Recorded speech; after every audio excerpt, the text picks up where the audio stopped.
What's happening, people?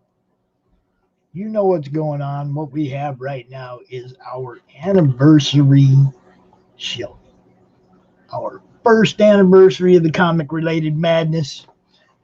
You know, actually, it was yesterday. I ain't gonna lie, 23rd of October, but everybody does streams on Friday. So here we are. We're gonna celebrate a little bit. Hopefully, I have some surprise guests that are gonna come out other than those that are scheduled. Um, it's usually a good time when we do this. We have a good time. When we get to the end of this, though, we're gonna just throw the open invite out to anybody and do the late night panel. Pops might drink a little. You never know. It could happen. First thing I want to do though is I want to thank 1,828 comic related madness members. I want to thank the 60 or so people that jumped in the first day and the 150 that we had after a couple days, because those are the people that really had me keep this going and make it happen. And I appreciate all you guys, man. I hope my buddy Randy comes out tonight, because Randy was the very first member of the madness, and I'm going to shoot him the link in a little bit. I do have our first guest in the backstage area, and I'm kind of looking forward to talking to this young man. I don't get to talk to too many youngsters. I mean, other than family. So, without further ado, I'm going to go ahead and bring him out. It's Nandor Fox Schaefer. Is that how you? What do you prefer, sir? Yeah, no, it's Nondor actually, but Nandor. All right, cool. no, it's totally. Inside the door part, right? That's right, man. Yeah, thanks for having me on, Pops. It's great being here. Well, I had to throw you an invite because my son just married a Schaefer. Oh, no way. Yeah, Oh, right. cool. So it was like, who's this guy? And you know, there could be a relation there. I ain't even gonna go there. I'll just like, the name. Yeah, you're in. You All know, right. so it's the opposite of guilt by association. That's right. You know. So how you doing, sir? Doing good. It's been a chilly weekend here. I live in Missouri. But it's yeah, it's pretty chilly right now. But yeah, I've been having a good day. Just got off work recently. And excited to come on here and talk comics and seasons and all that good stuff. Well, yeah. Is Seasons your first shot at the comic industry, or? Um, you could kind of say that because so this is volume two that's on Kickstarter right now, and I launched volume one in 2018 or 2017 actually, the campaign for volume one, and that was my first foray into comics and the indie comics community. So yeah, like it definitely. Even though this is my third Kickstarter, I did a second book in between volume one and two of Seasons called Lifeline, and that successfully funded too. So I definitely have some experience and some success with Kickstarter. But this is for sure um, the one I've been most excited about, and also the one that's grown the most, like following. And in terms of numbers, it's definitely the fastest one that's like gained the most. So that's really encouraging. Let me see if I can pull this up real quick Yeah. without blowing it. I'm my tech guy isn't here. So this is gonna be all my ridiculousness. It'll take me a week to get it. Let's see. Okay, there's volume one. That's not the one I'm looking for though. How come Google will give me volume one but not volume two? I don't know. I don't know either, but I'm gonna check it out real quick. Sorry, I'm gonna look at it real quick just because I got it up. Let Yeah, me see if I can share that screen, and we'll let everybody look at we'll let everybody look at that one too, just sure thing. because. Why Yeah, not? and Right? Volume 1 is available with Volume 2 and the new campaign. So like anyone who's missed the first one, they can get it on the second one too. Cool. So you had 113 backers that pledged $6,562 the first time through. Yeah. Um, Yeah, it was a really good, first campaign, first strong campaign. Heck yeah, that was awesome. So tell me a little bit about the first book then. 100, I Yeah. see over 130 pages. So we're talking about a real. We're not, we're not talking about a 32-page shorty. Yeah, definitely substantial. Yeah, so I'll kind of give some background just kind of for the series itself and then kind of dive into the first volume. But kind of the pitch of Seasons is it's a superhero supernatural story with some like slice of life kind of elements in it, and it follows a young man through 1 year of his life, and with each passing season, he gains new powers and abilities. So his abilities change depending on the season, and really the theme of the series is change and the main character's growth into becoming the person he's meant to be. He's starting out going in with the first volume here. He really depressed, really not really going anywhere with his life, and doesn't really have any purpose at all, and he's just kind of going through the motions. And um, then, but he has like this crush on this girl who is a coworker, and basically everything that he's living for is basically for her.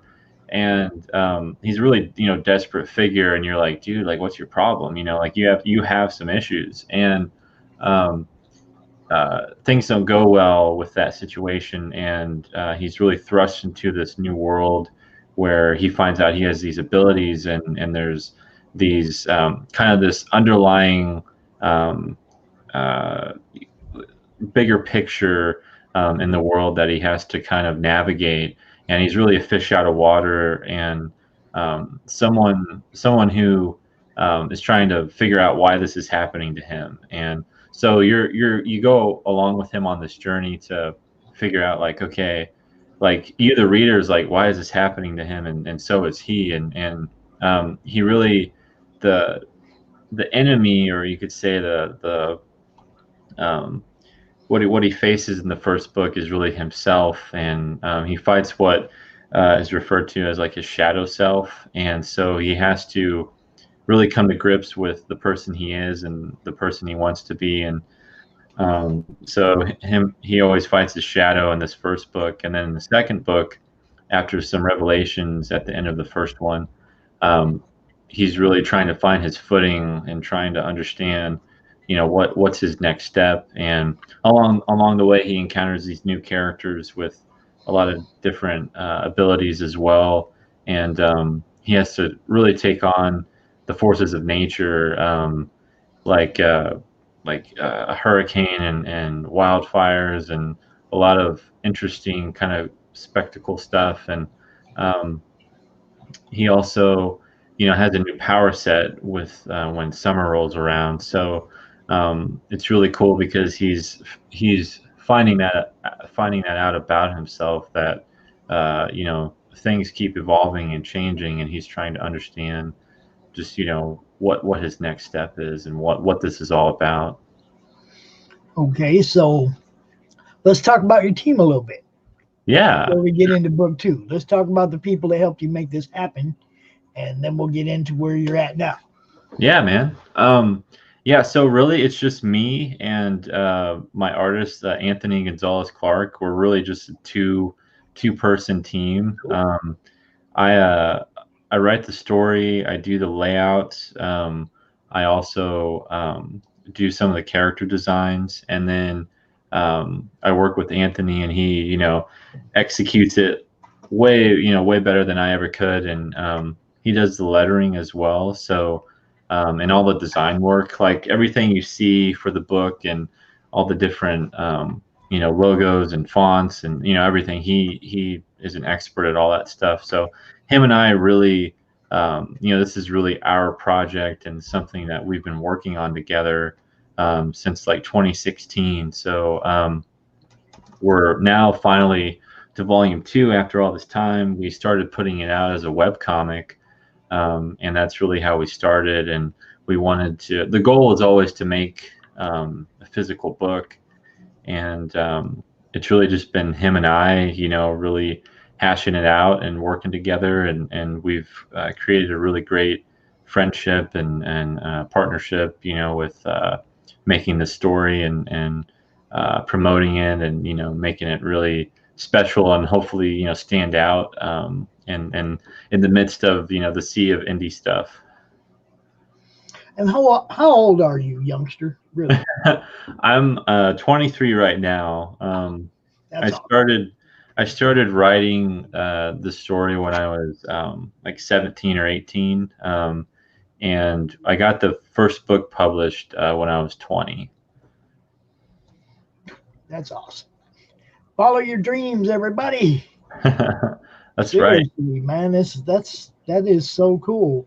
And yeah, man. I really, when I got out of high school, I went to college for about a year, and I was going for creative writing anyways. And I just thought, do I really want to wait, like 3 or 4 more years before I can start making stuff, or do I want to make stuff now? And I just really wanted to jump into comics. Like I knew what I wanted to do. I knew I wanted to be a writer, and so it was really important to me just to like keep going and like you said, follow your dreams, and that's what I want to do. yeah, and this is how we do it. Yeah. Live right now, y'all. Yep, there you go. Little unshameless plug right there. Because that's what we do. Oh, yeah. I don't know what you know about me, but I'm a fan. That's what I am. Yeah, man. All the CromCon, the group, everything all just came about from me being a fan. That's awesome. It Yeah. doesn't. The cons were like because of COVID. Okay, when everybody's shows went down, I was like, what can I do for all my friends in my group that aren't setting up tables? And that was where the con came from, and that's where Monday Night Madness came from, and Oh, that's awesome. It all just evolved out of my love for what you guys do. So don't stop doing it. Yeah. I love to see a volume 2, especially like on something this big, because like I said, you had 130 pages in the first one, and here you are again, with another big book. Yeah, for sure. It's going to be around the same length, and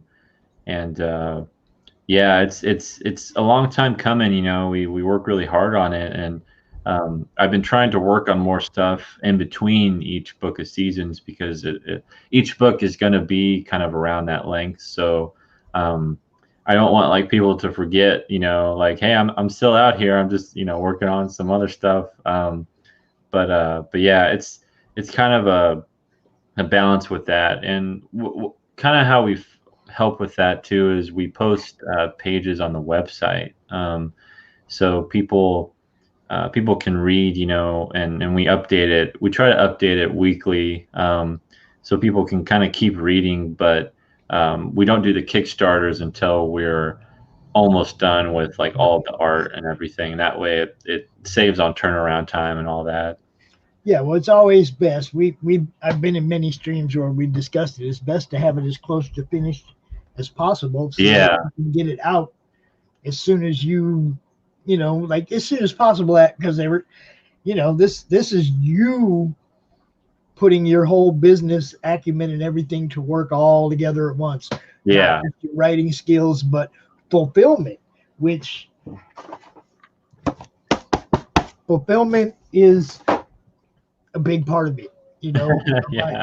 I mean, how it gets to me has a lot to do with whether or not I'm hitting your next book. Yeah.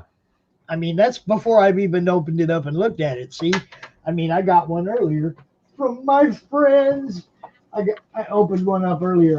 I did an unboxing video just a little while ago from my friends Matt and Steph from Tales of Eternia, and I haven't even opened them up and started to read yet, but they already got the good fulfillment grade. Yeah. You see what I'm saying? Is no runs, no drips, no errors, right? Mm-hmm. Okay, so that means a lot to us collectors. We want our stuff to get to us in good condition, and before we've even read your book, we are definitely talking about how it got to us. Yeah.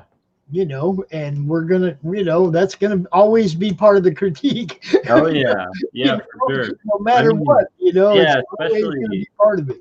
Yeah, especially anytime I get a shipment in from a Kickstarter that I've backed, I'm always, it's like, especially if you did pledge a lot of money, it's like you want it to come back, in pristine condition, and yes, and so it's definitely, there's a lot of pressure on creators to make sure that they take the time to make everything secure. Well, that's where, like I said, that's where you have to really take it to the next level, as far as you wrote the great book, and then you got to remember, it's like that's not all there is to it. There's a whole lot more that comes after that. The printers, everything, getting your hands on them, the people that want them signed. And I noticed that you do have places where you have people drawn into your book, or mm-hmm. Their name mentioned in the book, which is always great. That's fan friendly. We love that. Okay. I've been lucky enough to have my face in a few books and my name in a few books in just the last few months since I've been doing this. The last that's year awesome. I've been doing this. Yeah. So, I mean, as a fan, I can tell you that's a big pull for us. We open the book and our name's in it, or our faces in it. That's, Yeah. Yeah. You're not going to get that too often from DC unless you win a contest or something. Oh yeah. But I mean, there's so many different, like, have you considered any type of cross promotion with anybody else that's out here right now doing stuff? Well, I have done some cross promotion with like Nicholas Mueller, like in certain updates that we've done. I've shared his campaign, he shared mine. Also Frank Martin, he's a really good guy, and who else? There's been a couple other people that have messaged me, and they've shared my campaign, but I haven't done an update recently. My next update I'm gonna do probably tonight or tomorrow, because we're getting to the last week of the campaign. I'm gonna share some more stuff. So yeah, like if there's anything, if there's any campaigns going on, people that are watching, if you guys want me to share your campaign, let me know, because I'll definitely do it in my next update. And as you can see, he's only $303 from goal. Yeah. I'm itching to get there. It sucks always being so close. And looking at it, and you're almost to the same backer level you were at last time. Yeah. 7 days to go. So, I mean, you're rocking this, man. With usually you get that last couple days where everybody's like, "Oh, wait, I got to get that one before it's over." And I'm guilty of that almost every time. You can ask most anybody I backed. I hit them at the last minute because, oh my God, I forgot about that one. Or right. Look, I talk to so many people. I look at so much stuff. I share so much stuff. I get people mixed up. I'm not gonna lie. Oh, yeah. Okay. I get people, oh, you work on that book. Oh, wait, I'm sorry. No, you're on that other book. It happens to me all the time. I'm old, but I see so much cool stuff, man. There is so much excellent material coming out right now. Yeah. And I'm a broke ass, so it's like I can't get much of it. My wallet's hurting for sure. Yeah. I mean, I can't get near all the stuff that I want to get, and I hope down the road later at a different point, like somebody's doing a volume 2 and I could pick up volume 1 too, right? Mhm. Because I'm in a better position at that point or whatever, but I mean, I'm broke. I'm not a rich guy. It might look good in the background, but a lot of that is stuff that either I won or a lot of it was given to me. Yeah. It's like I have a lot of stuff, but I didn't buy a lot of stuff. Yeah, it's been like Yeah. accumulating over years, and Yeah. like I've like a lot of people have seen my comic collection or my graphic novels, all the graphic novels I've owned, and they see that and they're like, whoa, like how'd you do this? And I'm like, well, it's been like 10 years since I've been collecting. It's like, of course it's gonna like accumulate and pile up, and I have like every Captain America comic. He's like one of my favorite characters. Since like 2005. Like I when I started getting comics at a young age, I just kept getting them, and then of course I have a lot of the trades and stuff. But it's it piles up, after a while, and it's been interesting to like. Yeah, totally, It man. turns into filing cabinets, Yeah. more filing cabinets, and more filing cabinets, Yeah, and there's not enough boxes and there's not enough boxes. space on the walls, like it's Man, like yeah, I it's like have, I want to buy all these posters and all this art and all the it's like, gosh, I can't, like, even if I were to buy it, I couldn't put it anywhere. well, see, that's the problem I'm starting to run into now is wall space. Yeah. Now, Yeah. either everything's going to get totally crammed close together and there's going to be no wall. It's Hmm. just going to be art. Right. Right. Because this corner above me right here this is all just art. Okay. Oh, wow. And then that back wall is all signed books.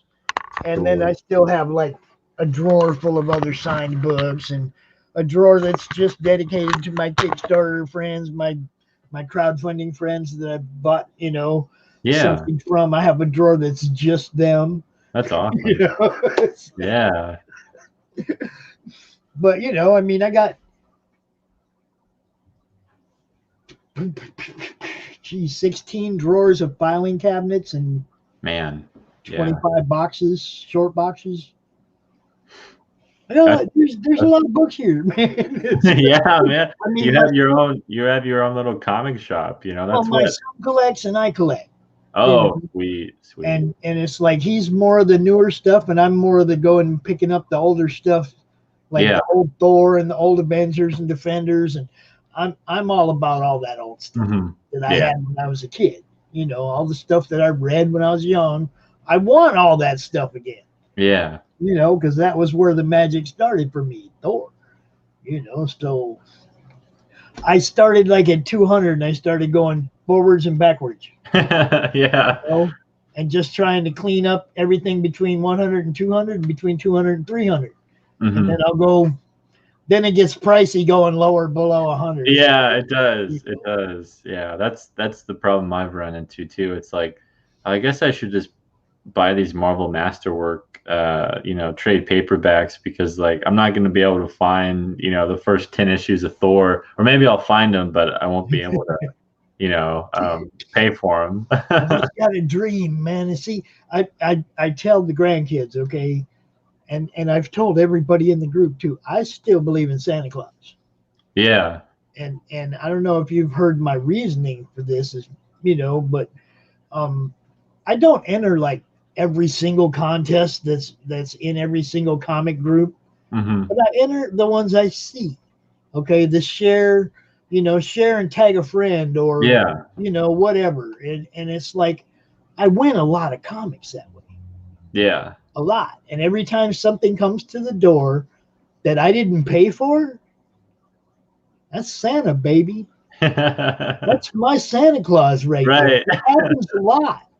I mean, there's always something at the door, like the Jack's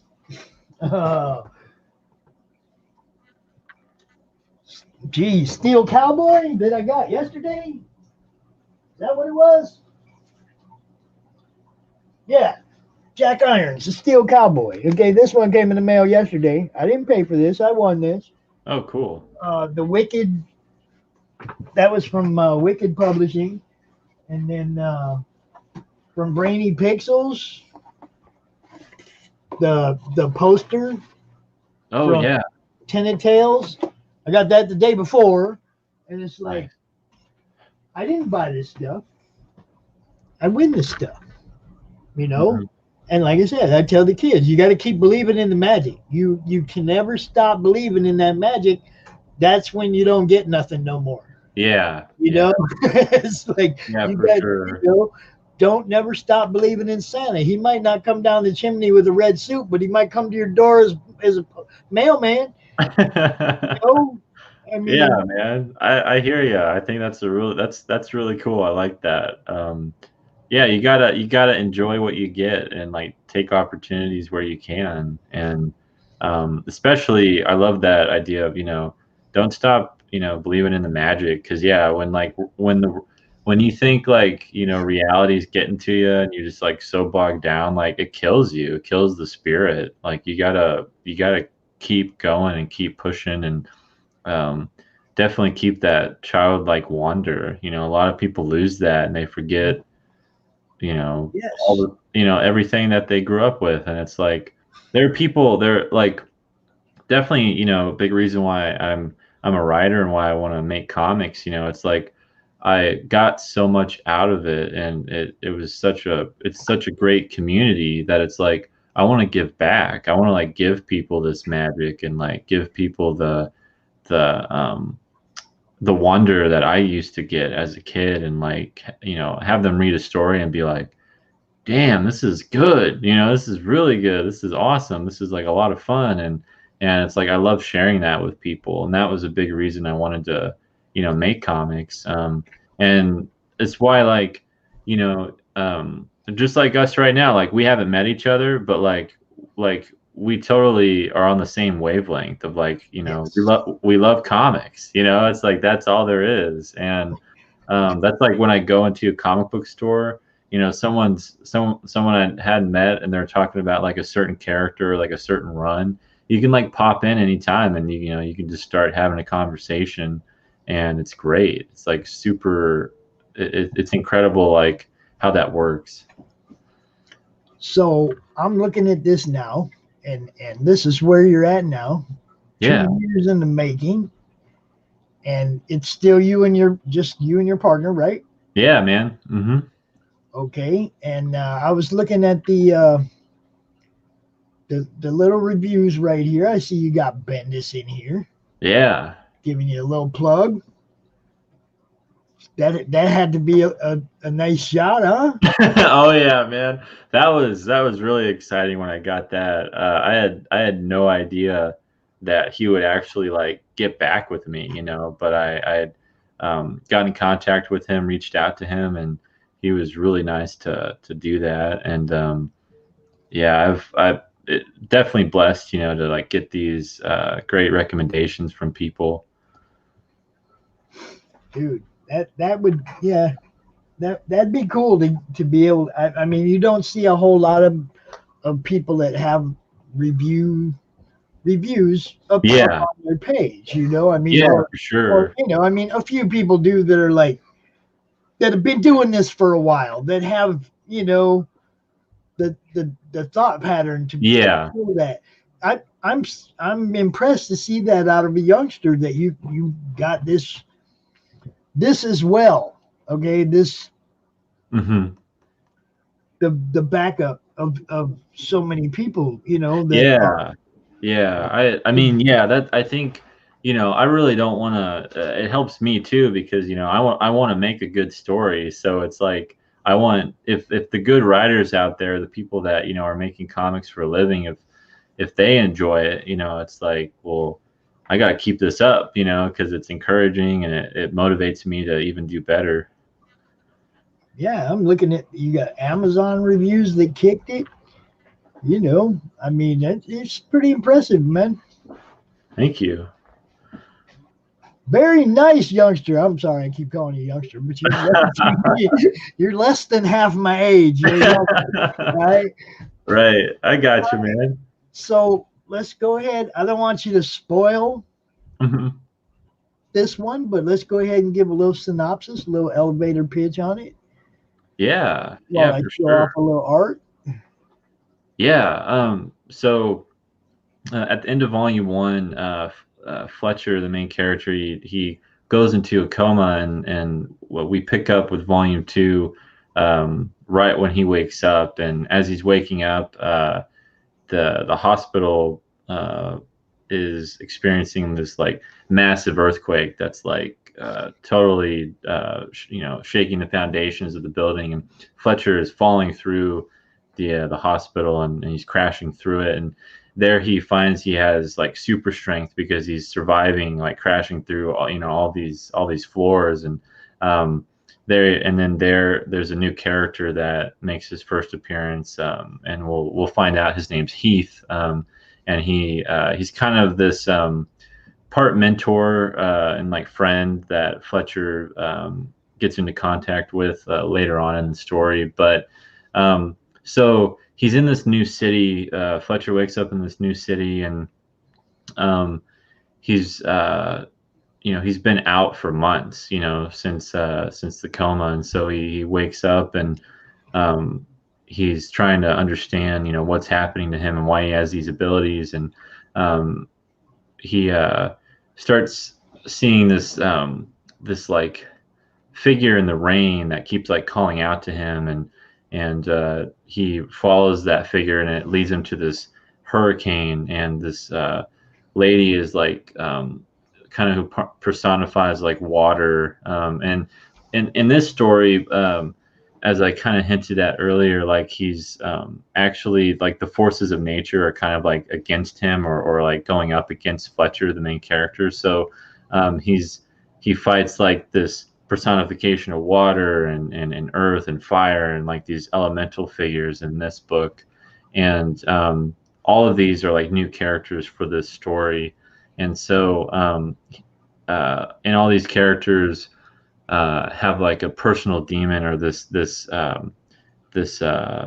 really tragic kind of backstory that Fletcher has to learn about them, and has to help them cope with and get through, and face. And so he kind of acts as this in between, this kind of mediator to these characters, and at the same time he's wondering and asking them like why is this happening to us, like do you have any information that can like help me on my own path to figure out you know why I have these abilities, and the reason for everything that's going on. He's really really confused, and so him and Heath, they partner up in this book, and they go on a trek across America to find these beings and try to learn why this is happening to them. So it's kind of this, um, you know, uh, kind of mystery in a way of trying to understand what's happening, but also there's a lot of great epic scenes where they have to face these characters, and some don't want to give information so easily, and all this stuff. So it really becomes this kind of story about like friendship and overcoming insurmountable odds, and also understanding yourself a little bit more. And it's kind of the out of all four volumes, because it's going to be a 4 volume series. Each volume is going to be a different season of the year. So we had spring for volume one, and this is volume two, summer. But each volume is going to um, have a different story. And some characters will return, but there are some characters that won't. And so people can read, each one kind of individually, but it's definitely in a larger framework where you totally get a lot more out of it if you read all of them. And each kind of has like its own genre bent. Like volume one was kind of like more of a horror type thriller, more supernatural bent, and volume two, summer, is definitely more of that kind of superhero blockbuster, feel to it. It really is way more action packed than the first book, and there's still a lot of character moments and a lot of depth, but it's all about the spectacle and the scope of what's happening. And like I said, like meeting someone in a hurricane and fighting someone in a hurricane, you're gonna see some really awesome set pieces and some really awesome moments. Got some kind of motorized something going on over here in the other Oh, room. you're good. Yeah. Can you hear that in the background? Barely. All right, as long as it ain't bad, I won't worry about it. Anyway, I'm looking at this. I because of who I am, I think, I have thoughts, and I think about the seasons, and then I think, okay, you started with spring and you're ending with winter. Is this going to end darkly?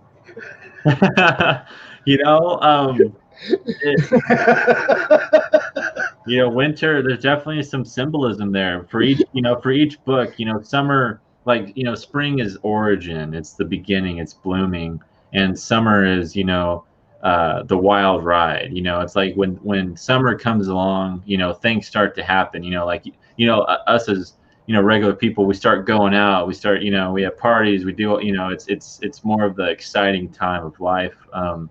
And with fall and winter, there's definitely some symbolism. And, winter, of course, that's when, fall is when things start to die, and winter is when, it's somber and bitter, and, there's a lot of sadness in winter. So like, definitely each season is kind of meant to reflect, kind of the different emotions that we as humans kind of go through. And there's a lot of symbolism in this series, and a lot of analogies. And I really love James O'Barr's The Crow. I really love a lot of symbolic stuff, and that was a big inspiration for why the book is black and white. We are adding color with each volume to keep things interesting for readers, and but we really wanted to keep that raw feel and that raw style. There are people who do both. Mm-hmm.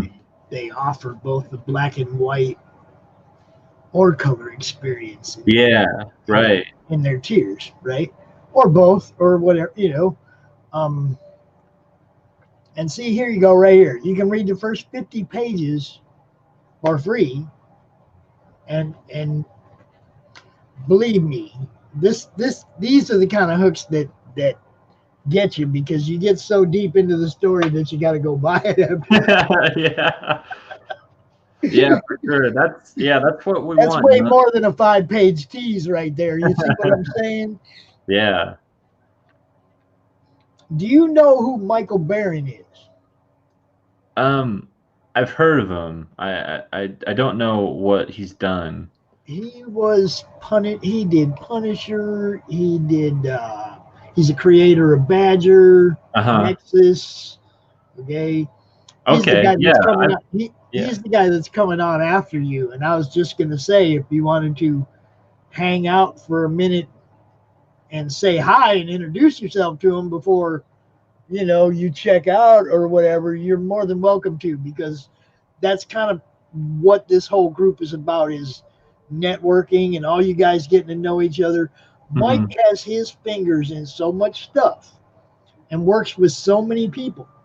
Okay, and he is open to working with so many people that you never know what could happen. You guys,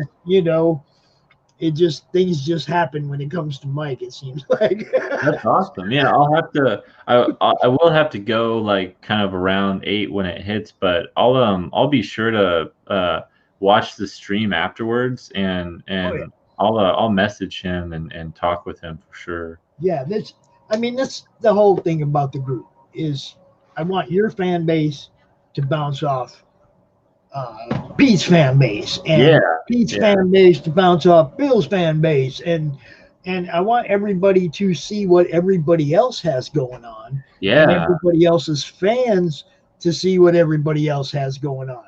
Everybody's got their favorites that they follow, but there's a whole bunch of people like, geez, trust me, in the last year, I became aware of a whole bunch of people I didn't know nothing about. Okay, a Yeah. whole bunch of people I didn't know nothing about. So, I mean, the networking thing, hell, over 1,800 people in a year. And that's not just padding numbers. I don't let just anybody into the madness. They Right. got to be Right. comic people. They got to be in some comic groups. They have to have some kind of interest in the comic art or Hmm. something to even be in the group. So Yeah, for you sure. know, at least it's not just a bunch of padded numbers. Hopefully you're getting exposure to people who actually might be interested. You know, that's Yeah, man. that's why I try to keep it that way. I don't want a bunch of people that don't care in the Yeah, group. I mean, yeah, 'cause then, yeah, then it'll just turn into any one of those other groups, and like I like how you vet, and you like try to make sure everyone's kind of on the same page with the way the group is, ran and everything. Like I really love being a part of it. It's a really cool group. Well, I do my best to keep any kind of, I mean, we don't have the who's better than who posts. We, Yeah, we yeah, do not have posts in the group that degenerate into ridiculousness. And yeah. as long as I catch those and eliminate those early, everybody's looking at good stuff. And Yeah, for that's sure. what I want. I just want people to post good stuff. You know, if you want to find out who's better, Batman or Flash, ask any of the people that wrote either character, because whoever was writing it at the time gets to choose. Yeah. That's how it is, folks. It's not Batman's not better than this guy or that guy. The writer decided Batman gonna win today, or the writer decided Darkseid's gonna win today. It's up to the writer. Yeah. I mean, who can beat who is rhetorical at best. Hmm. And unless you're getting paid to write it, you don't get to make the call. That's the great thing about indie books. You get to create your own characters and you get to do whatever you want with them, Yeah. Oh yeah. you know, and nobody gets to tell you you can't. These are the wonderful things that happen when you create your own comic book characters and your own universes. And it gives us fans that many more places to escape to. Yeah. Yeah. Trust me, we Sure. need places to escape to. It's 2020, y'all.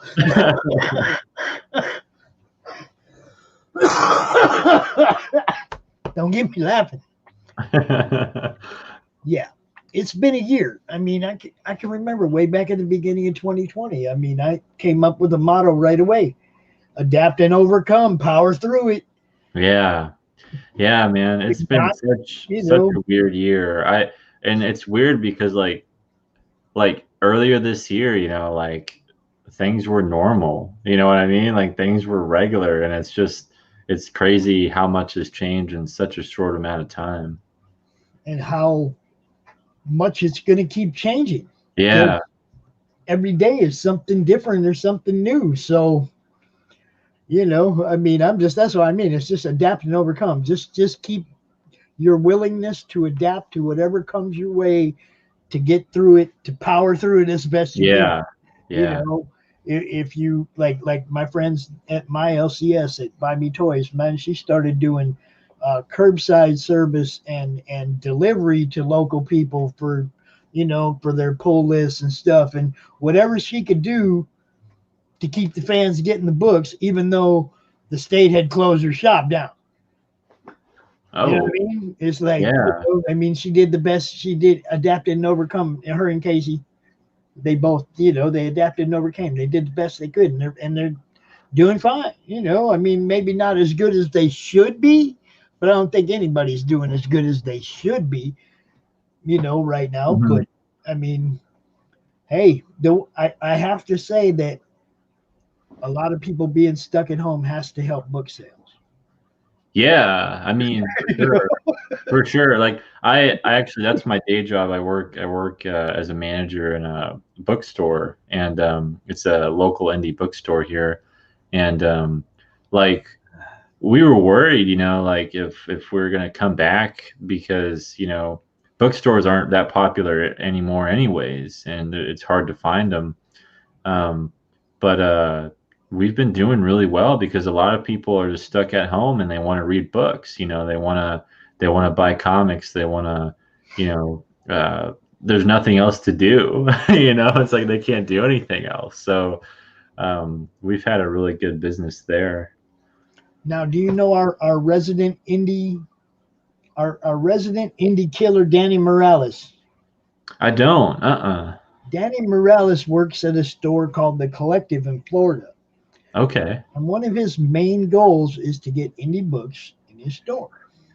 Cool. Not his store, but the store he works at. Yeah. He actually has a weekly show where they do live auctions out of the store, and they highlight different artists and different writers and stuff that are willing to get the books to them to put them on the shelves. That's what they're trying to do, is get your book on their shelves. Oh, awesome. I did send him an invite to come out and talk to us sometime tonight. So later on, like you said, when you're watching, yeah, he's usually in the con. He gets a slot in the con. He's a real good guy. He's Mr. Enthusiasm. Oh, if awesome. you ever want somebody to sell your book, it's like me times 5, but younger. You know what I mean? Yeah. He really got that enthusiasm and that drive, and he really, really believes in getting indie books on the store shelves. So that's awesome, man. They have a whole section in their store just for indies. Wow, that's so cool. It's really cool. I really enjoy talking to him and everything. He's a good kid. He's a youngster. But see, we need you guys. We really do. Yeah, I totally appreciate that, and I even though I'm young, I love the old stuff. I grew up reading the Lee and Kirby stuff and enjoying, Crisis on Infinite Earths and the Marv Wolfman Teen Titans and, all that stuff. Like that was always, the best of the best. And like, I appreciate all that. And I think a lot of people, my age, they don't know that that's where it's at. And it's like, there's still good stuff coming out for sure, but it's just, few and far between. And I think a lot of the better stuff is coming out of indie, creators and indie publishers. And, I've seen stories and books on Kickstarter and Indiegogo that look, way better than what a lot of the publishers are putting out. And it's really awesome to see that. Dude, I ain't gonna lie. Our pull list from the LCS, as much as I'd love to go there and buy stuff, yeah, there just isn't that much that the big two are giving me right now that are impressing me. Yeah, I agree. Like same. Like my pull list has been going down. Like with each few months, it seems like I start getting disinterested with what's coming out. Well, we got the first 5 issues of Scream. Issue 6 went digital. What? Yeah, I know. Like really? Now see, I don't mind there being a digital. I don't want that to be all there is. Yeah. When the power goes off, you got nothing. Yeah, unless you got a candle in a collection. Mm-hmm. Okay? If you got a candle in a collection, don't matter if the power goes off. That's right. Now, there's a lot to be said for digital. It's great. You can get them cheaper, but it's like I said, if you lose your internet, if you for whatever reason your phone gets shut off or whatever, everything is dependent on the technology that you still pay for, y'all. Yeah. So PDF might be cheap, but only because you pay for an internet service or phone or whatever that you're using to read that. Yeah, okay. For sure. So that's first, and if that goes away, you got nothing. Mm-hmm. So I'm just not a fan of that. I mean, Yeah, I I got mean, me to have, neither. you know, I started putting, seasons as a webcomic, like people can read it for free, but like it's never real to me unless it's, a book. And, if it's something I can flip through, it's just really not the same. And, I comics are such a intimate experience, that you have, that, you sit down with it, you get to flip through the pages, it's just not the same, like it'll never replace the real thing. Having it on your shelf is just that's where it's at. Like nothing can replace that feeling. yeah. Well, I have to have my books. Yeah. This is like the fifth collection that I've had in my life, or fourth collection I've had in my life, and I gotta have my books.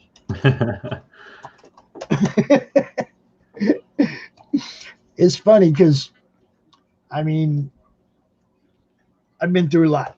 Okay, I've had lots of things happen to me in my life where I Yeah. had to start over, and a couple of those times lost a whole lot of good stuff.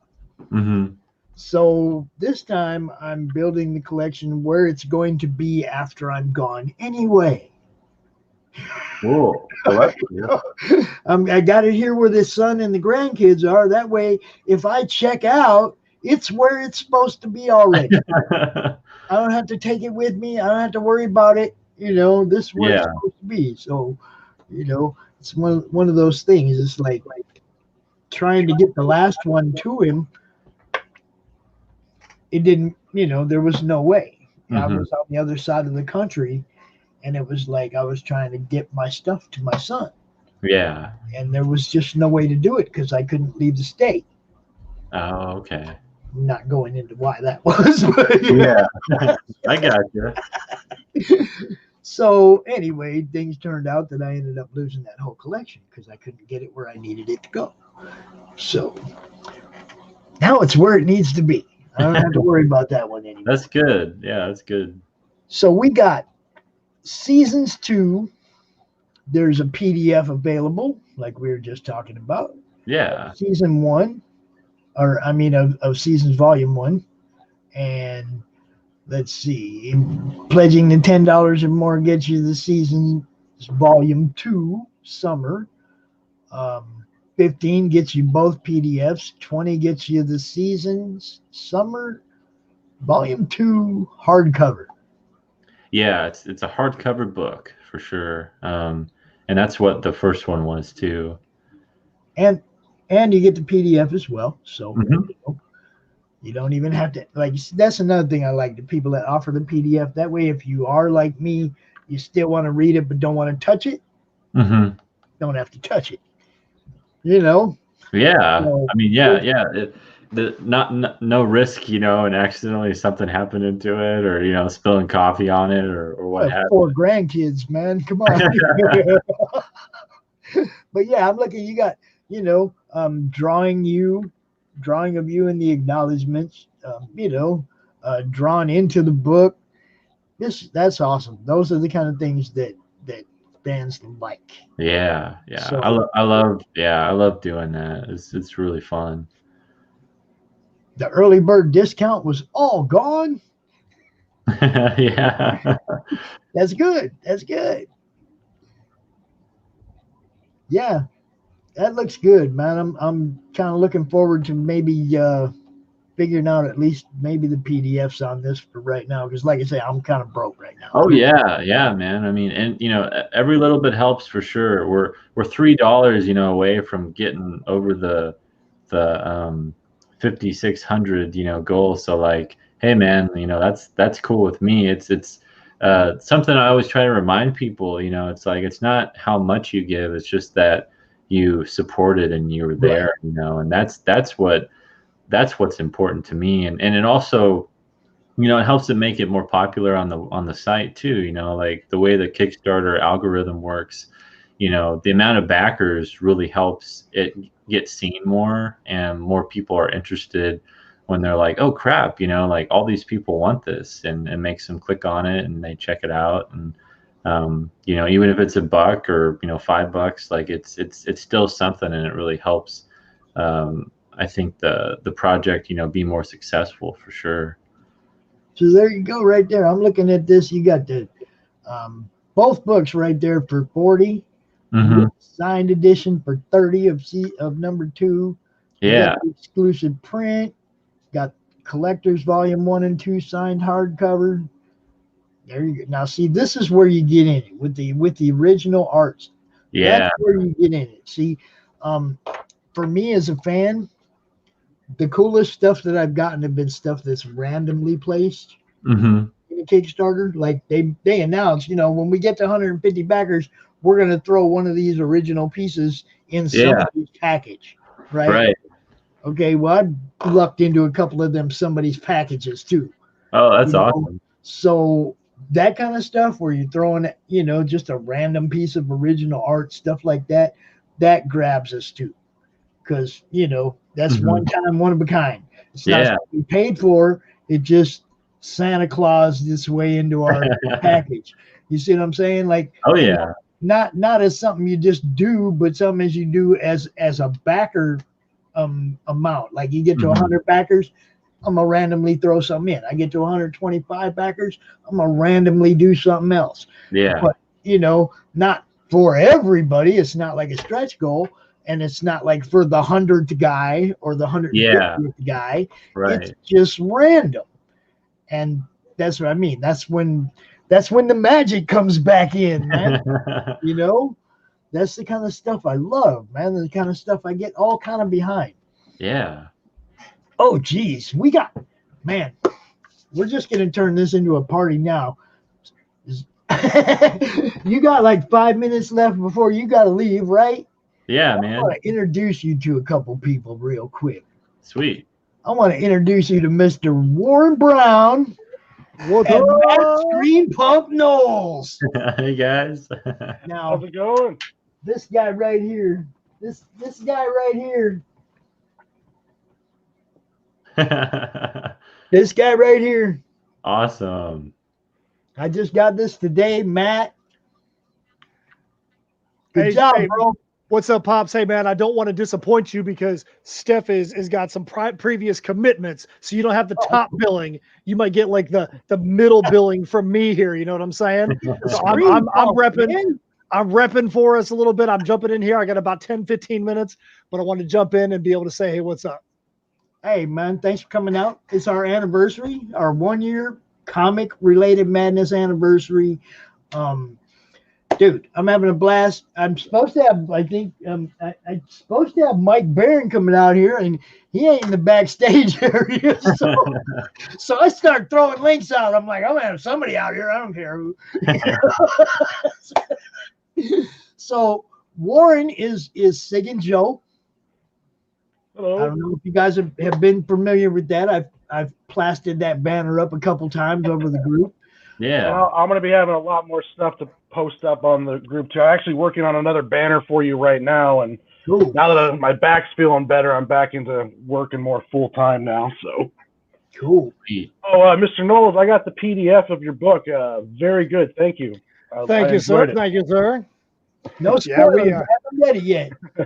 No spoilers. I won't say nothing. Hey, just so you know, Steve, see this out right here? So we did our release show last Saturday. We had a steampunk show we did, and our booth was right next door to Harrison from GB Leatherworks. We always have our stuff right beside each other. Harrison's like, hey, man, look at this top hat that I made you. And he handed me this hat.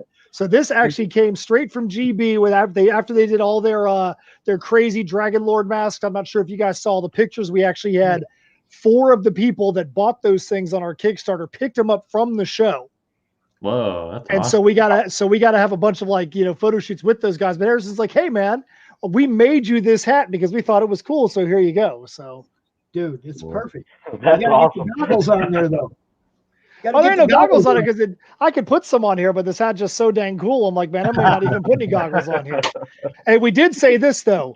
We did say he needs to make one Steph-sized because Steph looked badass when she put this hat on. She needs a hat just like this. Pops, you need to make sure you make it happen. Be like, man, we got to get freaking top billing in one of these hats just like this. Oh yeah. Oh yeah. Oh yeah, I'm down with that. He knows. Harrison knows. He knows. He don't need me to tell him. If he made one for you, he knows Top Billing needs one. Oh, absolutely, man. You better believe that. That's just common there, right? You guys, I don't know if you were watching about Nander's book, Yes. Nandor's book. I'll get it right, dude. I You're know. good. Yeah, you're good, man. You're good. Seasons Volume 1 and 2. Check it out. Give them a shout out. Help them out with a little share action. You guys know how we do this. Matt has an awesome group also called Indie Comic Conspiracy. Oh, sweet. Who, me? I don't. Well, you're the one that got me in it, so Oh, okay. I'll give you the credit. All right. Yeah. Anyway, it's I love big. that group. That's a great group. It's big on promoting. They do the same thing we do. They try to make sure everybody's getting put out there. Hell, my tweeter's almost to 200 followers, man. I'm even working it over there now. I don't even know how that happened, Matt. I don't know how that happened. I don't know how I ended up on Twitter. I still got to figure out how Twitter works. Glutton Still for working on punishment. that one. All I know is that if I see something I think is funny or cool, I retweet it. And if I think it needs something madness added to it, I'll add it to the retweet. I think that's how you're supposed to do it. I'm lost when it comes to Twitter. I just know that I'm getting people to come watch by using Twitter. So, Oh yeah, that works a lot. Nandor just backed your stuff from Insymmetry Creations. That's from Steph and I. Oh man, Dude. thank you so much. I got to hold up. I got to look at that. We've been way, way, way behind, man. If you knew the complete insanity that our last week was, I drove Look at that. 1,300 miles in 6 days. We had the release show. Steph flew from California to here for it. Then on the way back, we were in Florida. It was in the 80s. She got stuck in Denver for 4 hours. They're like, oh, if we can find a crew for you to be able to take off, you can actually fly out tonight. Otherwise, you're going to have to stay in the airport all night. She's like, dude, it's 22 degrees and snowing. I left Florida in 80-degree weather. I have on 80-degree weather clothes. She actually had to, when they finally put her on the plane at 1 o'clock in the morning, she had to walk across the tarmac to this little plane the snow in 22-degree weather. She got home at 5 o'clock in the morning, my time. It was the absolute ridiculous cap to our week. It was way too much freaking traveling, man. But you know what? It wouldn't do it any other way because we got to have a great release show. Got to send out all the Kickstarter packages. It's been so dang cool seeing all you guys opening your packages and liking. We actually we were not sure if we were going to do bags for all the trade paperbacks or we were going to do bubble wrap. And some people we did both. Oh, cool. Well, because if there were some people that did more than one book and we're like, man, we just didn't want to take any chances on any kind of damaged corners and also went above and beyond and went overboard. And Pops, did you didn't get one of these wooden stickers, did you, Pops? I don't think you backed at that point, but there's no, I didn't get the wooden stickers, but I got all these cool cards. Heck yeah. Do you see, what do you think about our leather worker, Harrison, actually the card on your bottom right? That's actually Harrison's card. Yes. And I got a little thank you note from Steph. Hey, just so you know, the notes are for both of us. They're for both of us. We just want one person getting rid of it at a time. She's writing out the notes. I'm taping up the boxes. I mean, it's assembly line. You see what that says down there, bro? Yeah, that's my signature. See, it's Steph, Top Billing, and Matt. Yeah, I signed it too, man. Come on, bro. Top Billing. It doesn't say Scream Punk. I'm like, she gets it. What's up with you, man? I love it. I'm going to make them nicknames stick to you guys. I promise. Scream Punk is actually pretty cool, man. We thought that was pretty funny when you said, like, man, that's actually pretty cool, man. I can roll with that. Hey, Top Billing too, though. It's like I said, right from the beginning. It's like, man, Steph needs Top Billing. Hey, everybody's always Matt and Steph, Matt and Steph, Matt and Steph. I was like, no, you got to break that. Hey, you know what? It's all good with me. Like I said, when we send, even like if you're on our email list, we sign those things for one time it'll be Matt and Steph. Next time it'll be Steph and Matt, no matter who writes it, just because we want to make sure we always say we're 100% 50-50. we don't want people to see it as my thing with her in it or her thing with me in it. It's, we do everything together, and that's how it rolls, man. You guys are awesome. I love what you do. I love the way you put a campaign together, the way you promote it. And now I'm gonna find out how much I love what you really do. I hope so, man. I hope you do like it. So Warren, without spoiling anything for Pops, so you said you dug the PDF there, huh? Yes, I'm got through the first issue, and I'm getting ready to start the second. So so you got the trade PDF. Yes, yeah, I caught Cool, the cool. whole catch up. I wanted to Awesome. go from one to the current. So Awesome. Yeah, because in that there's some good stuff in there, man. There's some good stuff in there. I mean, obviously, I hope there's good stuff in there, but for you as a reader, I hope you enjoyed as much as we did putting it together, because there's a lot of stuff we do, especially Pops, and you see a look at issue 1, you get to issue 3, and you're going to be crap. I got to go back to issue 1 now because there's a lot of stuff, and you get to the end of issue 1, you're going to be like, man, this thing's seems like it came out of nowhere. But then you go back and look to the beginning, you're like, well, they implanted all this crap the whole time. They knew what they were doing. We did the same thing in issue 2, same thing in issue 3. You're going to get to some spots in issue 3, and you're going to be like, these people are freaking crazy. And then you're going to be like, this doesn't seem like it makes any dang sense. And you're going to go back and look, and you'll be like, dude, they snuck this crap under my nose the whole freaking time. Look at those freaking knuckleheads. Yeah, see, I'm one of them people that dissects what I'm reading and looks for the meanings, the double meanings, the between the lines. I look for all that. I'm reading Mike Barron's Nexus novel right now. Dude, that guy is smarter than he deserves to be. Pops, what you think about those Garbage Pail Kids holofoil trading cards there, man? Dude, I'm just loving this whole thing. It's like I said, there's, we had a lot of fun with those things. We had Walter Osley do those Garbage Pail Kids homages for us. I took the Garbage Pail Kids logo and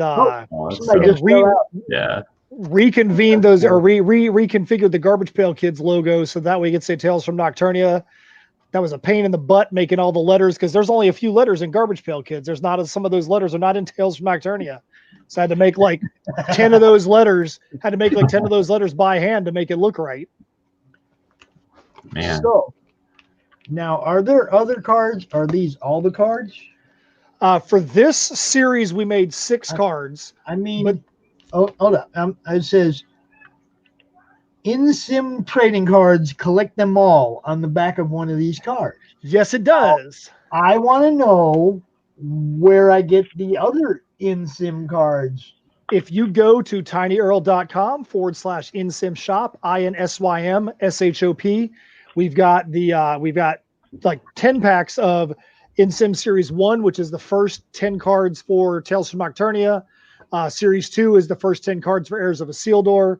Series 3 is the first 10 cards or the second set of cards for Nocturnia. And then there's 3 other holofoil cards that we did that go along with those 6 that are from the earlier series. So right now we've got 39 cards in total, and we intend on just keeping on building up as we go, and keeping on building a in-sim trading card set as we go.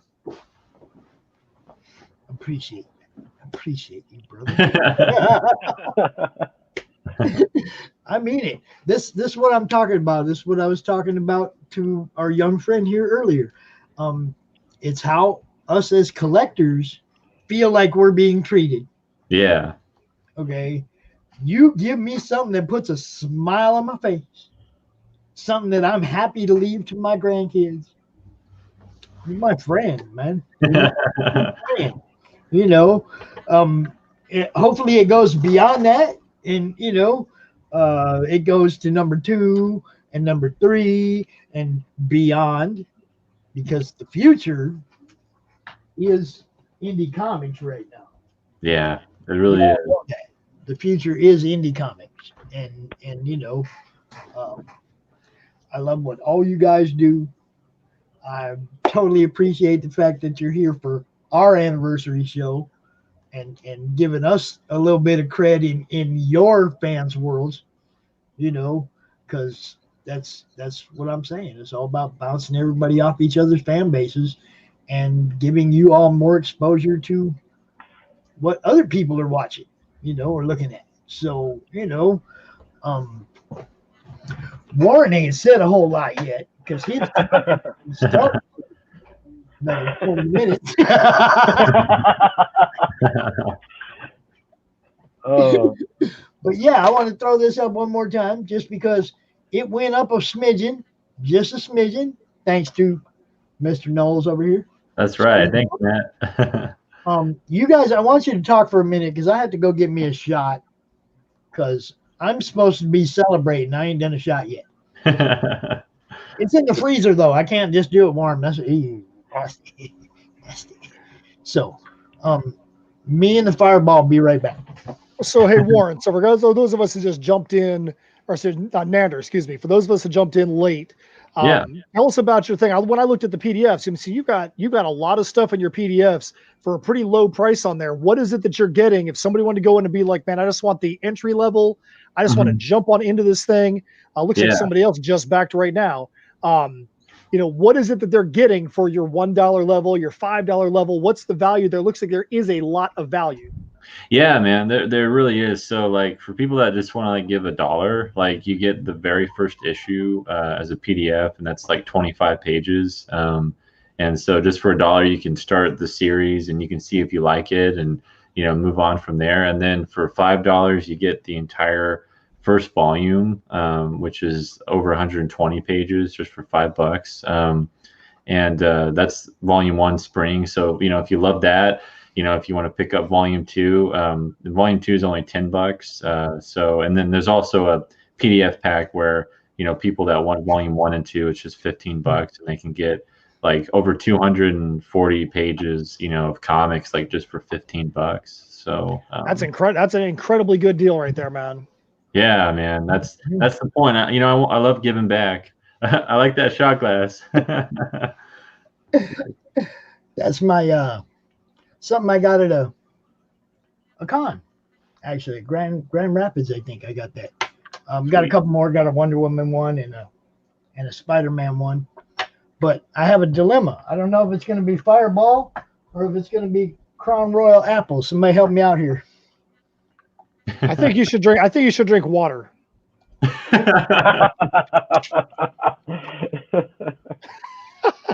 Pops is like disconnect. He's off the show. It wasn't disconnect. It was like, got some.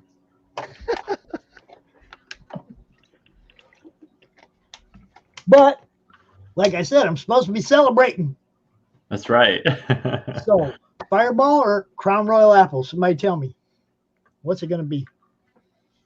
I'd go with the apples. Yeah, that's what I do. Okay, we'll try that. This is one of those shameless plugs for somebody I don't necessarily sponsor. I'm not gonna lie, this is the first time I tried this.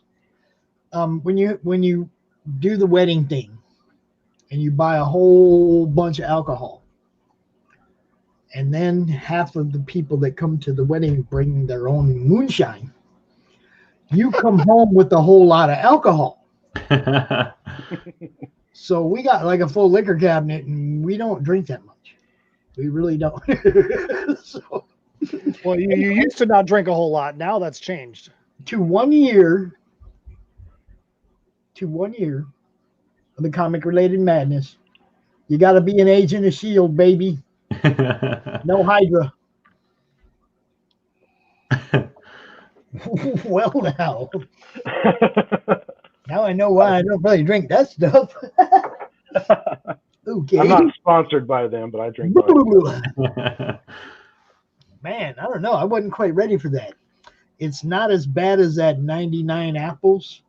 I don't know if you guys know what I'm talking about. The little teeny bottles. Those things are hard. Anyway, thank you all again for being here for sure. Yeah, man. Thanks for having us. Steph, I know you couldn't be here, but thank you again for the awesome books. Thank you guys for signing all 3 of them. Totally appreciate that. Absolutely. Now, my problem is I'm going to need a triple frame after I read them because, my thing about frame books going on the wall. And I don't know. I might have to have Carl Long build me up a frame that holds 3. You know, Hey, it's a good problem to have, man. It's a good problem to have. no, see, dude, I got a whole bunch of stuff I need frames for, and the problem is not being able to afford all the frames I need. But I mean, like all the Ernest McClendon art, it's like we're trying to find 5 frames, but we don't just want the basic plastic crap frames. We want 5 nice frames, but we don't want 5 frames that are all exactly the same either. Right. So, you know, it's like trying to get 5 frames that look good that are, you know, different is kind of a pain. Good problems to have, like Matt would say. Huh? Good problems to have. I already got the art. I don't know if you saw the pictures from last weekend, but we actually pulled a surprise on Harrison because Harrison is the leather worker from GB Leatherworks that works for us. And we found a way. Harrison did those leather masks for us. And I'm not sure. Nander, Warren, do you guys see the leather masks that we did? It was for the dragon. Yeah. I didn't see it. Give me a sec. Give me 1 sec here. Oh, here we go.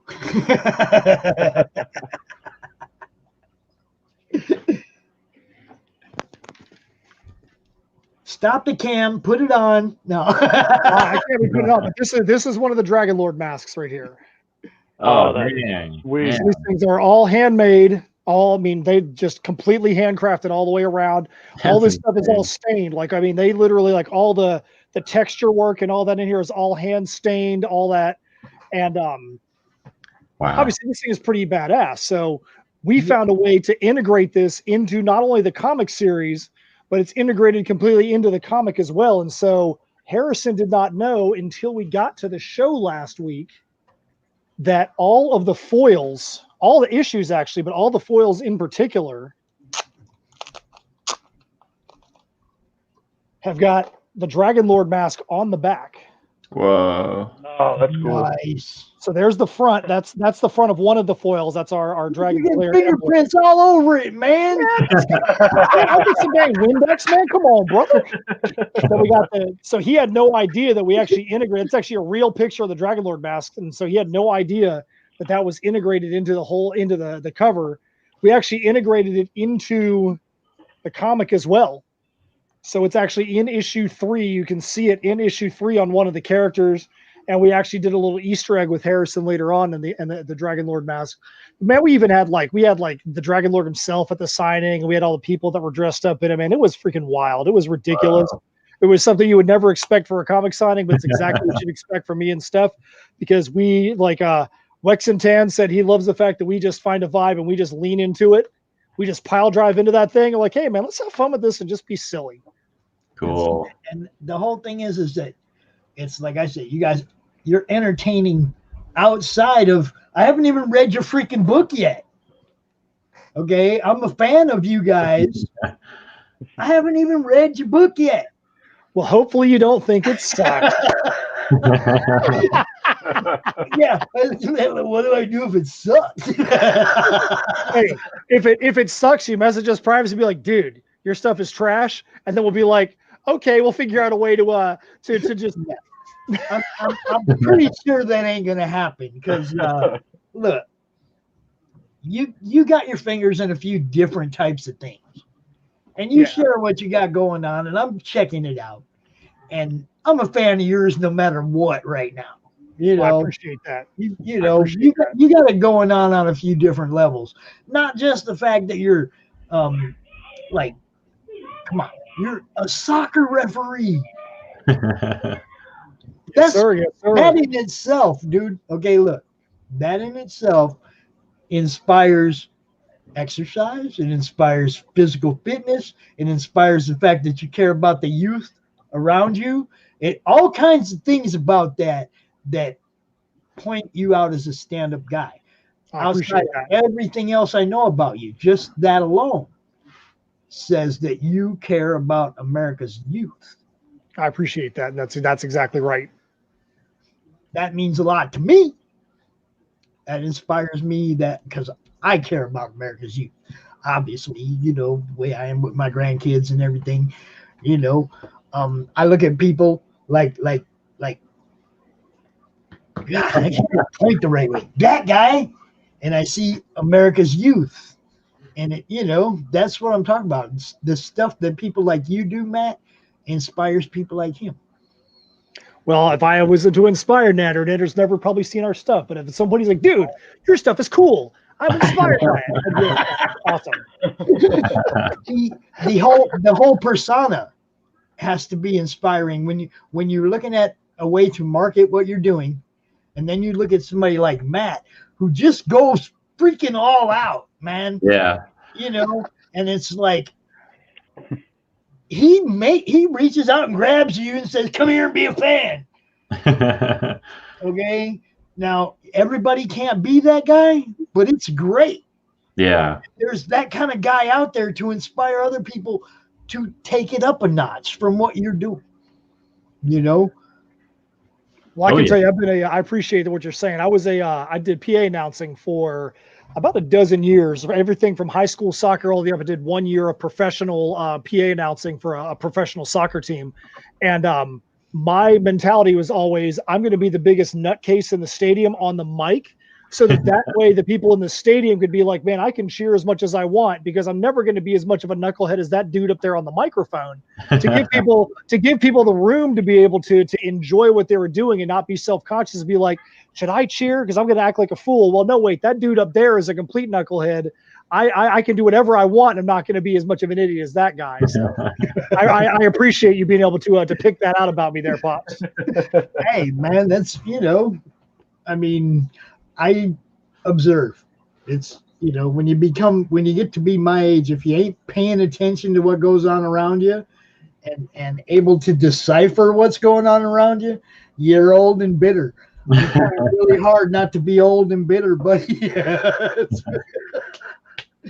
Well, hey, I hate to cut you off there, Pops, but I'm gonna have to go right now. But hey, I appreciate you having me on, and I can't wait to be on again. I'd love to come back and talk with you guys more. And thanks for everyone for backing and for supporting my work. And I can't wait to check out your guys' stuff. Friend me on Facebook. I'm on Twitter and Instagram too. And send me your guys' stuff, and I'd love to look at it and support it. So, Nander, what are you under on Facebook? Just Nander Fox Schaefer? Yeah, that's it. Yeah. We're all in the madness. That's right. All find each other in the madness. And Nander, how much time do you have left on your Kickstarter, man? I got 7 days left. I got a week left. So, and if you were somebody that just turned into Pop Show right now, and they're like, dude, I need 30 seconds from Nander to decide if I'm going to back this or not, what would you say? I would say if you're looking for a story that is original, that stands out compared to a lot of the indie stuff out there, something that'll move you and touch you. If you love superhero stories, but also love really intense, emotional, character-driven stories, that's what Seasons is. And it's a 4-volume graphic novel series. You're getting a ton of content for 1 volume. Each volume is going to be over 120 pages, and it's beautiful, gorgeous artwork. And if you love to be invested in a story, and you love to think and kind of reflect on who you are as a person and the world around you, then Seasons is for you. That's what you need. Look at that. Look at that. You got another backer. That's 3 yeah. I joined, man. Yeah, I backed it. I got the volume 1 and 2 PDF covered. Thank you so much, man. That's awesome. Yeah. That's awesome. Yeah, I appreciate it, man. Yeah, you guys got us over the artwork, by the way. Yeah, beautiful stuff. I work with a great artist, and him and I have been working together for the last 4 years, and so it's been awesome. I've got to practice more. Away from being being fully funded. So get on. But yeah, well, hey, I'll see you guys later. Thanks for having me on again, Pops, and I'll talk to you soon. It's nice meeting you, man. Yeah, you too. Yeah, but yeah, just hit me up on Facebook, and we'll keep in contact. All right. Absolutely, I just friended you right now, man. So awesome, dude. Thanks. Cool, and always sharing the madness, bro. That's we're right, dude. Yeah, you'll see me on there. So all right. Sure. All right, peace. See you. Right. That was kind of cool. I like that kid.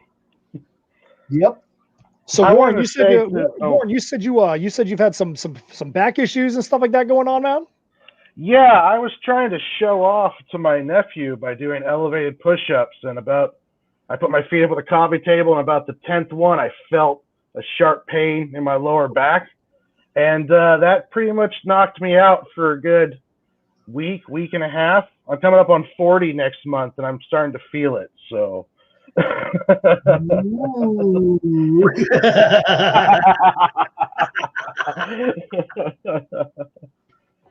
I did want to say too, though, both your guys' motivation has been really helping creators like me who I've really been in a shell, and I'm starting to open up more and get out more. Like the idea of even streaming was, foreign to me a while ago. So your guys' motivation, your positivity, it's been a huge help for me. Just want to say thank you, guys. Thanks a lot, man. It is why we do it, though. I mean, I know everybody that writes and draws doesn't have a persona to come out in front of people and sell. I mean, because that's essentially what you have to be able to do. You have to be able to sell who you are. You have to be able to sell your work, and not everybody can do that. I tell people, if you can't get out of that shell, call Danny. Call Danny. Call somebody like that and put them to work promoting your book, because man, the young enthusiastic way that he approaches it with the store that down there in Florida, Matt knows that kid. Yeah. He's all fire, that just re-inspires somebody like me. Okay, every time I get a little bit like I'm tired, I go watch Danny for a minute. I'll be like, all right, I'm good again. Because he reminds me why I do it. Let me tell you what, man, Danny, that dude has got a great energy. I've been down to his store twice now. Great energy, and I'm like, man, he is really knowledgeable, but he's the kind of person that's so knowledgeable, but he expresses his knowledge in a very humble way. Mm-hmm. You don't talk to him and go, you don't feel dumb because you're talking to Danny. You feel like, hey, this guy is engaged and understanding and is able to carry the conversation. He's such a good front man for that store. And I'm really, really impressed with who Danny is. Absolutely. Yeah, I love that guy, man. And I did send him a link. It's Saturday night, and I just sent out some random links. I'm hoping some people will come out. I mean, I'm celebrating. It's been a year, man. I've been doing this for a year. It's been fun. I've had it, there's been a couple of hiccups, but I've had a blast for the most part. I want to keep doing this. And of course, I can't see any reason why I'm not going to keep doing this. CromCon 8, the post is set up. I mean, geez, man, there's probably enough people already signed up to fill the con already. I haven't counted yet or started scheduling yet, but there's a lot of people that hit the sign up post. So we're going to have another good show, and we're doing something a little different this time. I don't know if you guys noticed, we separate the con itself into 4 parts because Facebook does that, cut you off at 8 hours if you're streaming, So we go 6 hours, and then we cut it off and start it again for the rest of the evening. You do that on Saturday, we do that on Sunday. So that's 4 different segments. Well, I'm going to have a different co-host for each segment this time. Getting some people from other like podcasts and stuff to come and co-host with me for each of the 6-hour segments. Frank James Bailey is going to do the Saturday from 12 to 6 segment. I've got a couple other people that have thrown up the interest in doing it, so I'm probably going to have a different co-host for each segment. And of course, we're going to have our evening panels, that close out the night. So it's, we got another good CromCon. Pete's Pit on Friday night. The pre-show. It's just taking on a life of its own. I can't quit now. Are you going to be doing a CromCon a month or? Well, we have every month. Yeah. Since April, we've done one every month.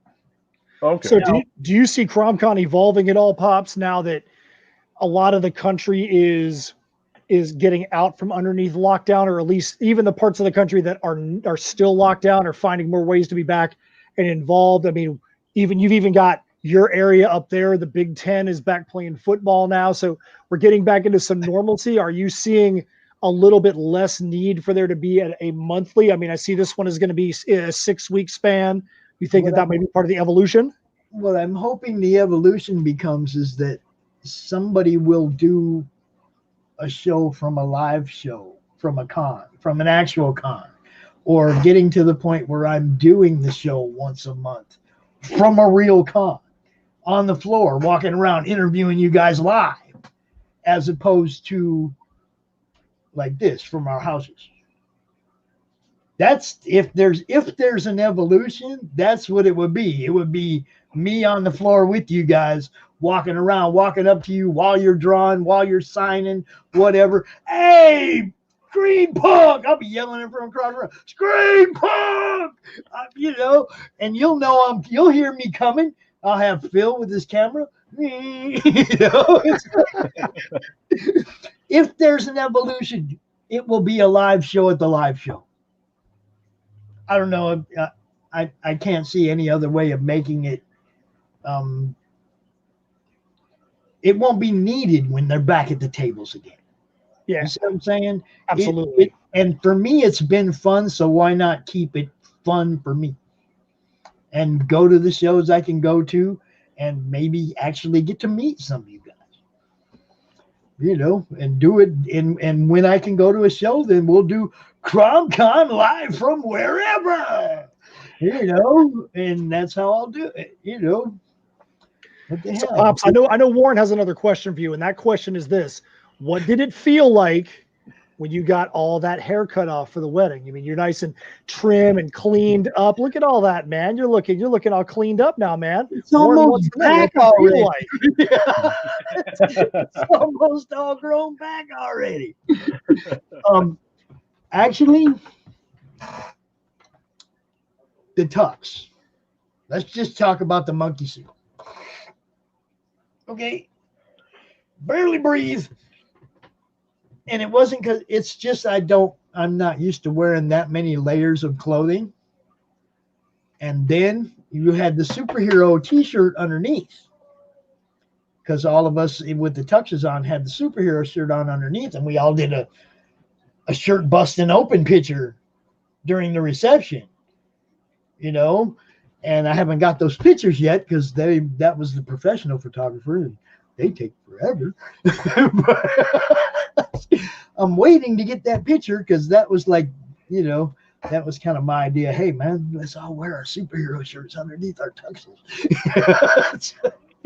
So too many layers of clothing felt like, you know, you know what I'm talking about, like just too much clothes. Yes, wearing steampunk to every con, indoor, outside. I completely understand the far too many freaking layers. Yeah, it's but I mean, come on, man. Getting a little bit of hair cut off. I had more cut off from my mom at her wedding, and she didn't even freaking notice. I cut a braid like this off for my mom's wedding. I mean, serious business, a foot-long braid off my hair when I went to my mom's wedding, and she didn't even notice. I was like, ain't cutting my hair for you, Mom. No more. Never again, Mom. Didn't even notice when I did, Mom. I love my mom, but she didn't even notice. You know? The reasons I grew my hair out was for my mom. She wanted me to for a long time. I used to keep it shaved mostly all the way down or real tight, but then she wanted me to grow it out, and since then I've just been going for Mom. Yeah. That's what I'm talking about. It's like my little brother posted a picture the other day, back when he had all this long hair. It was his anniversary, and they're posting a picture from way back when they first got together, and I was like, yeah, all that freaking hair. I didn't say happy anniversary. I was like, yeah, all that hair. Because he ain't got none now. Gone. So, Warren, Yes, sir. Joe, we're on your time now. Sig and Joe. Sig and Joe. I'm still.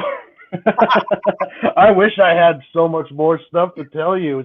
I'll be launching on the first of the year, and right now I've got 25 pages inked and 23 of those painted. So it's getting down to having, and that's about 3 chapters of Webtoon release. So when I launch on Webtoon, I'll have the first 2 chapters hit, and then I'm hoping to do every 3-week release on Webtoons with that one. And I'll carry that one on until mostly the whole series is just kind of like me going through a college course. Like the best way for me to learn was just to create a book. So I started working on the story. So I'll do this one through the first, second, probably third arc, and then I'll reevaluate whether I'll keep on Webtoons or move on to try and Kickstarter, see what kind of fan base I've built up.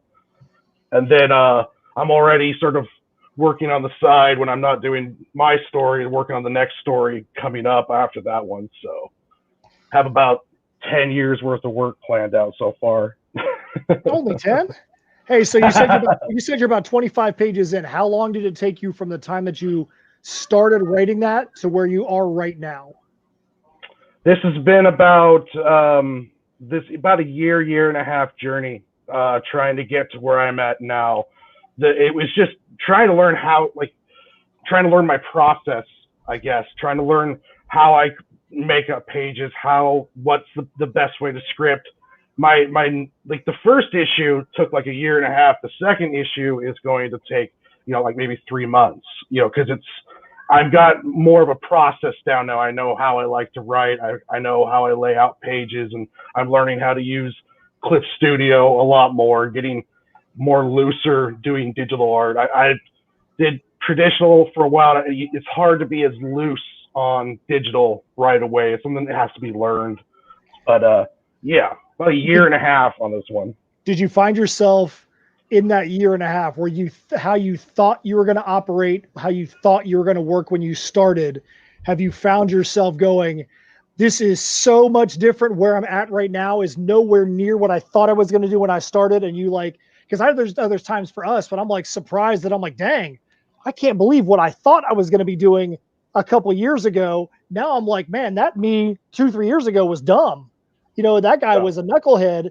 Now I feel like I've learned a lot more. Have you felt the same kind of thing happen on your side, where you're kind of like, you're on the job training has you changing a lot of the things as you've gone from what you originally thought you were going to do? Oh yeah, it's almost a complete 180 degrees on my philosophy, on making it, on how I make it. I was very rigid before. I was trying to say, okay, well, I'm going to do this on the iPad, and I have to do it all on the iPad, and I have to figure out how to do that. And then now it's like I'm doing it on yellow legal pads, graph paper, 11 by 17, Bristol boards. I'm just, whatever it works. And the biggest thing was, when I first started it, I didn't realize how much I was going to love the story making process, how much I was going to love building the characters. And now it's gotten to the point where it's like, I have to do this. Like, I've gotten this bug, and it's just now figuring out how I can be the most productive at it. But yeah, it's been I'm nowhere near where I thought I would be when I first started. It's been a complete journey on it. What do you think has been the biggest change for you? Was it what you just said with the way you're storyboarding it, or has it been something else that has been such a huge change for you? It's the biggest change was how much I of the parts I took out. Like, I was at the point where I was like, okay, I have to do these rough pencils, then I have to do clean pencils, inks, and then paint. Now I'm like, well, I can do almost what looks like scribbles, and then I can ink over that and put in all the details. So I'm cutting out so many processes that I thought I needed to make it. I thought you had to do A, B, C, and D, and I was like, no, you have to do maybe some of A. You can skip to C, and if you know what if you confident where you're at, you can go all the way to Z if you want to on some of the stuff. So Now, are you doing everything beginning to end, lettering, scripting, all that, or do you have someone else that's going to be working with you? I'm doing everything on it. Scripting, lettering, painting, pencils, inking, all of it. I wanted to, the way I was explaining this to a friend of mine was, I bought a car and I'm just taking it all apart and I'm putting it back together and I'm learning everything I can about the process. Now, in the future, I might start handing some stuff off, but right now I'm like, no, I need to do all of it. So that's the kind of crash course I'm going into right now. I would say, I know you didn't ask for this advice. I would say one thing as a word of advice I would say for you is before you release it, at least have somebody with some kind of editorial eye take a look at it, just to make sure, because there's times even with, I work with Steph, she and I are partners in everything that we do when it comes to our content creation, where I might think something is totally great. And then she's like, dude, you cannot say that. Or, do you realize when you lettered this page that you've got the on the page, or you've got this and that? I'm like, dude, I didn't even see it. My eyes didn't even see that thing. Or like, we'll read it out loud. And when we read it out loud, instead of just reading it like in our minds, we hear something totally different. We see something that's just by bouncing it off of somebody else makes such a huge, huge difference. Yeah. I have a friend of mine who's also writing a book. His name's Max. He was going to be here tonight, and I'm going to have him doing a lot of editorial and on the work, and he's going to also help me with some of the lettering. But yeah, you're absolutely right though. And one thing nice about the madness is I'm starting to meet more people. And I'm starting to get a little less shy. So I'm more willing to be like, hey, could you please look at this and tell me if you see anything? And one of the reasons why I wanted to do webtoons too was I wanted to do all of it without having to worry about the financial end of it right away. It's we're building the audience, learning to advertise, and doing it all for free on the webtoons. Felt like it was like, okay, well, if you're really going to want to do this, you're going to be able to get through at least a year doing it on webtoons for free, and of course, if you build up an audience, then that's an audience you can bring over to a Kickstarter, and you can start doing hardcovers and stuff along those lines. So really, any work that we do is always constantly different ways you can repackage and sell and keep on, so like 8 hours working on a page is like, that could be used years from now, building up and reselling, repackaging. So. Absolutely. Matt, what's up? You're doing a great job, bro. Hey, like I said, man, I'm asking the questions I knew you wanted to ask. You want answers to, man. Just having a conversation. You're doing a great job, bro. I just want to say. Everybody knows that I'm not like an interviewer. I'm not, I'm no Chris Wallace. I'm just an old fan, right? And, I have fun.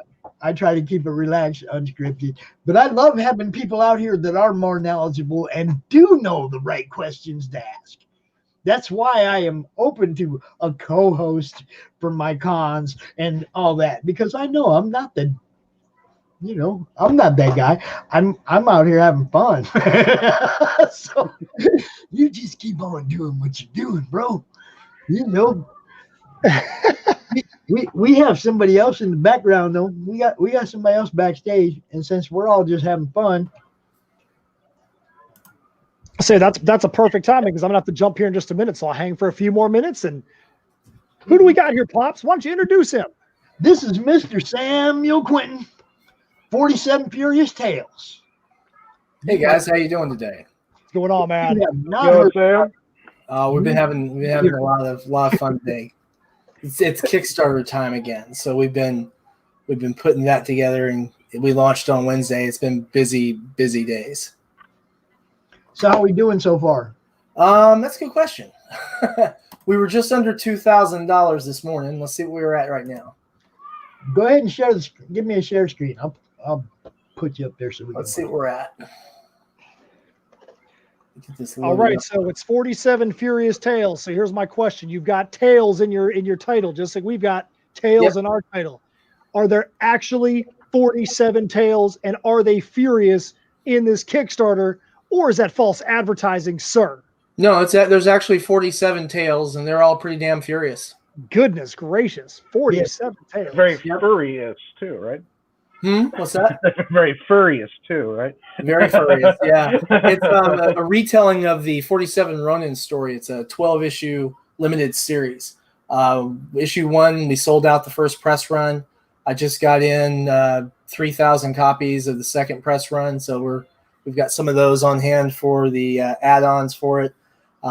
We've been blessed to have some shops who've been really kind and been picking the book up. Just shipped another 30 down to Texas, so that was fun. It's been exciting. So we're hoping that we can, get the rest of the folks who supported issue 1 when it came out back. We've got a lot of people following the campaign right now. A lot being subjective, really. We got 100 and something people following the campaign that haven't pledged yet, and currently 67 backers. We're at $2,032. You throwing that link up there, Pops? I'm about to share the whole screen. I'm getting it. I'm getting there, bro. So this actually is the cover. This poster behind me is the cover for issue 1's first cover, and then we did a new cover for the second printing with the same artist, Alexia Veldhausen, who does the interior work as well. And so we did these on the same heavy stock that everyone loves from issue the first press run. We use a 130-pound satin soft touch paper stock on the cover. So those things will literally actually stand up on their own with 80-pound interior, so it soaks up the color really, really nicely. Now, Matt, I can vouch for this one. The first book, amazing. And Alexia has been doing the same great job on this issue. If you scroll down, you'll see we've teased out page 1 without the lettering on it. And it's just a little bit below that first paragraph right there. And then we're going to be bringing out more of the colored pages over the next week and going forward. But she did an absolutely stunning job on this book. That's some gorgeous artwork. Yeah, she does amazing work. This is actually an illustration that was done based on photographs of the actual graves of the 47 Ronin in Japan. And so if you look very, very closely on the tombstones, you'll see that even though neither she nor I read kanji or Japanese at all, she tried very hard to copy the actual lettering off the tombs. She did the illustration. Just an amazing amount of detail. It is. I'm telling you, it's an amazing book. Really. And we got Fernando Ruiz for a variant cover for issue 2. You guys know him from Betty and Veronica, Archie. He's done some Betty Page covers. Die Kitty Die. He's a teacher at the Kubert School, and of course Paul Walcott, who's been doing a lot of stuff for Viz lately. It's been really exciting getting this ready. See, there you go, the add-on right there, the $2 add-on. Yeah, Graves of the 47. Yep. Oh, see, there you go, right there. We got real lucky to get on the beta for the add-ons, but we did find there's one little trick about the add-ons that they're doing for Kickstarter is it doesn't discriminate in the fact that you can't set it to exclude physical backer rewards from digital only tiers. So I've emailed Kickstarter about that. So the people who've reached out who wanted just a digital only tier, we've got them just pledging in the no reward thing pledge there. Just pledge whatever they're comfortable with, whether it's $1, $2, $3, doesn't matter. When we get to the end of the campaign, we're going to take in I've been collecting emails from these guys. We're putting them in the distribution list, and they'll be getting a digital copy of 1 and 2. So now, this is your artist, Alexia. Yep, Alexia Veldhausen. Yep. And that's Aisha Gould, who's doing the flats for Alexia on the interior. This is Brian Lee. He actually does look very much like that, except for he's a little bit paler. That's Paul Walcott. Absolutely fantastic artist. Pleasure to work with him. And that's the legendary Fernando Ruiz.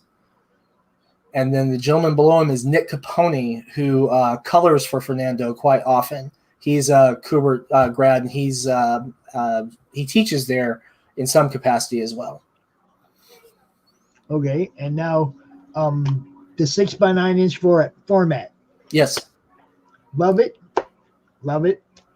I don't have a lot of small books like that, so it makes it stand out. It makes it something different. Yep. Love it.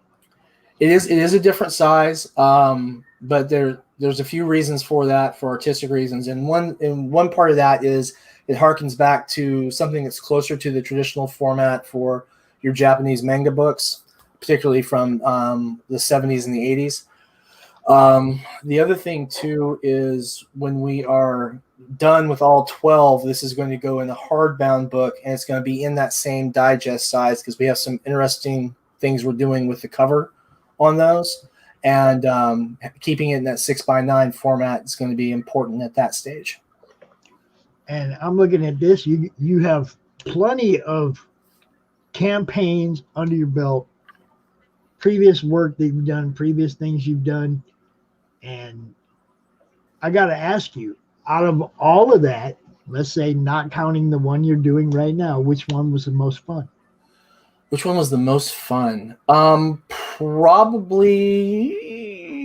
that's a hard one. Either Whispers of Persephone or The Steel Road. Whispers of Persephone had a very energetic backer base, and Kickstarter still had their Kickstarter live feature, so we were live streaming directly on Kickstarter probably 2 or 3 times a week. And we ran out of stretch goals. So we, at $6,000, we just, I was looking at what to do because I wanted to do something because everyone was like, we blew past the last stretch goal at $4,000. I was like, okay. And Alexia had never played D&D before. And so she agreed that if we reached $8,000, then she would play her first D&D game on a live stream during the campaign. And so we announced that, and we got $1,200 in pledges in the next 6 hours after announcing that. And hit 8,000, the $8,000 mark with 2 days left to go in the campaign. And so, or 3 days left to go in the campaign. So the night before the campaign ended, we had her first ever D&D game live on Kickstarter. Did she like it? She did, actually. She still plays. Cool. That's what I'm talking about. See, it's about having fun, y'all. It doesn't matter.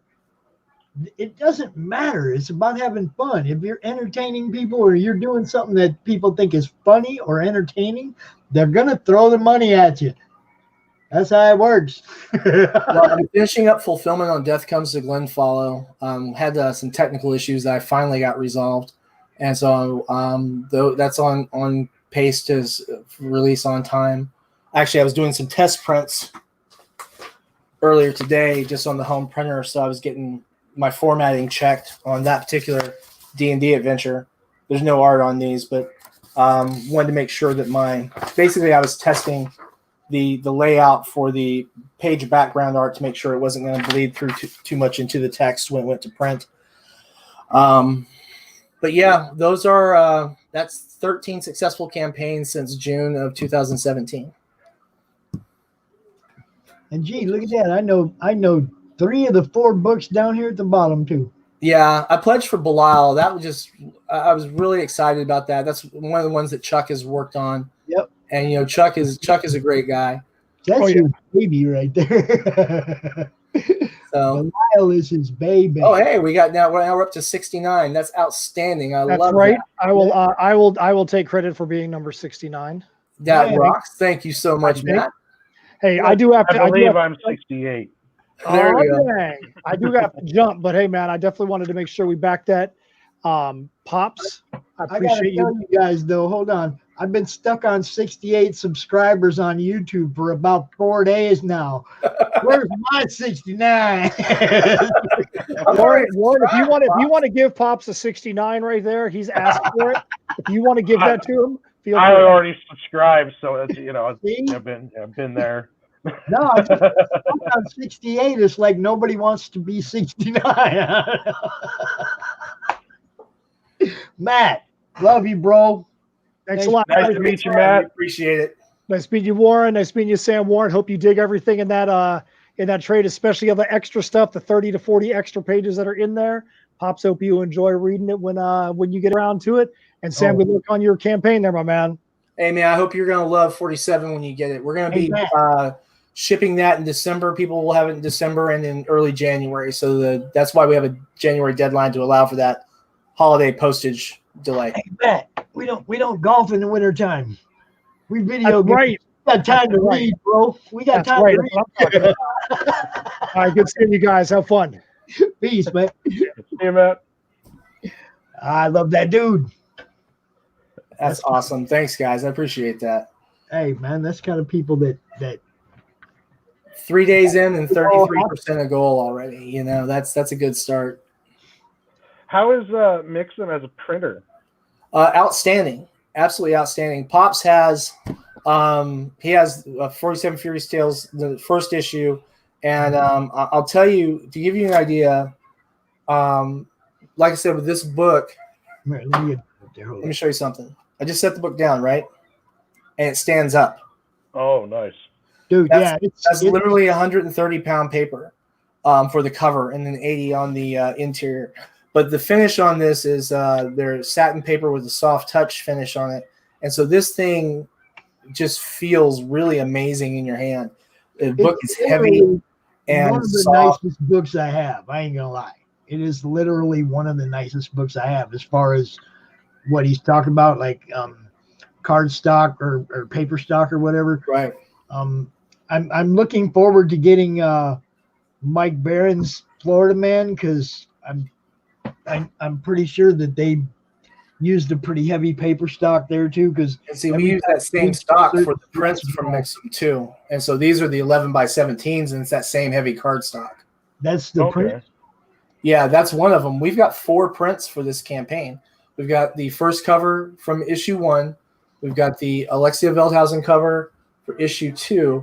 We've got the Alexia Veldhausen cover from the second press run for issue 1. And then we've got the Fernando Ruiz cover.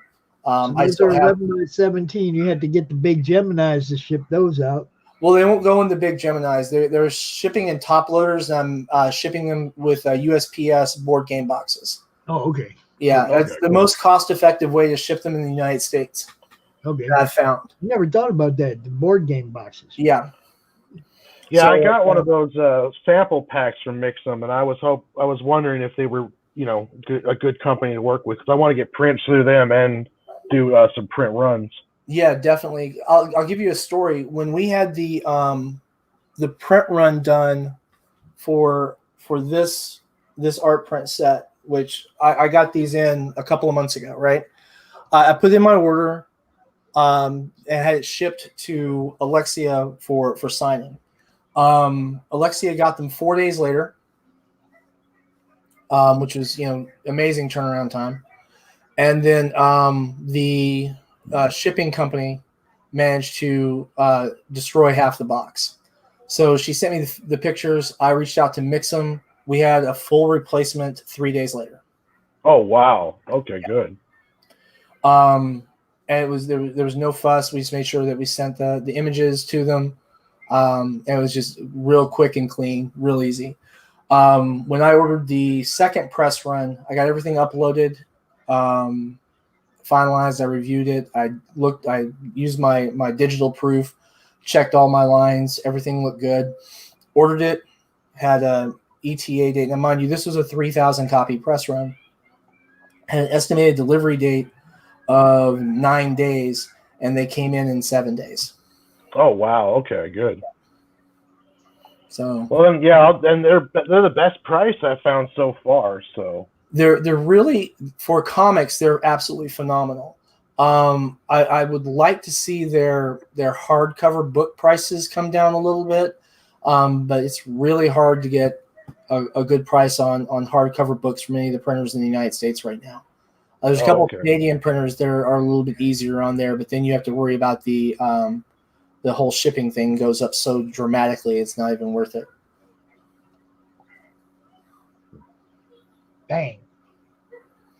I'm really glad to see this one coming out, though. But I got 24 days to figure out how I'm going to get it. You have 24 days to figure out. Here's what you need to do, Pops. Seriously, no lie. take and reach out to the Madness, because we've got that Daimyo tier that still hasn't been pledged for yet.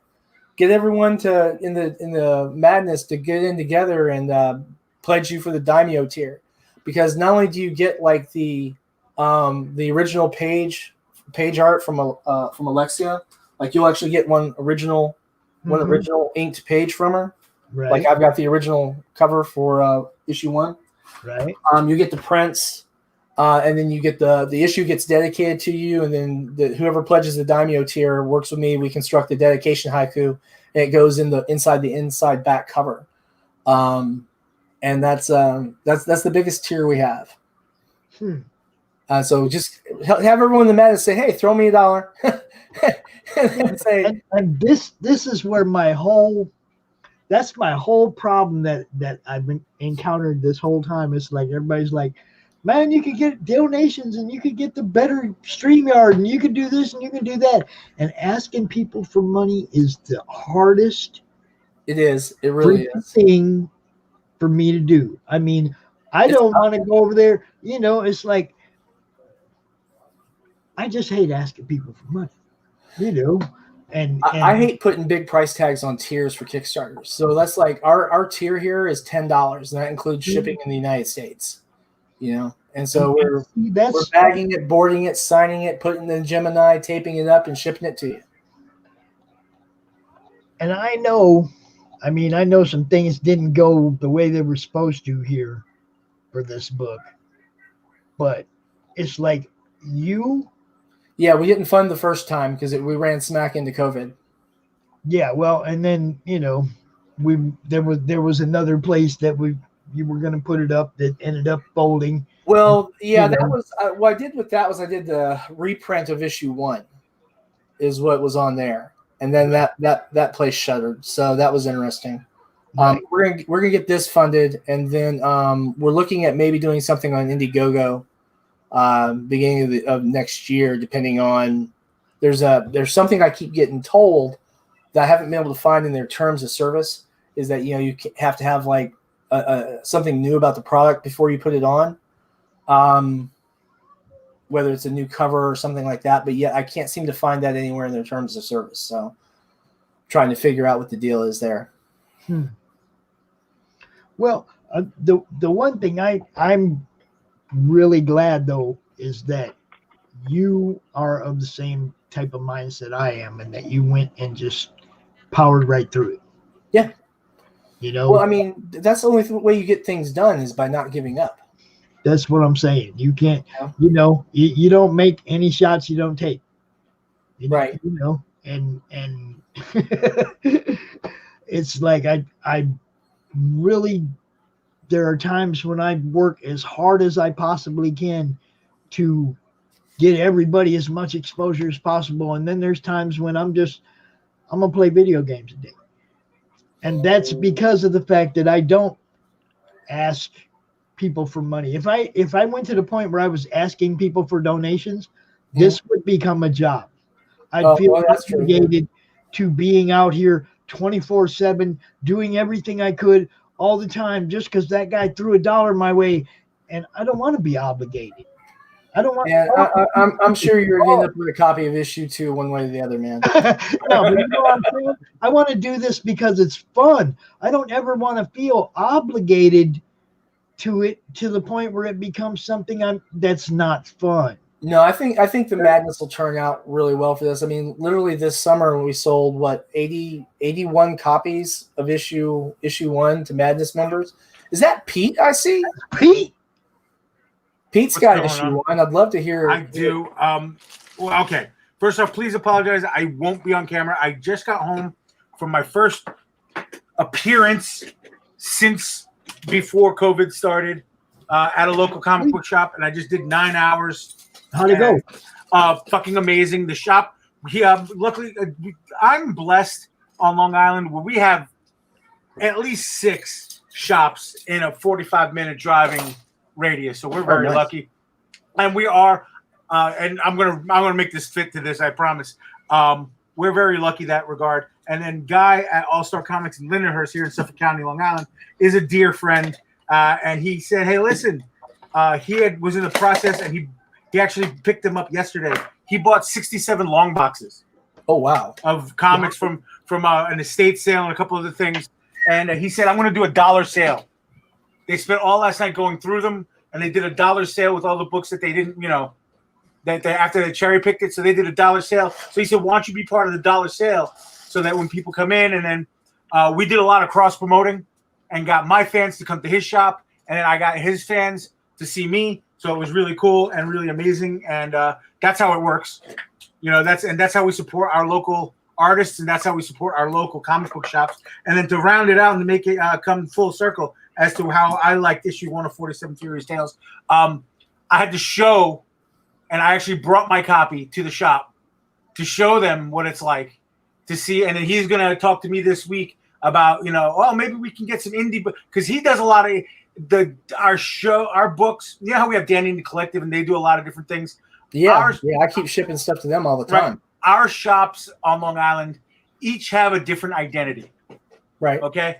2 or 3 of them have a similar vein where they sell their slabs and silver and golden age and stuff like that. Then there's my home shop is a lot of new stuff and caters to a lot of young people and a lot of new comic books, and they do a lot of the indies and stuff. So I'm trying to be Danny on Long Island a little bit. I'm trying to copy my little friend there and preach the word of the indie books, at the very least to start the indie books that I follow, that I love, so that I can so I can sell with passion.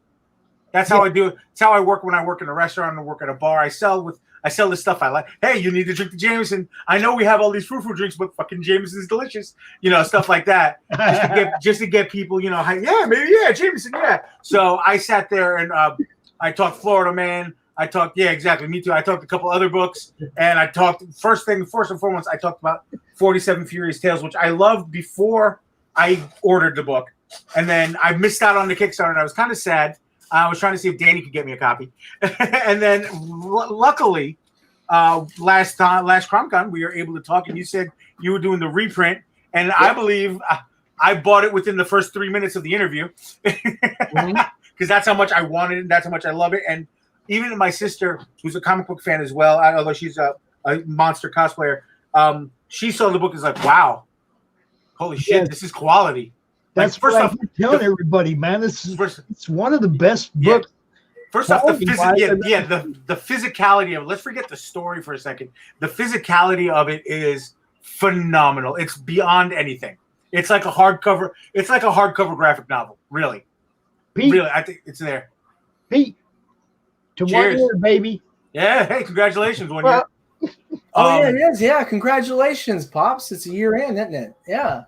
1 year, baby. I'll tell you, Pete. What kind of got me is, we don't print the price on it, but the SRP is like $5, right? And then for shops, when they order it in bulk, we can knock it down because we're distributing the shipping across the multiple copies, and so the shops are getting it like $240 or something like that, $250. And then I got pictures from a guy I know down in Texas. Of 47 Furious Tales in the wild on the shelf of his local comic shop. It was really cool. That's fantastic. Now, I mean, I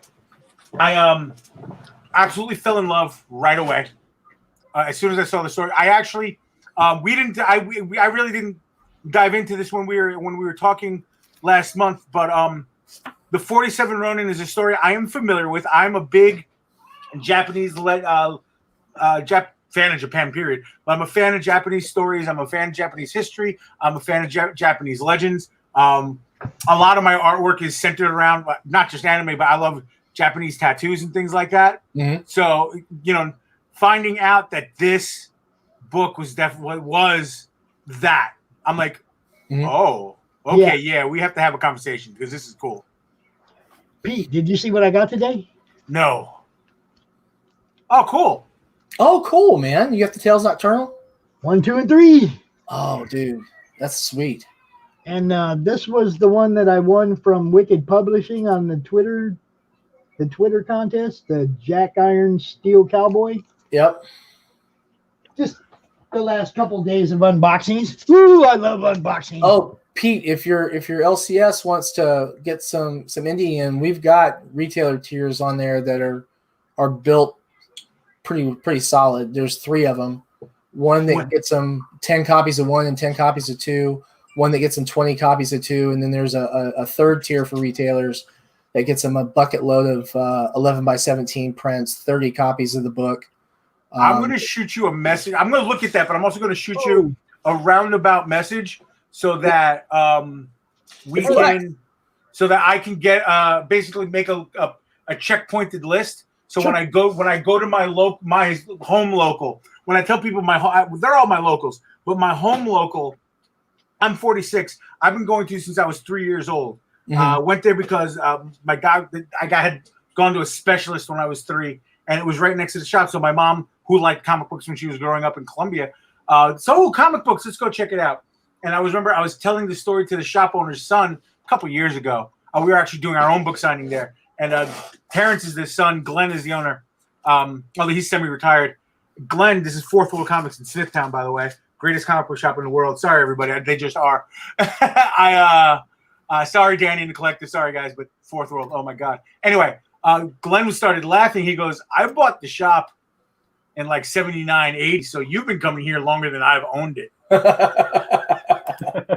Yeah, which was like, holy shit. Okay, that's cool. But yeah, I know I may stray away every once in a while, visit other people, but they know about spreading the love.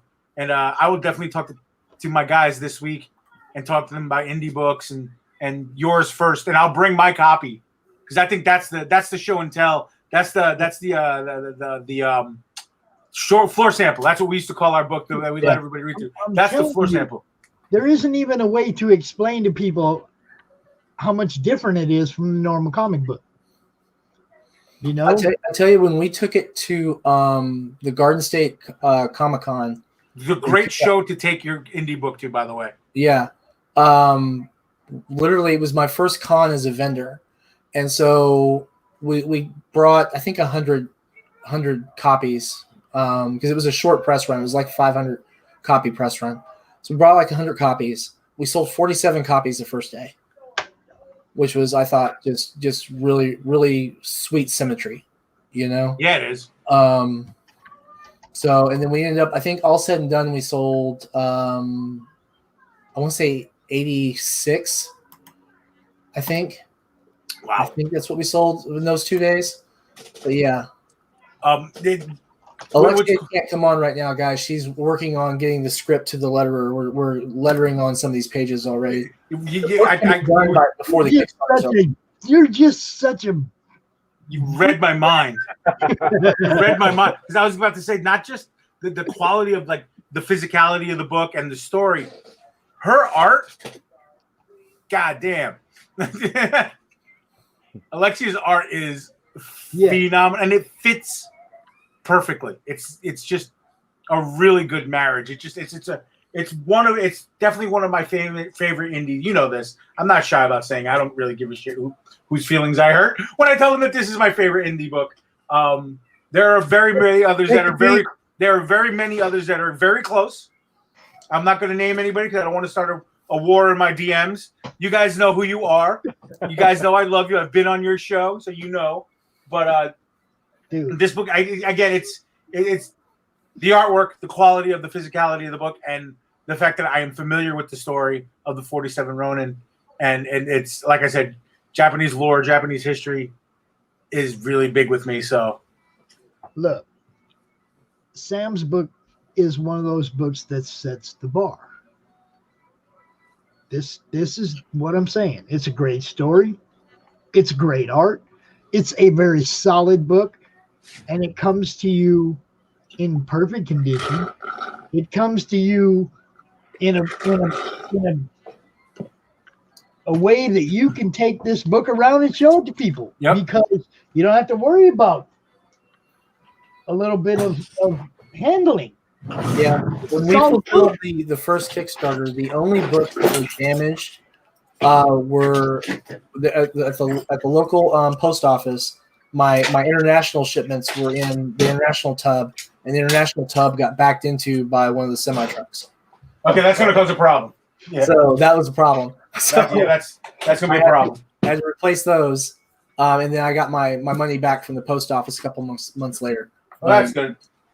But Yeah, it takes a while. It takes a while to get that back. Yeah, I bet. But those were the only ones that we had any reports of damage from. Were the ones that were hit by the semi. But that's what I'm saying. This is a bar. They set a bar for me. Pete said it's his favorite. I won't say it's my totally favorite because there's a couple others that are right up there. But if there's a plateau for those at the top, you're on that plateau. And I appreciate that. Okay. This is my first comic that has been published, so I'm pretty excited. No, I don't give reviews that spoil. I don't do any of that. It's, to me, all art is subjective. The stories are subjective. The art is subjective, and I'm no person to take critique from and apply it to your wallet when you're deciding what to buy for yourself. Okay, so that's why I don't do that. I'm not trying to influence somebody to not buy something or to buy something that they might not like or whatever. I tell people what I like. I'm telling you that is a top tier book. And we've got copies of issue 1 available on the. If there was no pages, if there was no art and no writing, it's a top tier book as far as the quality of the actual material. Just from what I've seen of it, I realize that it gives me more goals and more things to work towards because, seeing something like that makes you realize you have to up your game with art. Well, see, I can't draw. All art is the people I've hired, and I'm really fortunate to work with Alexia. She's been working with me on RPG projects and this comic project for 3 years. So we've developed a pretty great working relationship. She's absolutely incredible to work with. Her artwork looks amazing. She does a great job. And she's really flexible with her art too. She can do a lot of different things. Like, for example, this is an image that she did for a role-playing game book, one of our omnibus releases that's coming out hopefully towards the end of this year, where we had a focus on a lot of different goblins. And so we have a lady here who's capable of such great variety. It's like having 3 artists in one, really. That's fantastic. I'm just waiting, and not just because I'm an artist and stuff. I'm just waiting for the sketch cover. Wink, wink. Cough, cough. You don't have to sketch cover on this one. I'm looking into that. You got 10 more issues, man. Right? We're doing 12. We're doing 12. You got 10 more issues. I can wait. I have patience. There's it's weird too that we've had people who had, like, for example, the suggestion came up about doing the sketch on the Gemini, right? And so we went that to 10, and those went really quick. We've only got 2 of those left. So that was something wild to see happen. It just that $50 tier rolled right by. No, dude, I told you mail art was a dealer. I told you mail art was a killer deal. It really jumped off. It really did. Any original art that we could get our hands on that we didn't have to pay an arm and a leg for is such a bonus for a fan. I'm telling you, that was the mail art, the surprise sketches, the random stuff, man. That's the stuff that you get a fan to like on. Mm-hmm. There's just no doubt. Yeah, I'd love to have a piece of Alexia's art on the wall. I ain't gonna lie. I'll tell you what was wild. I'm a big Billy Tucci fan. I mean, no qualms about it. Long Island's own. The teen sensation himself, right? And we were on with Niles and Billy the day before the launch, and Billy Tucci and Niles both have, just fantastic stuff. And I remember that Billy Tucci made this comment about how it was an absolutely gorgeous book, and I thought I was going to fall over and die. Yeah, he might know a thing or two about that. I was just like, I didn't even draw it. I'm like, Billy Tucci likes my book. Holy crap! I'll fall over. He's one of the nicest guys. He really is. Period. That ever. It was. We met a bunch of times because we're local. You know, we're both from Long Island, and we've probably met before we actually met a bunch of times just because that's how Long Island is. Right. But a few years ago at WinterCon, which is held at the Resorts Casino Aqueduct Racetrack out here in Queens, in New York. Yeah. I have the Ring alarm on my house, and it's connected to my phone, so it rings. So I'm at the table, and it goes off. Now, it's a slower day. It's a little slow right now, you know, a lull in the show. And it goes off a couple times in a row because my dad is coming in and out of the house. So I'm checking, okay, everything's cool. And then I hear somebody come up behind me. He's like, is that your blind? Are you checking your camera out in the woods? And it was Billy, who's an avid outdoorsman. Yep. And he thought it was my deer camera.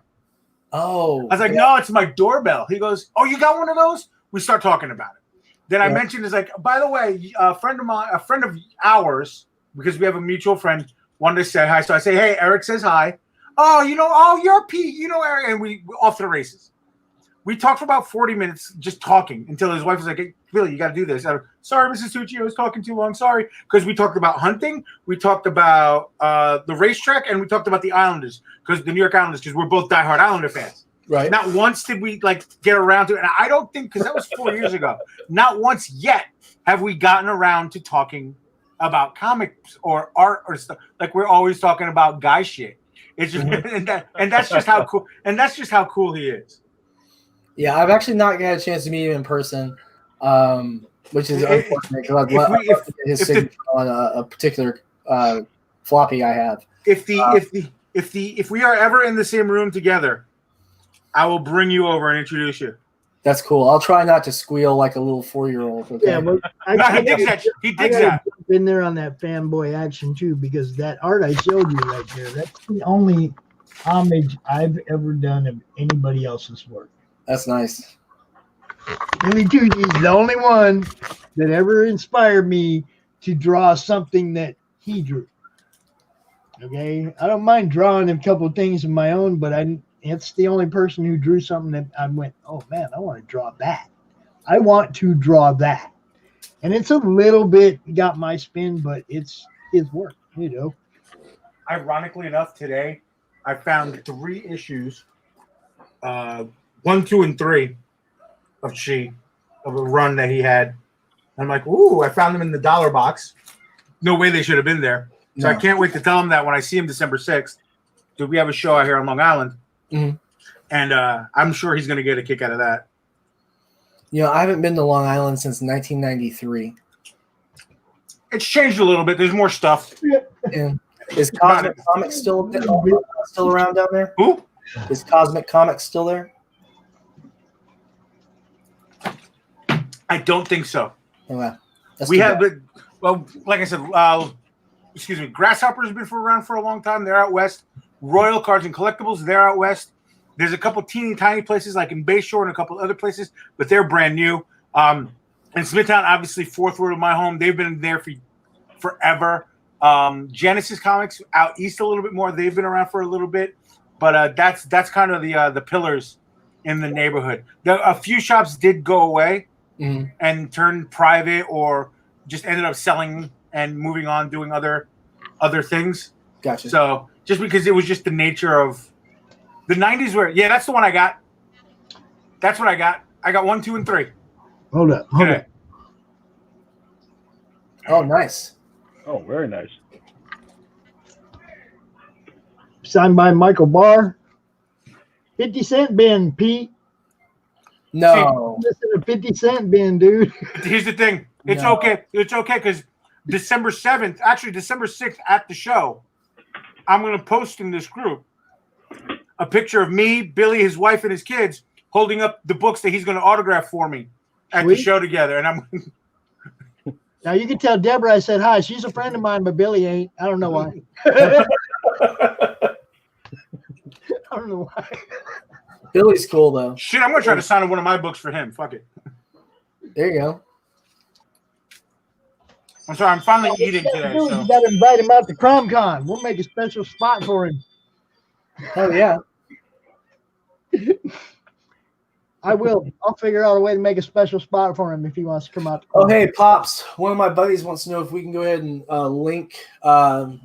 link tonight's stream. He wants to put it out on his Twitch channel too.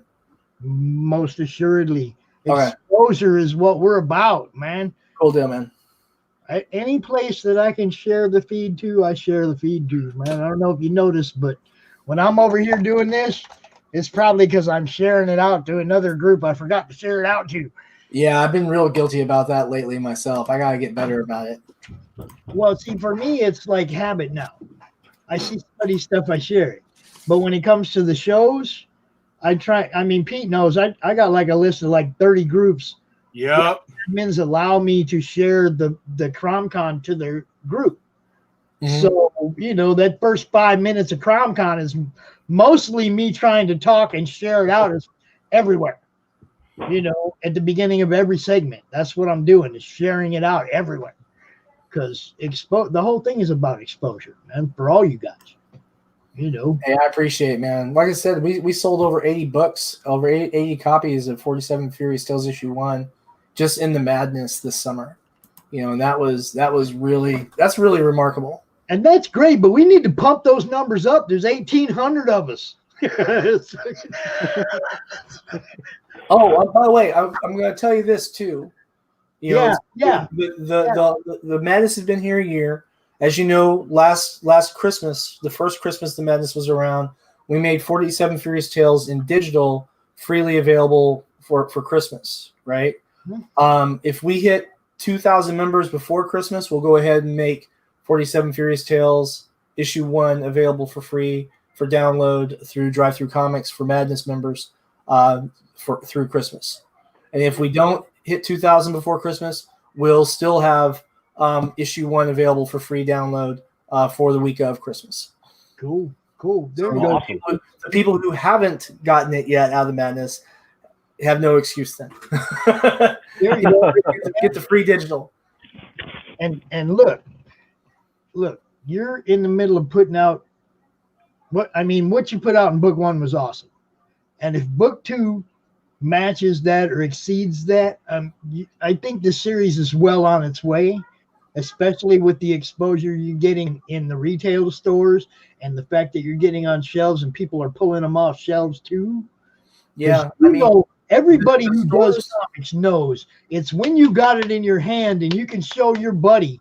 Yeah. That's where the real sale comes in.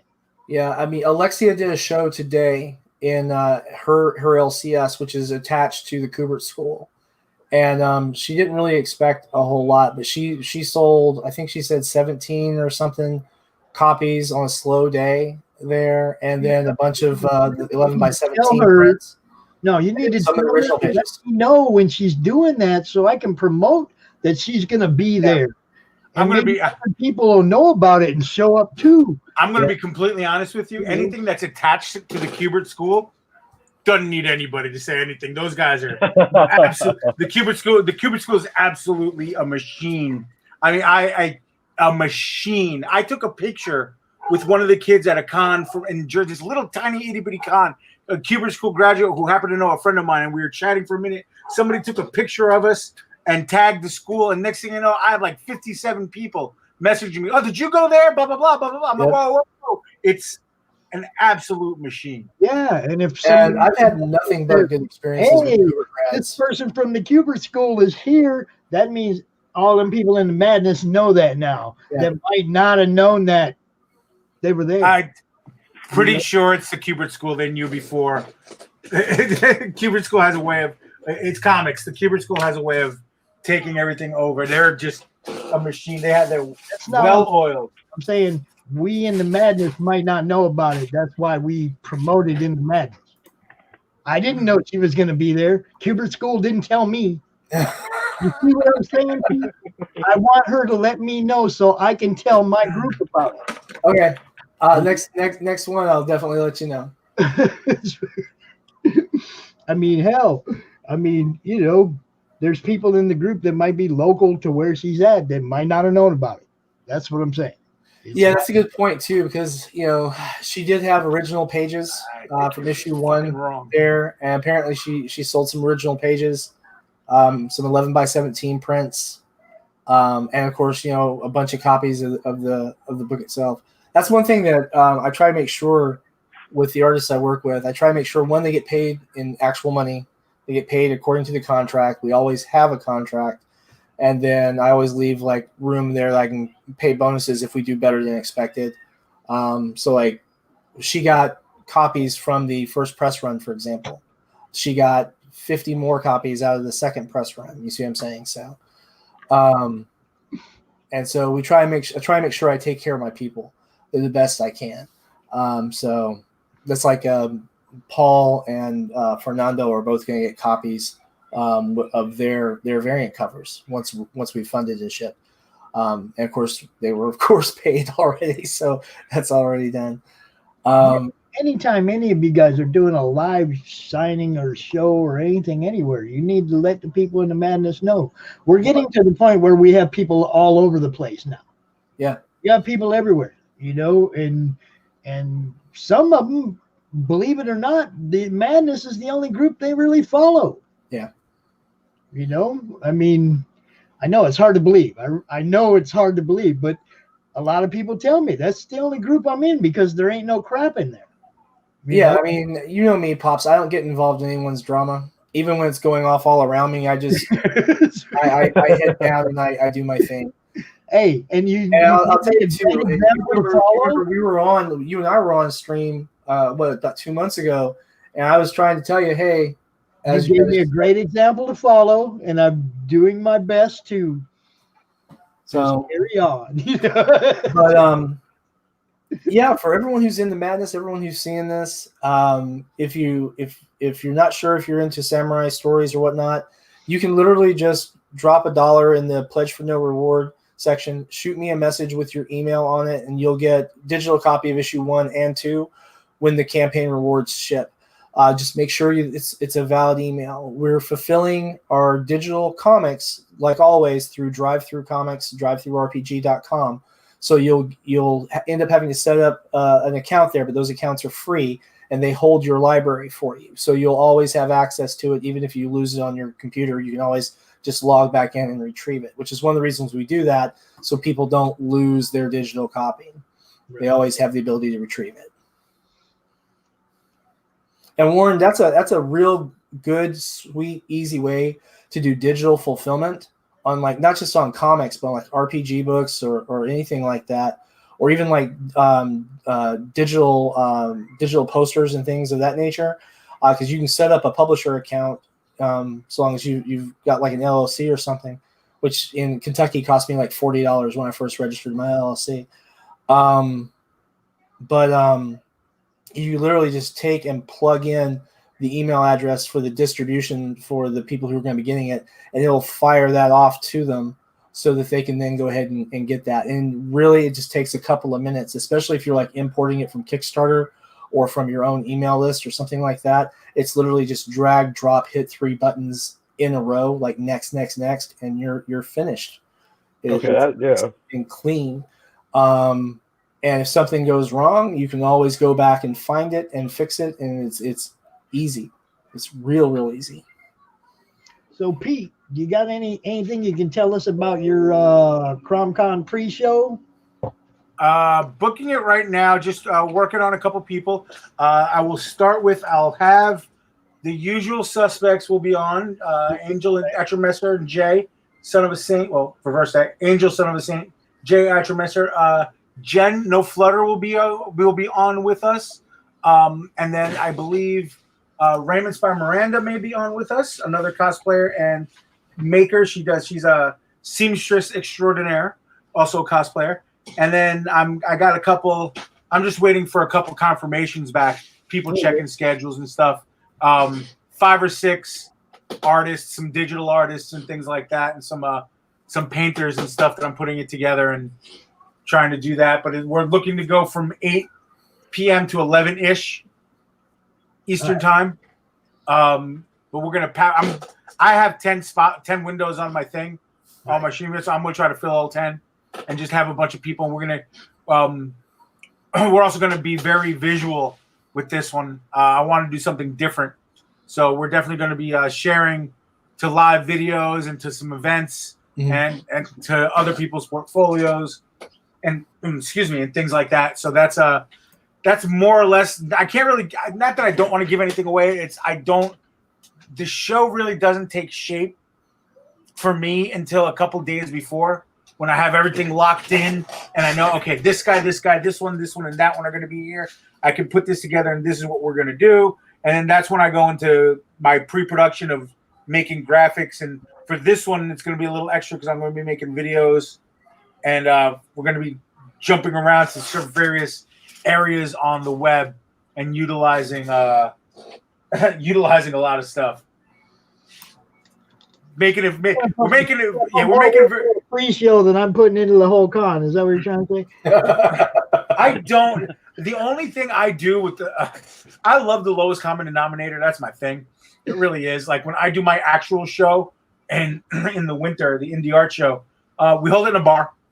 Yeah, I know. The concept of that too. Let me tell you, we don't charge at the door. I charge what it costs. I basically divide the total of just if the venue charges me X for being in the venue, I divide that up against myself, giving myself the bigger end of the stick to pay, and then that's what everybody gets charged. So I'm not making money. I'm also actually spending a little extra money on the cosplay contest for a little indie show that has probably 200-300 people at it max. We do a $75 and a $25 prize for a cosplay contest. But I'm no bells and whistles. Come in, have a great time. Just got to be 18 and over. It's the bar. It's mom and dad con. Leave the kids at home. Come here, have a drink, cheeseburger, check out some art, hang out with some artists. I have usually about 12 indie artists. Also, the tagline is if Jim Lee wants to come to the show, be at the show, that's great. He can have a beer and a burger and walk the floor, but he can't have a table. This show is for all the small guys that can't get into New York Comic Con. That's what and this is one of the things that I feel about CromCon. I mean, it was great having Polito out in the first one to give it that boost, that credibility, but I don't want the superstars. I want you guys. Well, that's the onus behind what I do with the indie art show. I'll have veterans because look, I've been doing this now a few years, and last year before 2019 was great. I did just about 40 shows. If I can take that experience with a guy who's never been able to do a show and be like, hey, give me $20. I'm going to give you this table and I'm going to put 200 people in front of you. And hey, these guys that I have around me, because Jay and Angel are there too with me and my partner, Brendan, the four of us can help. Hey, if somebody's like, well, where did you guys get your stand? Where do you guys get your graphics? Where do you guys get your banner? We can help somebody with that the way people actually helped us.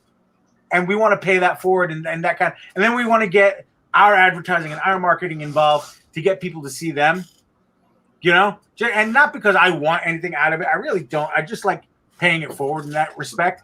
And then the cool thing is we do that with the cosplay contest too. And some people may get a little weirded out, but whatever. The rules are there are no rules with our cosplay contest. So, some are jurred, some are very analytical and stuff like that. That's cool. I understand that. I get that. That's cool. I respect it. I actually enjoy cosplay contests like that. But I knew I could never run one like that. But I did know I could run one where there were no rules. Basically, if you show up to the bar and you tell me, like the one kid who told me, oh, I'm cosplaying Archie from Riverdale. Okay, fine, you're in. I don't care. You walk in, tell me you're somebody, you're in. You're automatically in. I don't care. And I tell them the artists are the judges. So if you want, and sometimes the bartenders too. So if you want to get votes for the contest, you have to go around and meet all the artists. You got to talk, hang out with tip the bartender. And I tell my artists who are my judges, here's the judging criteria. Give me your top three. You can vote technically.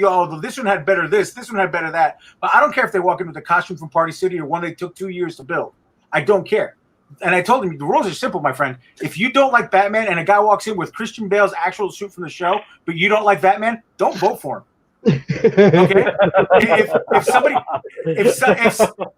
somebody wants to take you out back and give you a little woohoo in the back to get a first place vote, yeah, that's valid. I don't care.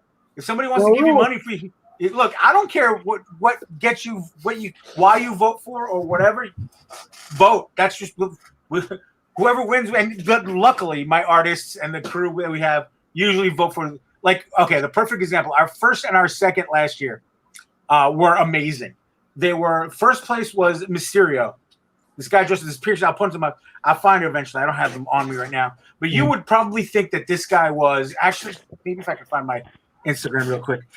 You would think that it was straight from the movie, the way this guy suit looked, but it was movie, but with the comic book colors. You know what I mean? It looked like it was really bright colors, but really just amazingly technically built. And then he came in he came in first. Second was right behind him though. Young lady, I forget her. She's Megan Elizabeth. I forget her name, but she was Wendy, not from Peter Pan. She was Wendy from Wendy's. Oh, Here, I'm gonna share the screen because I got them. She was cool. She was Wendy from Wendy's, and she had the nuggets and the fries like fresh. Oh, here we go. When Pops gets a second, he'll put that in the because I found it. There it is. There they are. Oh, that's genius. It absolutely, yeah. you know, because you see how like it looks legit, but it also has those comic book colors. And then she was Wendy. She was Wendy. Now he won $75. She won $25, but they both also won 2 sets of tickets each to about 4 different Long Island shows, Comic-Con art shows. They got an art package from all the artists, be it some prints or be it, I know one guy gave paintings. We had a lady there. We had a baker there. She gave the winner a cake. Oh, cool. Yeah, you can see in Mysterio's hand the Indie Art Show Cosplay Contest trophy. That was the first ever. A guy by the name of Mike Burns Things is where you'll find him on Instagram. He's a wood burning artist, and he made that with the soldering iron on a piece of wood. He made the trophy. Oh wow! Yeah, it's pretty cool. Like we get a pretty fun run of. Okay, actually perfect. Here we go. We get a pretty good. Oh, wow. Yeah, I like that, man. That's pretty badass. Yeah, we get a pretty good group of talent, and that was the show fly. Really simple stuff, really fun. Just bring everybody in, have a good time. That was the February show. That was February. I started to here we go. We'll put the flyers for it. We started to we were doing it twice a year, but the summer show always had either incredibly bad heat or the trains on the station were just never working. Mm-hmm. So, you know, and it's at a bar. I want people to take the train or, you know, Uber or something. So we had Uber codes for everybody too. Right. But when it's super hot and the trains don't work, I don't want people, you know, having to take a car or something. And then the last summer show we had, it was the hottest day of the year, and the fire alarm went off. Oh. So we all had to go outside. Very good. We all had to go outside and wait for the fire department. Yeah, Sandra sent me some too. So the running joke for that show was that we're the only Comic-Con with the fire drill. That's how worried we are about safety. That's how concerned we are with your safety. We had a fire drill. So I decided really even before COVID that I wasn't doing a show in July anymore. It's just not. The winter show is way better. Everybody's home. It's cold, so everybody wants to stay inside. And either way, the bar loves it because what ends up happening is we end up doubling, maybe tripling their normal Saturday day crowd. Right. So because, you know, we have it from noon till 6. So the bartenders love it because they get to, you know, wear their superhero T-shirts and stuff like that. And then the patrons kind of enjoy it because it's weird because why is Superman in here? Why is this guy dressed up like John Cena? What's going on? And now now in the bar, you look in the bar and there's like some bar regulars hanging out with some cosplayers, drinking beers, eating food, throwing back shots and stuff like that. And that's kind of the vibe I wanted. So, and that's, you know, again, like Pop said, that's the vibe this group has. You know, it's way back. No rules thing you said. That got my wheels turning right away. What if we did CromCon with no rules as far as how people get their spot? Well, you can't. It's November 14th, right? Because you can't offer me what that guy did. All I know is all I was willing to offer was a Google document, and I was happy with that. It made my life easy, so that's all I know. That's Oh, November 14th, right? The 14th and the 15th. Free Right. show the 13th. See, that's perfect for me in a lot of ways. 'Cause that gives me time to recover from my birthday. Oh, good for you. 21's a big one. Huh? 21's a big one. Yeah. No, it's 50. Good for you. Yep. That's an even bigger one. Yep, that's the big Yeah. one. So I got 10 days to recover from my birthday, and then we finish up the Kickstarter 3 days after that. Even better. So it's perfect timing this year for me. You're a dog year younger than I am. Yeah. Oh, Yeah. Good times, man. Look, I'm looking forward to this CromCon. I like the fact that when I said I was open to having people do like a segment, co-host a segment with me, and people were interested, I was like, yes, this, it's getting everybody involved in as many ways as possible. The more people are involved, the more they're going to want to tell people that they're involved. yep. Yeah. And we all know, I say it 1,000 times every time I'm on a stream, but it's about exposure, Yeah, I'm gonna try and bring Alexia with me. So Yeah, dude, that'd be great. she's after she finishes the stuff for 47, she's got 4 pieces to finish up for the Dungeons and Dames pinup book we're putting out next year. And then Man, you're working her way too hard, dude. You got to let her come off and do a live stream once in a while. I mean, we're all working really hard, man. I'm trying to keep everyone working as much as we can. This Now, is I tell you what, down I there. tell you a secret. I made a mistake the other day. I called her before she had her coffee. That's See? not something you That's do. not good. Yeah, that's not good. Right. No, you It don't was want to do like that. 10:30 or so I figured I was safe, and I was wrong. And Dude, I had so, people hitting me this morning the same way before I had my coffee, and I was like, look, I'm scheduling on Monday. I'm yeah. playing video games this weekend. And so I was talking to her, and she was not happy with me because it was pre-coffee. And so I said, you're going to keep this up, and I'm going to call Paul, and I'm going to give him a script. We're going to make a comic about you without telling you, put it out, and just let you figure out what's going on. The more I thought about it, the more I like it. So I roughed out a draft the other day of a title where it turned. Oh no, she's still with. I roughed out a draft. I want to get to Paul. Yes, it was a big mistake to call her before she had her coffee. Well, it's like when I made the CromCon video for the sign up post, I was like, I told everybody, Monday, I'm gonna do scheduling on Monday. It's like by then I figure 3 days of people signing, saying they want to be in. That'll give me a big enough list to work with, I'm sure. And on Monday I'll start getting a hold of people, and we'll start assigning, their spot. I'll make the event post all in one day. I won't have to edit it 50 times, and then and Pete, that's also I wanted to say, I want to make sure that I get Pete's Pit on the schedule in the event post too. Yeah. Okay. Frank messaged me earlier about something in regards to that, I believe. So yeah, we may be in good shape. Yeah, and he's doing us up some banners, individual ones for each co-host for their segment, and I love the way everybody helps out.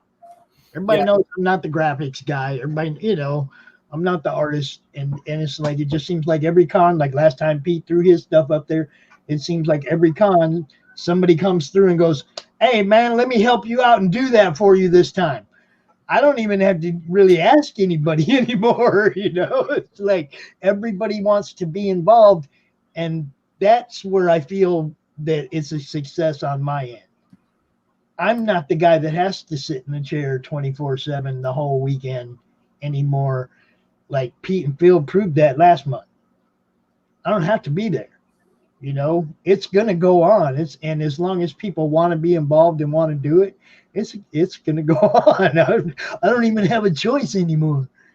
That's how I feel. It's like it's taking on a life of its own. I'm not going to be the guy to kill it. As long as you guys want to come out and do it.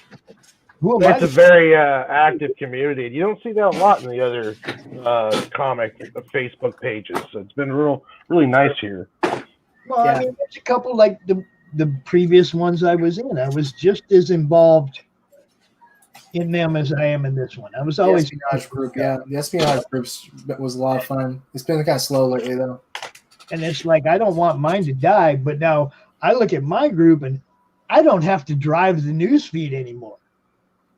I used to have to post a lot to make sure that there was people were seeing everything. Everybody's got it. Everybody's showing their stuff off now. I'm sharing their stuff off to Twitter because they're already putting it in the group. Right on. That's what I want.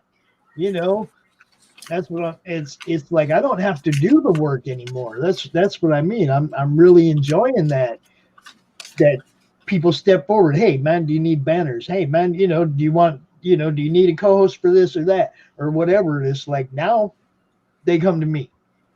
And I'll tell you what was really nice. One of the guys who's here in the Madness, he makes little animated video clips and GIFs and things like that. And so he had reached out and started putting together a little GIF for one of the 47 Furious Tales characters. It was pretty cool. Really? Should have it done in a couple of days. I'm looking forward to seeing it. Are we holding out on the name until it's done, or I don't know if he wants me to release it. Cause I don't know if he wants people not to get it done or not. Okay, well, you find out because I don't mind giving credit where credit's due. Oh yeah, I mean if I get work somebody's way if they're doing something people like, I tell you, he did a quick little rough little GIF of it. He said he took about 2 hours and roughed one out. And it was I thought it was really, really beautiful, to tell you the truth. So I can't wait to see what he's gonna have when it's done. So I'm pretty excited. It's gonna be a pretty good week. I'm probably gonna be apologizing to Alexia all week for making fun of her for getting on my case for calling her too early, but she wasn't caffeinated, so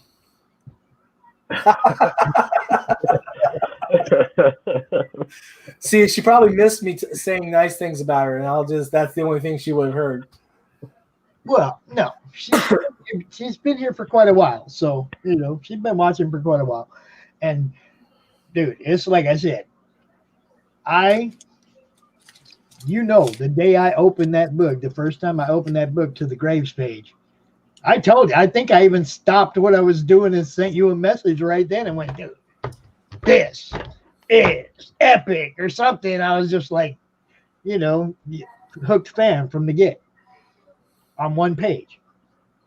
Her art was el spectacular. Looks like we might be getting Alexia for a moment. She's almost done with the coloring she's doing today. Oh, you're going to let her do I wonder if we might be able to get her to share a little something. You think? You're going to let her take a few minutes off, boss? You guys want to meet Alexia Veldhausen, the absolute legend that not enough people have heard about yet? I most definitely would like to, I think, meet her again. Cool. So let's go ahead, and she should be on here in a minute. I sent her the link earlier. So look forward to seeing Alexia. She's like, yeah, psych.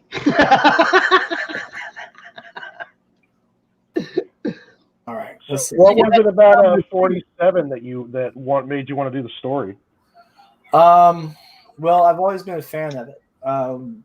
When I was a little kid, it was comics and Kurosawa films, And when I was a teenager, I was a competitive fighter. I was a competitive martial artist. And so when you read a lot of the history and the legends and you read things, that's one of the tales from Japan that's just right at the top of the list.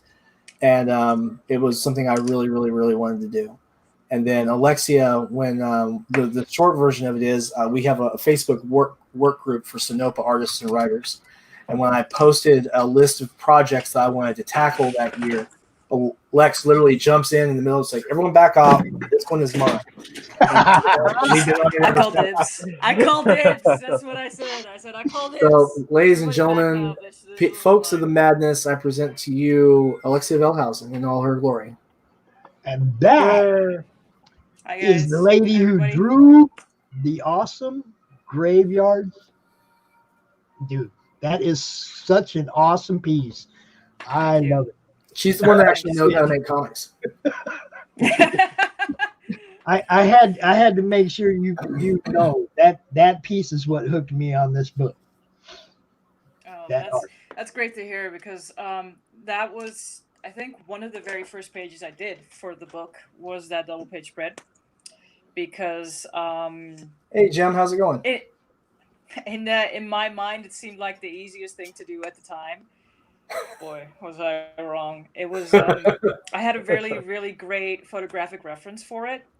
Because it's it's an actual depiction of the actual graveyard of the actual 47 Ronin, and the way that picture was taken was just phenomenal shot. So I was able to take it and translate You put me in the the graveyard. values in You it was put able me to translate it into ink and ink wash and make it look You presentable put me in for the comics. scene. That's what I mean.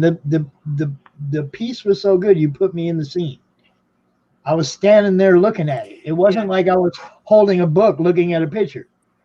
And that's the kind of escapism I'm looking for when I'm a story guy. I'm not even an art guy. Okay, I'm a story guy. I'm the guy that reads a story, and if the story's good, I'm buying it again no matter what. Okay, art, no matter what the art looks like. I'm a story guy. Your art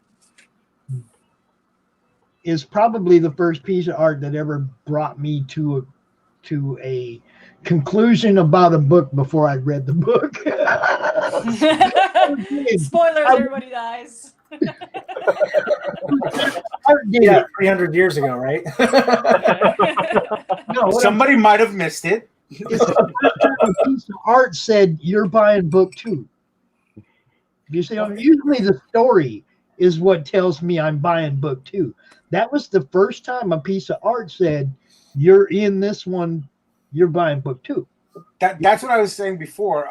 Because having known the story, like known this 47, is that the 40? And then hearing Sam say, "Oh yes, it's the 47 Ronin," I'm like, "Ooh, that's super exciting for me." And then as a fan, we talked about it before, the physicality of how physically impressive the book is and how the story I was cooked, but the knockout punch. And I'm not saying this because I'm staring at you right now. I'm looking at you.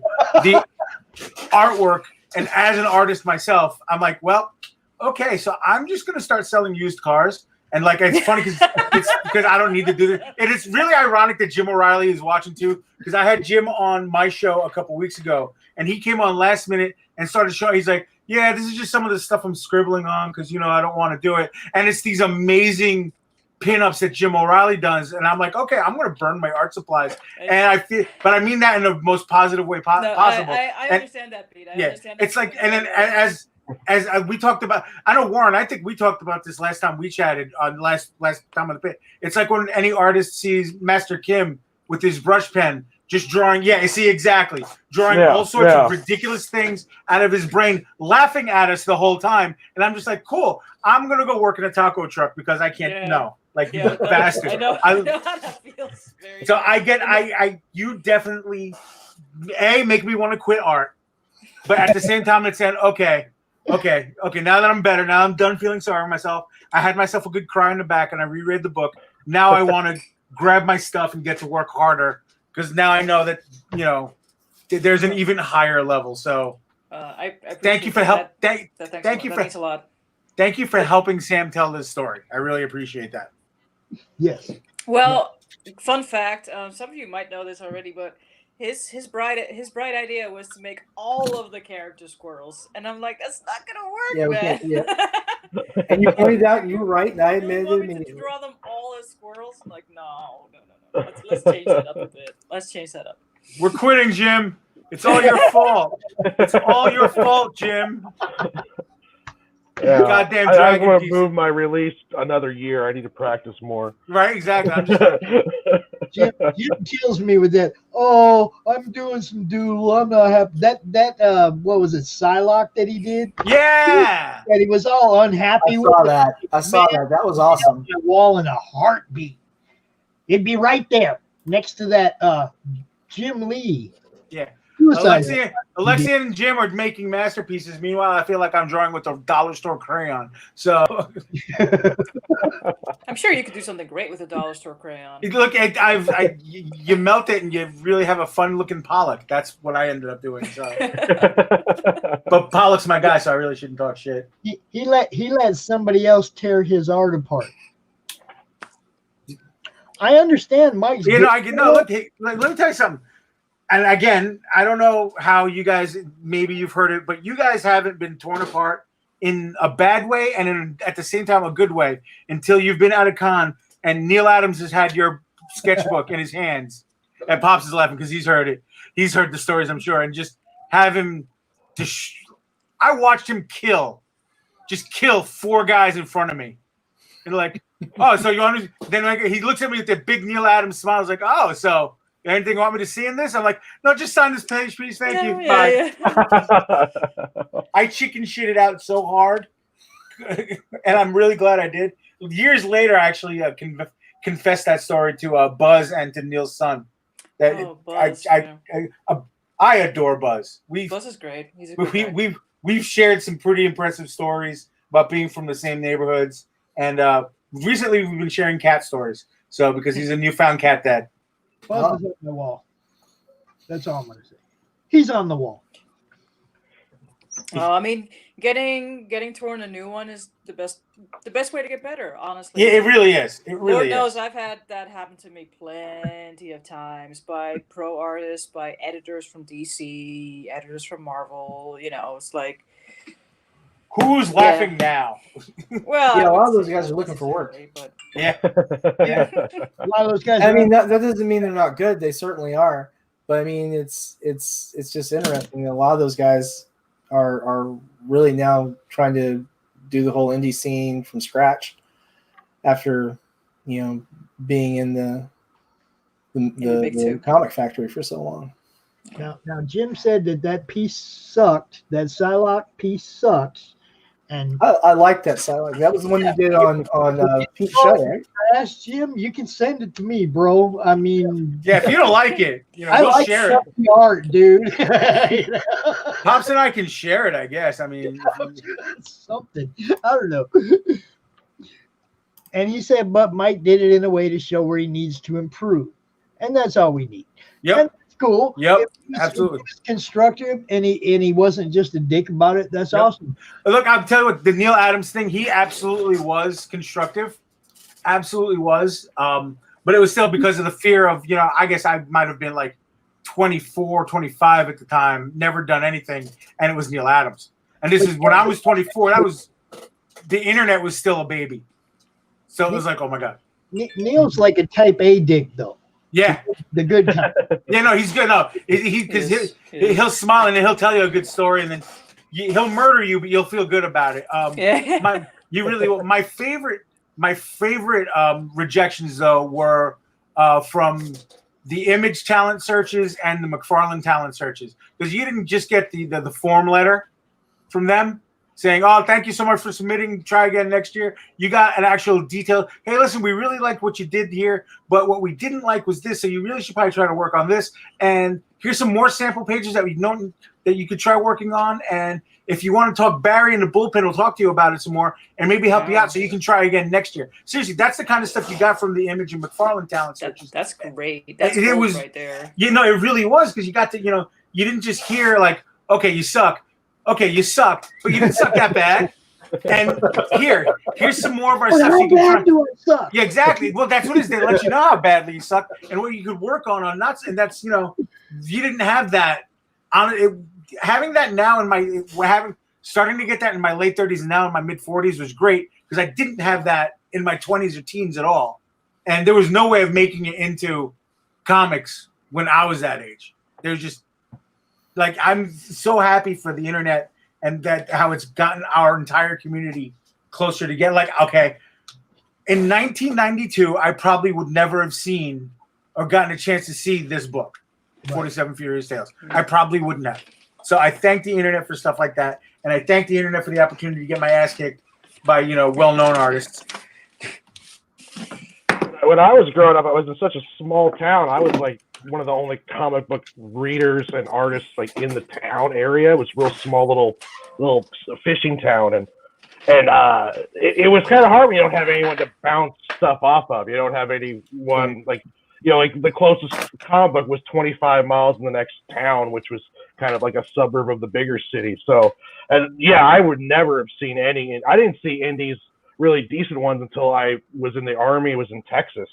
It was in like a bigger city, and got around and got to see like much more variety in shops and a lot more different things. For a while, my only way to get comic books was the rack at Safeway. So. Oh my God! I would have fallen died.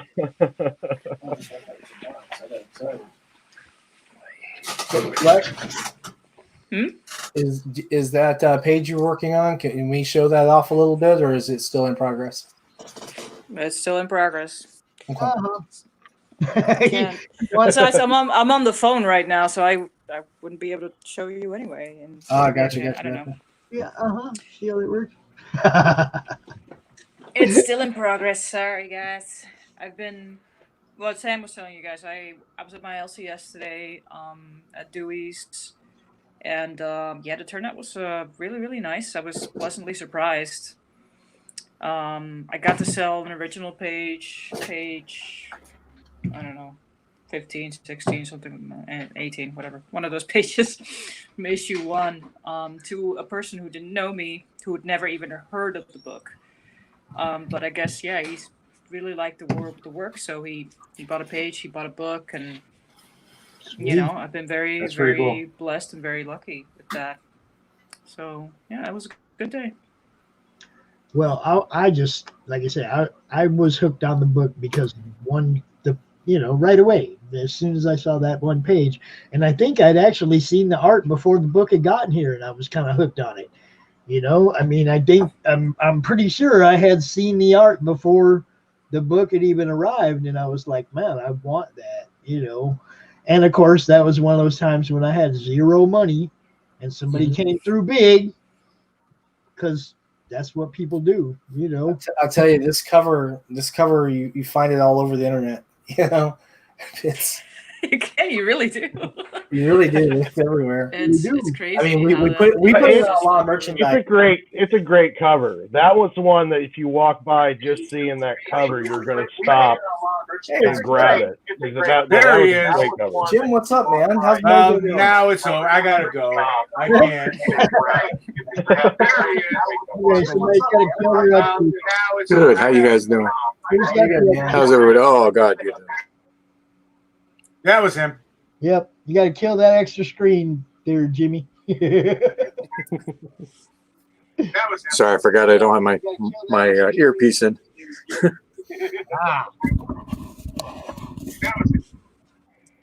How's everybody?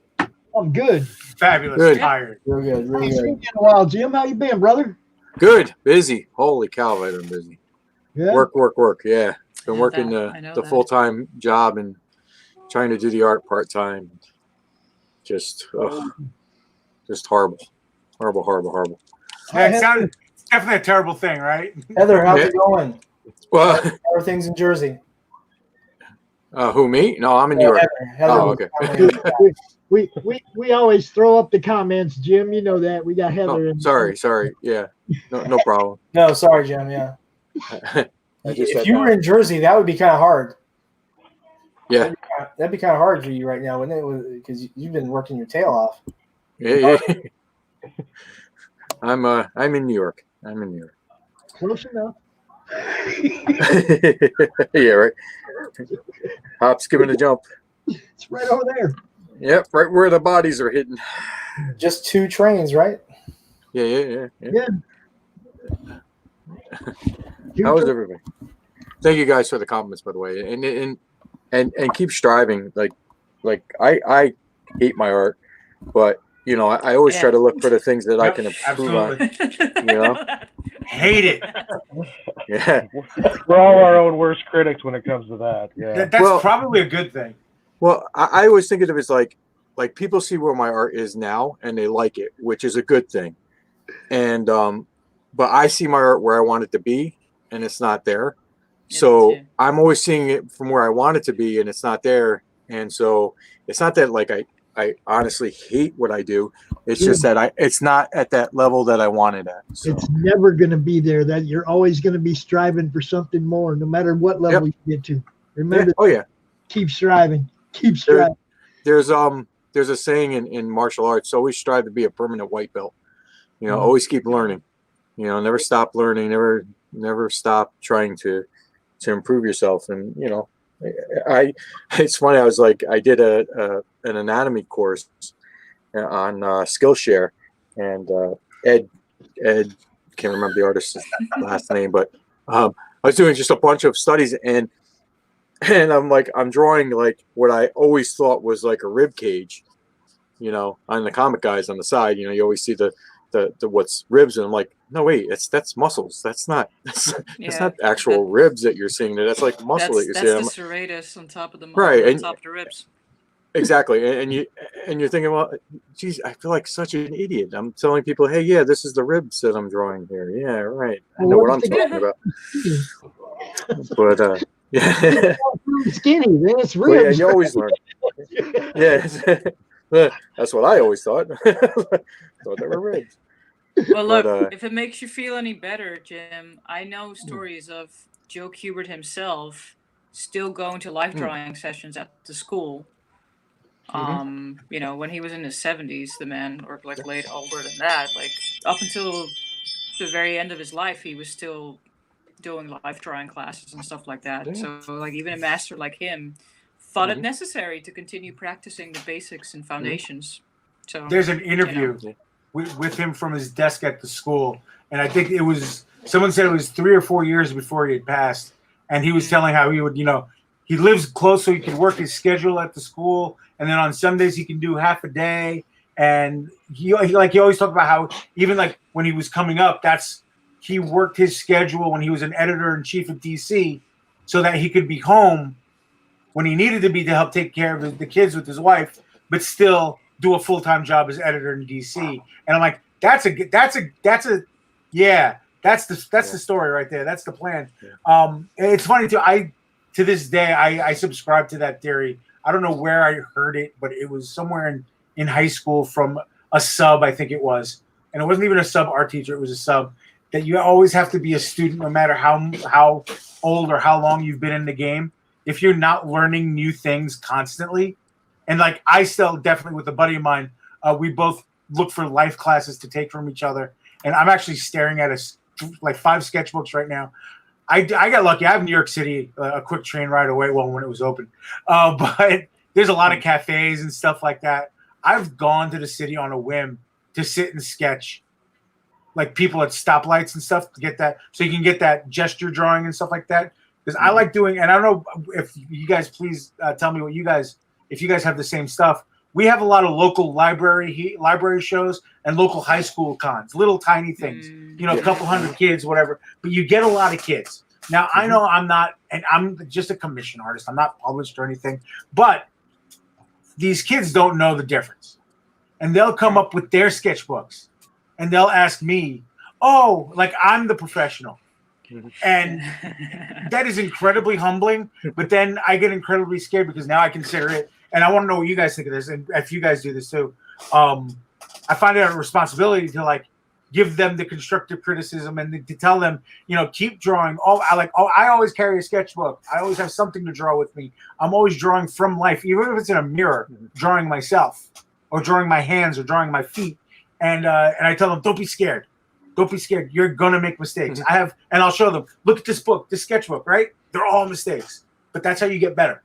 And then they thank me, and then the parents come and go, "Thank you," because we have no idea what they're doing. And then I stop them and give them my email address, and I help them find where they can get all the cheap art supplies, like not like cheap, but like inexpensive, where the coupons work. And then we're very lucky. I have I have a local mom and pop art store out here that if you take them your syllabus from school, they'll help you shop for your class. Oh, That's nice. nice. Yeah, That's Very really which is really really helpful. Yeah, absolutely. The photographers in Central Park is so dope for that. The only thing you have to I don't know if the rule is the same now, but there's a tripod law in Central Park now. You can't set up a tripod. Well, because there was starting to be accidents. There was a lot of weird stuff was going on, and I don't know, but it's New York, so whatever. I never had that problem because I didn't need one for my notebook. Yeah, that was always like my favorite part of shows is when kids would come up and ask Yep. about stuff at Comic Cons and stuff. It's always great to and I'd always stop what I was doing, I didn't care if I was in commission or what. But I always stop and try to give them attention, and the one thing I would always tell them is draw every day. Even if you're bored, take 5 minutes. Even if you're just doing something really quick, just draw every day. Draw every day. Every day. Yep. And you try to impart the advice that you wish you had heard, growing up, and you're only given your knowledge from where you are now at any given moment at any time anyway. So you hope you do a good thing, and you hope that they become interested in art, and that they'll remember you at the table, giving the advice to them, and they'll pass it along. Amen. So it's kind of for I'll myself. tell what you, it is. my It's a lot daughter of- is very it's a lot of heavily passion to inspired watch. by Alexia. My little 6-year-old, she is heavily inspired by Alexia. Actually, you want to tell them what she did today when we were talking about the events? This was hysterical. Oh my god! She said, I was like, I what the want, heck? can I talk to Alexia? Can I talk to Alexia? I'm like, sure, go ahead. And then she said, No, you you go. remember what she You said? tell her. She said, Alexia. And you're like, yes, Willow. He said, how's the colors coming along? And I'm like, I already got enough people on my back on this. You can't be starting out too. Oh god. Yeah, she was literally just like, how are the colors coming along? And I'm like, oh my god. No pressure. Sounds like she's protecting her father to me. Yep, that was exactly what that is. Because she hears him say that practically every day now. Hey, how's the art coming along? Hey, how are the colors coming along? Yep. He's like, my dad's kind of stressed, and I better get this in real quick. How's things Actually, going? the funny part is I'm not really stressed about 47 Furious Tales because we did all the It's easy for you to say. yeah, I mean she's doing the heavy part, right? Which is why she makes the big money. But we did all the writing and scripting stuff. We go through well in advance. We check how the panels are going to be structured, the whole 9, and then when we come through there, then it's in her capable hands. And so what I've been working on is I'm finishing up Death Comes to Glen Follows formatting. Like I said, a technical issue I was taking care of. That's the only thing that's got me tied up. I'm trying to get that done by tomorrow. Yeah, it's been a really good experience with this issue. I mean, obviously we would have liked it to have funded, when we did our first campaign, but COVID had other plans. There were a few other.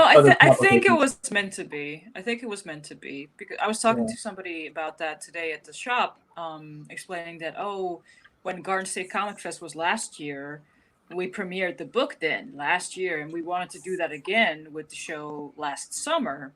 So this year, but of course then it got canceled because of COVID. So I'm like, maybe this was really all for the better, in the sense that we'll have another chance to present issue 2 at Garden State like we did the last time. Hopefully, and plus we've gotten a lot more shops on board too through the course of the COVID problem. Because otherwise we might not have had Danny at the Collective, and with Danny we got the Hive. Of course we've got the guys in the other shops that we've been working with to figure out where they want to be on, how many copies they want to be on. So it's and it's we got Dewey's now too. Yeah, we got Dewey's now too. They were 10, right? 10 copies. Yep. Yeah. I'm going to be dropping that off on Monday. I'm sorry to be ignorant to this, but are you doing an Indiegogo or Kickstarter? Mm-hmm. Do you have a link that maybe Pops could share? Or?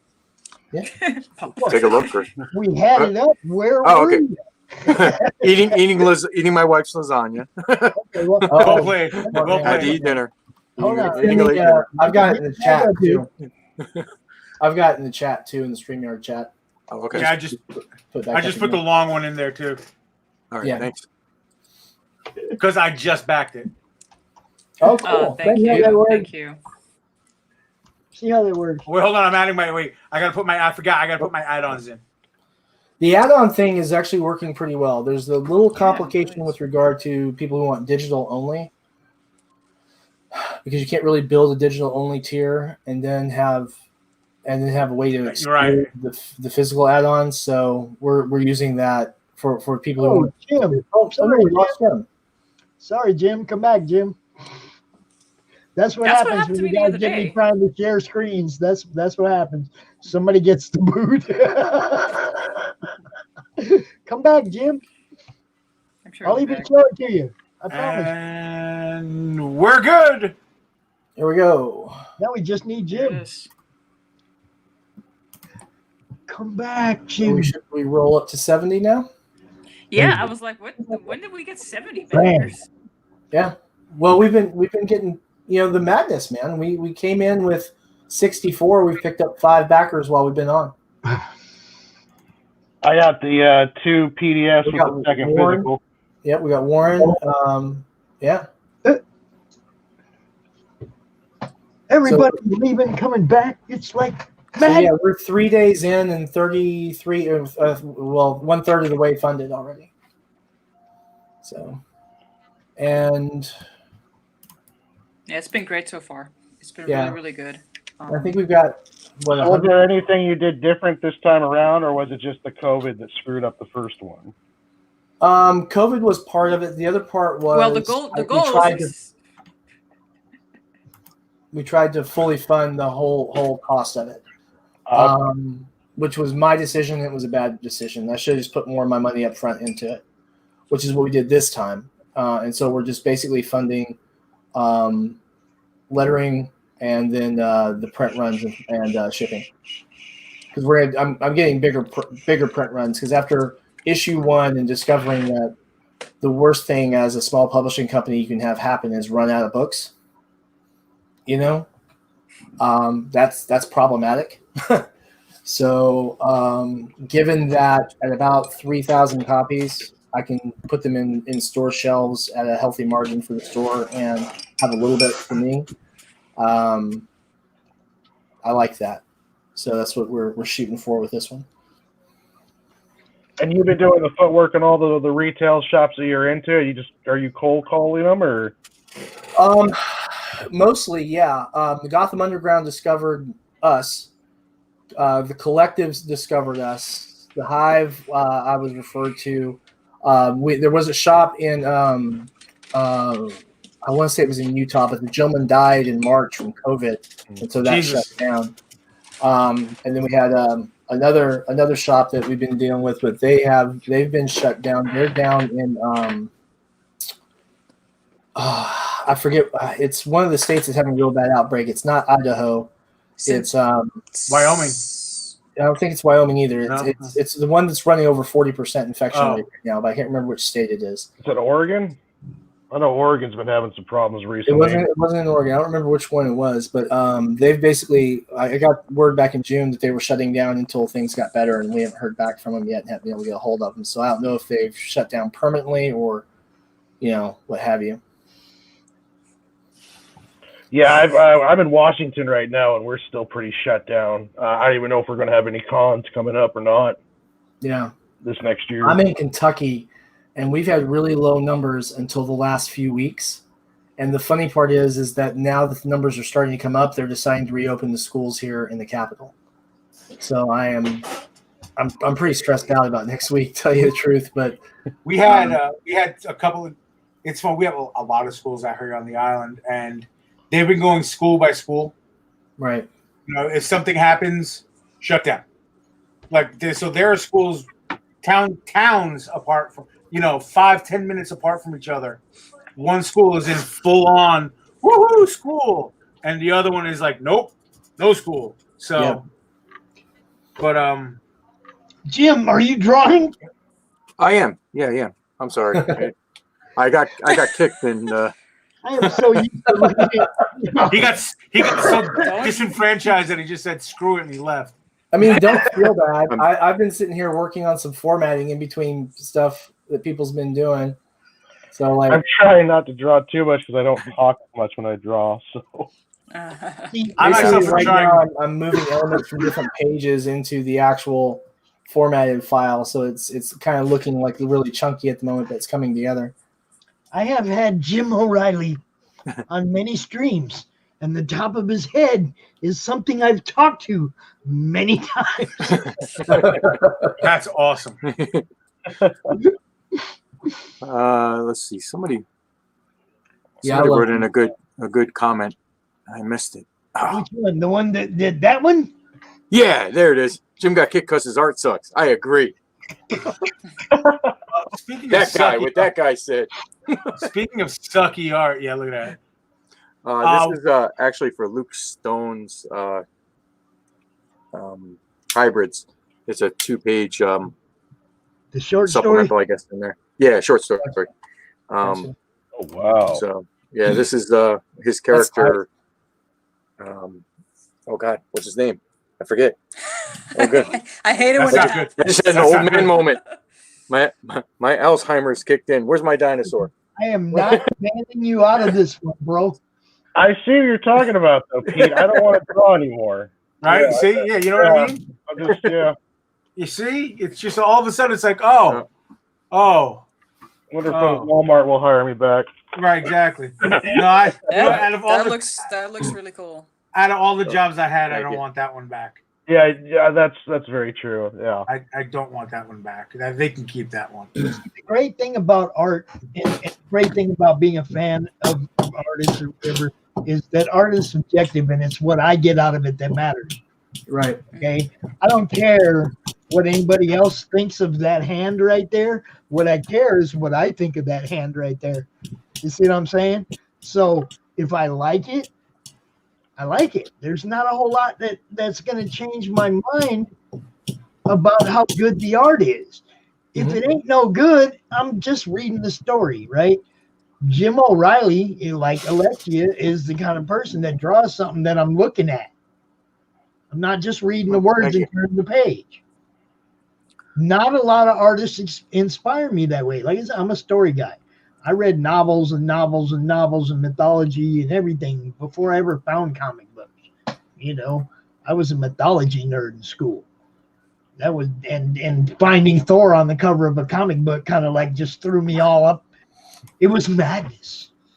All right, I feel a little bit better right now. I just got tagged in.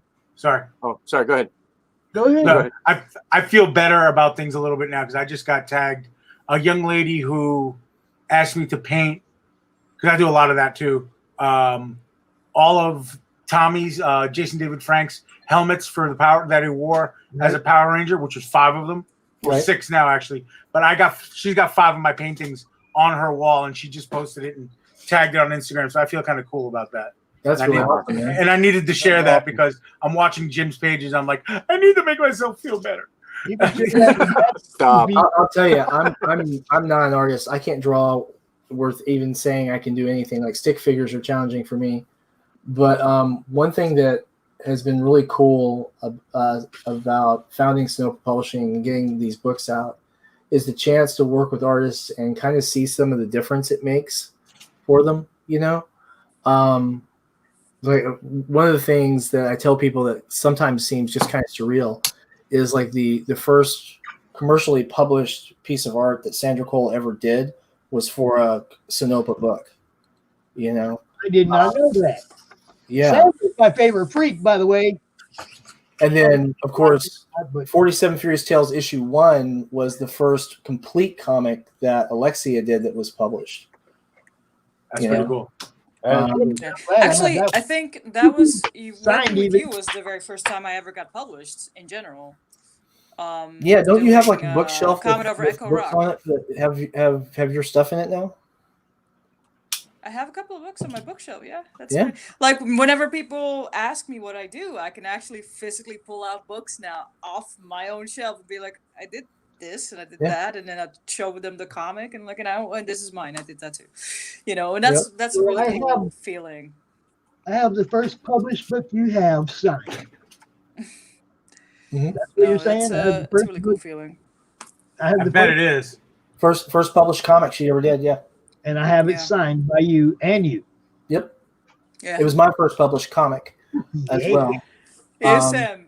Should we Yeah. tell them about what the little mishap I had with signing those books that night that we were like signing the books in my living room? No, you tell that story. You tell that one. So- I told the Willow story. You tell this one. So this was last year during Garden State Comic Fest in June. Yep. And Sam had driven all the way from Frankfurt, Kentucky over to my place in New Jersey because we needed to sign all these books for the Kickstarter fulfillment. And a good friend of mine had gifted us sake to like celebrate. It was also around my birthday, so it was probably a birthday gift. And Sam was like, "Oh, great, sake." And I was like, "Oh, I never had sake. This sounds interesting. Let's try it." So we started drinking sake while we were signing these books. And Sam was like, you have to like be careful with this. It's just like sip it, just be careful with it. And I'm like, okay. So then like after my sake, and he's looking at me like, Lex, you're drinking this way too fast. I'm like, I'll be fine. We get back to signing the books, and the first thing I do is like I misspelled my own last name in one of the books. I'm like, You really oh, did. I see. Is that the one I got? I really did. I had to like Is that the one I got? I want that Yeah, I one. had to like punch the letter in there. I literally skipped the letter. That one's worth more on eBay. See what I'm saying? I'm a collector. I want that one. I want the one everybody's gonna think is a forgery, man. I'll tell you Yeah. what was funny too was after we did fulfillment for issue 1 for the first press run, I would see like copies of 47 up on eBay, and it was just so weird to see. Like I knew what they went for, right, on the Kickstarter because I built the Kickstarter and I shipped it and everything. But then to go to eBay and see people like, here's the comic, $50 signed by the writer, and then here's the cards, $5 a piece. I was like, wow, okay. It was weird. Did they ever sell? One of them did. The cool thing is I have all Good that, for them. and I'm not trying to sell it. Grandkids, get it all. Get it Actually, all. Pops, you've got some of the character card illustrations that Lex has done too, the goblins and such. Yes, I do. Yeah. The grandkids get it all. See, and they love it all. That's what's so cool. It's like, I mean, you guys know that most of the time the grandkids are here when I unbox something or, something that comes for them. And it's like, they just love you guys. All you guys. Jim, he sent us a bunch of prints. I don't know, 5-6 months ago. The girls snagged some of them. The boys snagged some of them. It's like they're gone. I think I got Gamora and the Hulk one left. Awesome. He's got all the rest of them, man. They're like, Grandpa, you don't have room for this on your wall anyway. I You don't need that. The Hive sent us photos of 47 on their shelves and everything, and right next to it on their counter they've got the character cards out there that they sell off to their RPG fans, and I could pick out on the photo who was which artist right there in front of it. So it was kind of cool because I saw Sandra Cole, I saw Nick Capone, I saw Alexei Veldhausen, I saw Brian Lee, and I saw Lois Blair. So I was like, yep, there we go. We got all done. I'll tell you too, though, one thing that I'm really, really loving is that the people I work with always seem ready and willing to work more if it's all feasible in the schedule. So I don't know whether it's just the fact that the payments come on time. I'm sure that helps. But the other thing too is we did right from the beginning was we put up artist biographies attached to the Sonoma Publishing blog pages so that people could find the artists for commissions. And some of those pages have had 1,000 hits on them now, so that's pretty cool. I think Alexia is at like 900 and something right now, so we need to get a couple hundred more hits on that page so that she can catch up. Yeah, no pressure. No pressure. Alexia, Joker fan here. Joker fan. He is William Pace. He does a podcast as well. He's giving you a hard time. He's probably going to No worries. William, no we worries. need to get on the podcast too, man. Can you hit me up and schedule me some time because I need to keep getting the word out. That's another thing we do is we network between other podcasts. Yeah. And try to make sure that everybody's getting exposed to everybody else's audiences. Yeah, definitely. You gotta be as far and wide as you can. Yeah. And we're all gonna give you a hard time now just because. Get off my back. Hey, you want to show them one of the inked pages so that they can really see what we got going on? She's like, "Will you stop?" No, I would actually love to. Big up. See, I don't even know how to do this. However, I have a cat on my lap right now, so I can't move. Katniss issues. I gotcha. Well, I happen to have you covered. Hold on a second, because I happen to have a couple of scanned images. Oh yeah, that's true. You should have that stuff. So. I don't have all of them, but I have a couple of them handy. Let me see if I can pull up something fun. I love exclusives on my show.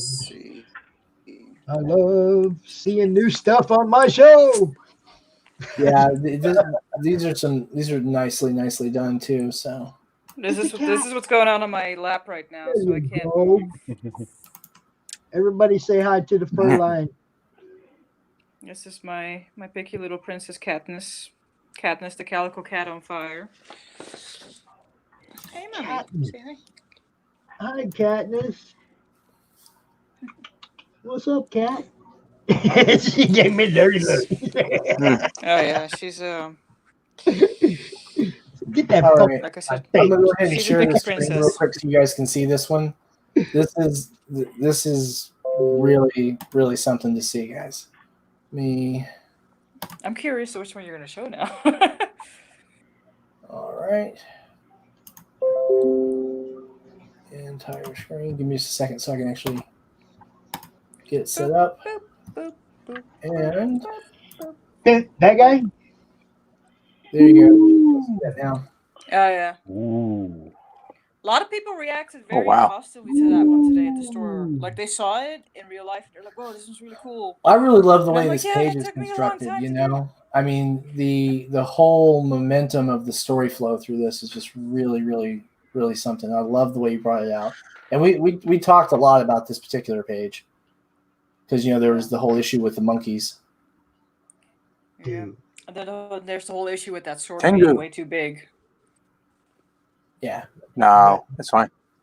The what being too big? The hilt? Well, that's a very particular sword. That's actually Right. extremely large. Right. Yeah. Used to cut down horses. Yes, Dachi, exactly. yeah. That's the one. You're Mhm. supposed to be able to Yeah. hold it with a hand's breadth in between each. There's supposed to be that much space in between your hands. Well, with the Odachi, it's actually a little different. The grip actually the way you actually hold that is you have one hand down at the base of the weapon, and then the other is literally basically a thumb space between the guard and where your grip begins. And the reason being is 'cause I the got that blade right. is so large. The blade is literally so large. You need that in order to You got room. be able to wield it because it's literally designed to Was that a decapitate Tengu? horses. Hmm? Was that a No, that's Tengu? A Tengu? Yeah. No. The demon. Yeah. it's the character. No, it's No.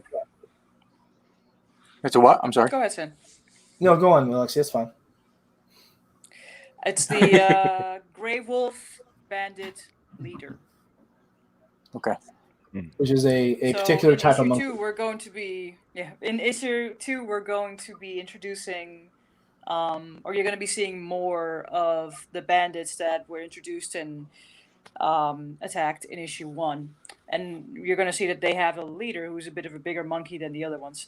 The actual monkeys are makakis, if I'm saying that correctly, and then the monkey leader is a southern pigtail macaque, which is a different type of macaque and a lot bigger than the regular ones that we're used to seeing. So, I mean, I literally just Googled monkeys and found that one, and I'm like, that one looks mean, and it's not a gorilla. I didn't want it to be that big, so it turned out to be a good choice. I think it looks So awesome. yeah, so he's it's gonna be. This is gonna be a build up to a very exciting payoff in issue 3. Yes. So there's going to be some stuff like that we're trying to foreshadow and like build up story wise, but there's going to be some excitement in it. Don't worry, it's not just talking heads. That page in particular that Sam was showing is a very important part in the story. Spoilers? No, it's not that. It's not that terrible actually. It springboards that whole story thread. Yeah. Yeah. So hopefully It's very dynamic. Can you bring that up again? Yeah. Can you bring that page up again? Yeah. Sorry, the phone rang.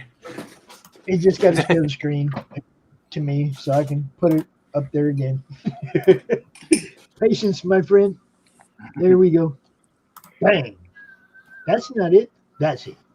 There. Can you zoom in a little? Can I zoom in? That's the best I can give you. Well, whoever's showing. Yeah. Oh, fantastic.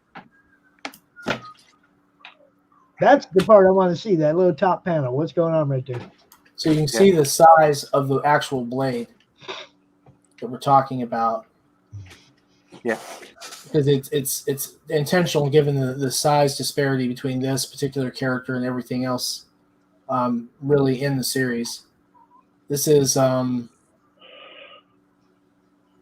probably the largest size-wise character that isn't one of the 47 Ronin. Yeah, that's true. Because we have another larger Ronin character. Yes. Who's very popular, apparently. Yeah. But yeah, this guy needed to be big. I'll tell you that some of the detail on best. this that you really always blows my mind when I see this is the I love doing that. That's why I do it, because I know that fantastic people will work notice here. that. That is Nice. my favorite effect to do anywhere, to the chagrin of my business partner when he's sitting next to me at a con. And I start splattering ink, and he's like, "The fuck are you doing?" And this scan came out so well too. Very It's nicely such done. a clean scan. Thank you. I like in particular how those two ink blots that are kind of like below his arm how that turned out, because that was a bit of a risky thing. I just literally flick the brush like across the page and hope that the splatters come somewhere nicely. You know, you can't Now, control that too much, so you have to be a little, just cross your Technical fingers. question: are you Yep. flicking it against a card or something, or are you just flicking the brush with your finger? Because everybody does it a little differently. I do have a variety of techniques, actually. I do flicking it with my finger. That creates a certain effect. I do what I call the Matteo Scalera method, because that's what he showed it to me at a con. He basically taps one brush against the one that has the ink on it, Right. and then goes to town that way. But those two little ink blots that I was referring to, that was legitimately just me dipping the brush in ink and water, and then just went flick onto the page. Ah, the And Jackson hope for Pollock, the best. fantastic. Yes. The page, the wall behind her. It's like when Bob Ross cleans his My brush. eyes, Her my cat used to be face, white. Now it's spotted. The cat. The cat used to be white. The- So I do it to Bob- a variety of awesome. techniques. The Bob Ross Jackson Pollock is one of my favorites. So Just fling it and hope for the Yeah, best. Exactly. I used it in issue 1 as well, and with the particular page where Chikara cuts off the hand of the bandit. I mean, you gotta have a sense of direction of where you're going with the brush, Right. obviously. Yep. But other than that, it's just kind of like you're at the mercy of gravity. So, As long as you taped it off fairly okay, you should be fine. I'll tell you, yeah, I mean, issue 2 has been shaping up so very nicely. I can't wait to see how this is going to continue to evolve into the art for issue 3 and forward. It's just absolutely remarkable. Yeah. Gonna have to try and keep Alexia very busy. right, because I'm not busy. Well, enough. when this is done, your next step is to have 2 books at the same time for her to do the art for. Well, actually, I've got four other scripts I've been working on too. Perfect. She's like, leave me alone, Pete. Really? Yeah, I'd like to have Alexia on at least one of those, but I want to get through 47 Furious Tales before we put her on any other sequential art stuff. I did want to show though. Not to Again, mention the fantasy stuff. I want the fantasy stuff. 6x9 format again. I want people to understand this. This is a different book. It's a very different book. It's so nice to hold on to. It's beautiful. I mean, it's just a beautiful book. The whole thing. It's solid. Solid. It's not going to fall apart on you. And Billy Tucci told us that it reminded him of a Kurosawa movie. That's spot on. oh, wait a minute, hold on. What you got there? What's that? Beautiful. This is Oh, the wow. original of the cover Cover for of issue issue 2. 2. My cat got off my lap, so I was able to get up and show you guys. So I had this portfolio with me today at Dewey's to show folks. All right, well, there you go. There's that issue, that first page. Do you work primarily in ink wash or do you use Copic? I'm more comfortable with ink wash than with Copic, and Copics are too expensive for me to be fiddling around with. So I just got more comfortable with ink. So amen. Yeah. So this is the original page 3 and 4 double page spread. Oh wow! And that Isn't that magnificent? that's what I'm talking about right there. That's fantastic. Yeah. Can you enlarge that again, Pops? Yeah, that's what I'm saying. Here, let me get close. That's the page, Jim. That's gorgeous. Oh wow! That's the page made me a fan of this book right there. Yep. So yeah, this took a good day to do, but it worked out. And I mean, y'all might be familiar with some of these pages because this is up from issue 1. Yeah. If you keep going, you'll get to find out which page you sold today. There's a couple of gaps. There's definitely a couple of gaps in there. Oh yeah, so this is what I was telling you guys about. It's like when I did that, I also had to do like some other splash techniques and kind of hope for the best kind of thing. Wow! I like that. Yep. I didn't know that you were just kind of throwing it on there like that and hoping for what you got. That's neat. I was lucky. with that one. I will admit that. I definitely would have used the fight scene in the restaurant in Kill Bill 1 for inspiration. Oh man, I love Kill Bill. So this is page 1 of issue 2. Yep. Oh wow. Exclusives. You can find this on the. It's on the Kickstarter campaign. The colored version of this is on the Kickstarter right now. The color. Yep. Somebody said something about colors. So imagining that the colorist is just doing an overlay, because I wouldn't wash out your ink with the color. That for you. I'm the one doing the colors. Oh, okay. Are you just doing overlays? Because I would just do like a texture overlay and not to take away from your ink washes, because your ink washes is nice. It's beautiful. Thank you. I use a variety of adjustment layers. Mhm. And I do actually try to add a little extra rendering where, like, for example, on his fur, I could potentially do something with it later on in colors if I felt the need to. It just kind of depends on how the colors react to the washes. Right. But I'm not going to bore everybody with technical jargons. It just kind of depends on how it works out. Oh, hey, there you go. Hey, at look, that. horses. Oh, screw you. Screw you and your dang horses.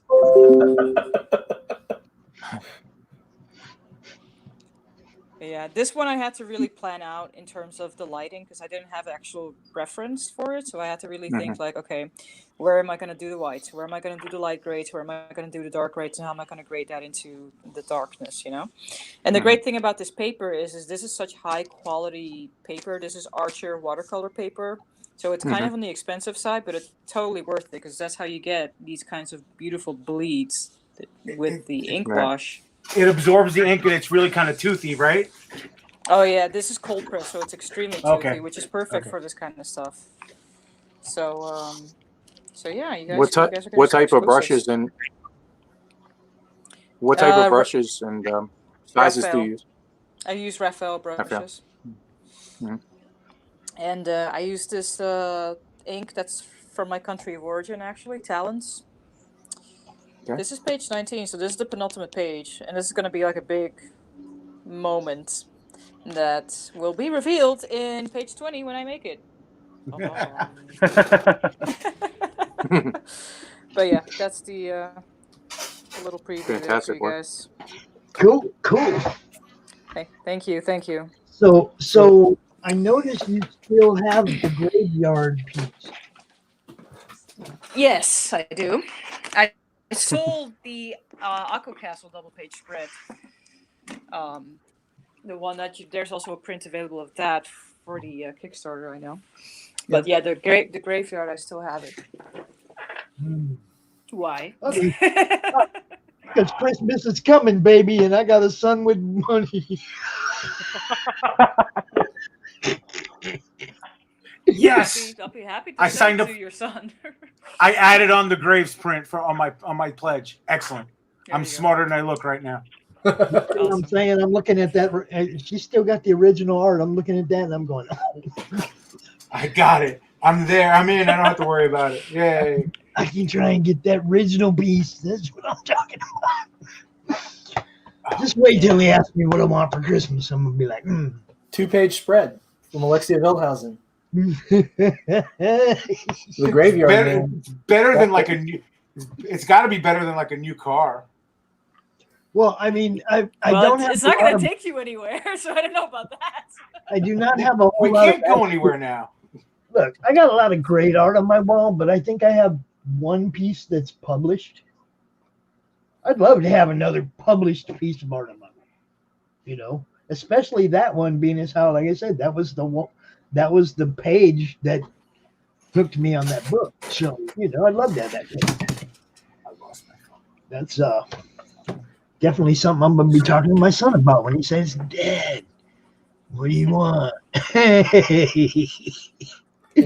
This is one of the things I really like about being able to work with artists and who are willing to step into the indie arena, because you can showcase their talents, their skills, and they work so very hard to get the results that you need to be successful, right? Because Alexia has been tremendous on every project. Zach Viola, tremendous on every project. Brian Lee, every project. Rebecca Elizabeth Coulthart, the same. And the list goes on. Nick Capone delivers 110% every time.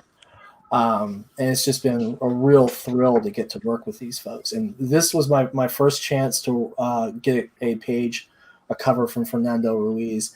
And I was absolutely not disappointed. It's magnificent. So, I mean, giving chances for people who haven't been put out by Image or by Scout or DC or Marvel, and having a vehicle where they can not only get their stuff out, but actually get paid fair wages for doing that is absolutely critical. Yeah. Yes. So, And- let's not forget the variant that Paul did too. Yeah. Dude's friend I mean, Walcott, Paul did absolutely fantastic work. I've got a couple of projects I want to have Paul on, but right now my understanding is he's absolutely tied up. Yeah. You just got lucky Pops, with I gotta me. get going. Yeah, actually, I do kind of too. Well, I mean, we've been out here 4 hours. I'm not. I won't object to shutting her down. I do want to say I appreciate all you guys coming out for our 1 year comic related madness anniversary show. It's been awesome. Warren, it's been good to meet you, man. Jim, it's nice good to meet you get a too, chance Jim. to talk to you finally. Good to meet you guys. Always a pleasure. Nice to Very meet you. quickly before we lose Nice to meet you. everybody, Alexia, I put a message in a private chat for you. Okay. Everybody give a little I put a message in a private chat. way out. Yep. I want to say thank you guys. In 2 weeks, no, excuse me. I'm turning my show, The Pit, which is going to be the pre-show for the next CromCon. But the November 4th show on Wednesday, we're turning in. You know how people do draw and talks, and stuff like that. We're kind of doing something a little different. We're doing kind of a get smashed and talk and draw, which is kind of the theme of my show. So if you at any point you guys want to come on, sketch a little bit, get told what to draw, and then have some fun talking about, like we were just talking about, what kind of paper you use, what kind of ink you use. Jim, Warren, Alexia, please. Sure. Shit, Sam, Pops, if you want to come on and talk about the stuff that you like to see too, that's kind of what we're trying to Well, get. November 4th is my birthday, so Okay, and we will be. If it's drinking and talking, then I'm your man. We're definitely doing some of that. So I dropped the Twitch link in the thing, and I'm always dropping it in the madness, but I'll message it to you guys to remind you. We're always doing silly stuff like that, drinking and telling each other what to draw and stuff like that. It's been a lot of fun. If the subject of the art isn't too difficult, I'll even throw a drawing at you, bro. Oh yeah, no, listen, but that's the thing. That's exactly what we want. We want people like with basic skills. No, listen, Pops. I want people with basic skills all the way up to Jim and Alexia skills. So, and listen, it's not just it's not just It's probably warm out here. It's not just I'm in the middle somewhere. It's not just it's not no. WTF, Pete? Warren and I understand each other. Okay, we both Yes, make the same. yes, we do. We both make the same exact face when I I say wasn't leaving you out, Warren. when I say Master Kim. Warren and I make the same exact face, and it's that face of I should have listened to my parents more when I was a kid. But seriously, we take all, and not only do we want everybody to grab a pencil and draw with us. It doesn't necessarily have to be a beverage, if because right now I'm not really taking part in beverages myself. I'm more with the from the earth. I'm more from the earth. It's more diabetic friendly. It really is. It really, and it helps with my cataracts and my memory loss. So I'm going to be I'll do a medicinal and draw. I can do that. Yeah, exactly. Medicinal and draw. Yeah. You guys, every time you see I'll do shots because I work for the courts. That's fine. That's hey, you make your money, boo boo. You make your money. Don't worry. We won't hold that against anybody. I am my own boss now. Thank you, COVID. So, and thank you, Red Robin, for being cheap. Yeah, I said it out loud. I don't care. every time you see the tux, medicinal. I'm not bitter at all, I swear, but that's okay. And Warren, thanks for backing the campaign too, man. That's great. Oh, no problem. That was great. Yes. I'm excited to read it. Yeah, it's and Lexi and Jim, your guys' artwork makes me want to get better. So thank you for showing your stuff. Thank you. Absolutely. Thank you. I appreciate that. That's a true compliment right there. So thank you. I'm not going to speak for Warren, especially since I left him out a second ago. Absolutely. But it definitely makes a guy like me, who's just in the trenches of indie underground. This is what my friend's wife explained it, and it was perfect. She goes, "You're just an indie underground scumbag artist, aren't you?" And I'm like, "Yep." And I wouldn't have it any other way. But then I see guys like you, and I'm like, you know what? Look at that. These guys are just amazing, and they're better than a lot of the stuff that's getting published in the quote unquote big two. So we are all right where we need to. We're right in the pocket of where we need to be, and you guys definitely inspire me to keep going. And then, just so you know, I funnel that energy into the kids behind me. When I see a teenager or a little kid struggling with the drawing or wanting to draw something, I'm like, "Yo, what's up? Oh, check this out. Okay, yeah, you're doing fine. You're doing that. Okay, fine. All right, you want to feel really better? Check out this book. Check out this book. Check out this guy. Check out this." And I've definitely shown kids recently, today, in fact. I've shown somebody on my phone 47 Furious Tales, and I've definitely shown some Mojo in the past because I'm so excited about Mojo. You just don't know. I was so happy to pledge that. I was literally trying to be the first backer on that.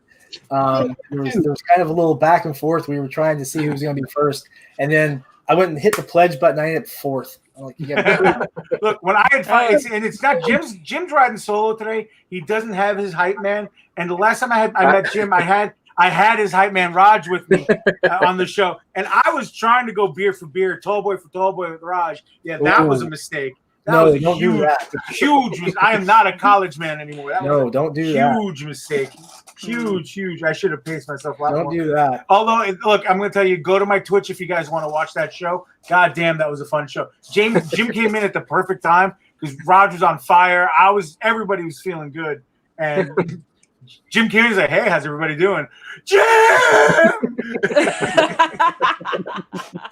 Yeah, if you're going to do a show on the 4th, man, I could definitely stand to knock you back. Yeah, that's the plan. I won't insult you by drawing because it's no. We want everybody to draw. Everybody must draw something. Stick figures are welcome. Stick figures. I'll hit you up, Pete. I'll definitely be on. So everybody hit me up. And we'll talk and we'll do things. And I'm gonna have to break out my How to Draw Manga book and see if I can remember what the hell it's. Even Pop's got one of those. I got like 4 of those books in my shelf right now. Right, I'm staring at one right now. I got a whole library behind me. Yeah, right. The one I have is for the grandkids to use. I don't draw manga. I draw she. Still. Electra up there in the middle. You can't see her, but she's up there. I draw on comic backing boards, and I draw with a plain old number 2 pencil, and that's awesome. That's actually great. Before I run away and go, because I have to unpack, because I was actually at a local comic book shop selling stuff today too. I'm dropping my Twitch in the private chat, and then I'll drop my email too. Oh, that's not. Yeah, that's it. But I'm gonna ask. Oh, what was I gonna ask? Shit. Oh, okay, wait, no. Hold on. The question I always ask every artist, and I want everyone, Pops, even you too, because I know I'm staring at 4, maybe 5 different ones. If I'm not like, how many anatomy books do you guys have on your shelf? Ooh, wow. 1, 2, 3. If you count the Frank I'd have to get up. I have to consider every single comic book is an anatomy book, so I got. I'm talking on the level of like medical Grey's Anatomy type stuff. Oh, the daughter-in-law nurse, so I got all of it I need. So we'll definitely on the 4th. We're definitely going to compare. Yeah, I got that one. We're going to compare titles. Yeah, that's the one. I was just going to say that, Jim. I have the Bridgman. Yeah, Bridgman is really one of the best. Yeah. All right. I have Andrew Loomis's, but I got them as PDFs. I got that app that Jim turned me on to that shows that you can 3D all the poses and all everything. Mm-hmm. I think that's the awesome thing because you can make whatever pose you want. Yeah, it helps with lighting too. Yes, our pose. Just 3D models are okay to use as a reference, but when you start manipulating them, you got to remember that the muscles of the 3D model are not going to work the same way that the human muscle works. So you really got to be careful that after you pose it, you're not taking that as truth. Just use it as a guide because it doesn't work exactly the same. Yes, for gestures, actually, and things like that. There's something you can do about that though. If you can get the anatomical AR model that was developed for the med schools for the Microsoft AR HoloLens, those are anatomically correct, and they are multi-layered from the outside down to the skeletal. Now here's the other thing. And when you move them, they're accurate in terms of how the muscle stretches. Yeah, and because contracts. they're at that high res fixed position AR model. They literally their polygon count is unbelievable. Now That's check it pretty out. cool. I have a Oh, it 30-year-old. crashed my computer. I have a I think 30-year-old. you're going to need a HoloLens to run it, though. I have a 30-year-old here in the house that's built like Captain America, and all I got to do is tell him, stretch like this, and I take a picture, and I got your exact muscle what the human body does. I ain't lying. My son's all. I've been using wrestling toys lately as a reference for shadows and lights and stuff. Yeah, That's worked out. So Yeah, I drew my Dude, Thanos yeah, toy that's fine. once. That was one of my drawings. My Thanos, little Thanos action figure, and I drew him. draw everything always. Yep. I think it's All right, it's important folks, to thank you remember that. Oh, I'm sorry. Go ahead. No, I was I'm drawing with this old lady though. there you go. Oh, there you go. You had that the wedding photo. Perfect. Yeah, next time I'm gonna draw him with this old lady though. You know. I'm just gonna because I'm about to pass out. So Thanks for having me on Thank it. you, everyone. I put my stuff in. Thank you. It's nice meeting you, Alexia. I put all my Likewise. stuff in the. I put all my stuff in the private chat so you guys can catch up with me there. Shoot me an email, Warren, if you want to shoot me an email or catch me on Twitch or even Facebook, whatever. Shoot me a message. I got Mr. Yeah, Quinton I had follow me, you on Twitch. Mr. Quinton and Pops have me at. Oh, I think Jim does too now. Has me added on Facebook. So if you're connected there, you can connect with me there. I'll find you guys. I'm Instagram. I think I already have you added on Facebook, but I'll Perfect. double check. Double check. Yeah, I have no idea anymore. I just Yeah. keep telling everybody we're all in the madness. You know where to Yeah, find me. yeah, perfect. That's a perfect one too. Pop me in the madness and shoot me a message. We'll chat. Everything will be wonderful. Pops, as always, thank you. Congratulations on the year. That's Thank good you. shit, bro. You Thank guys you have for fun. last month. No worries. I'm gonna go pass out. I'll talk to you guys later. Hey, Pete. All right. See you, Pete. Nice meeting you all. Jim, it's a Nice pleasure. meeting Yes, everybody. Warren, Jim, it's was really nice good meeting to you. meet you. Nice meeting you. I am Have a good I'm actually probably going to go to bed and get up and finish my formatting tomorrow because I'm kind of beat. Yeah. So. I got to make a few closing. Jim, I saw your announcements, message. but, you know. Okay. Great. Oh, big thing, guys. Back 47 Furious Tales issue 2. If you didn't get issue 1, you can get it from the campaign. We are just absolutely going to just crushing this book. It's going to be magnificent. You've seen the pages. You've met the lady who's doing the drawing. Fantastic work. Yeah, definitely. I'm definitely adding comics and more NJ. Yep. And Joe's, yeah. Heather's cool. She's the one that actually made this here. She made this here right here. There's her dog tag, comic related madness. Got that Is comics and more Heather? Yes, Oh, I didn't know that. yes. Oh, Love Heather, cool person. yeah, I've seen her on a couple of times. Oh, bye, Jim.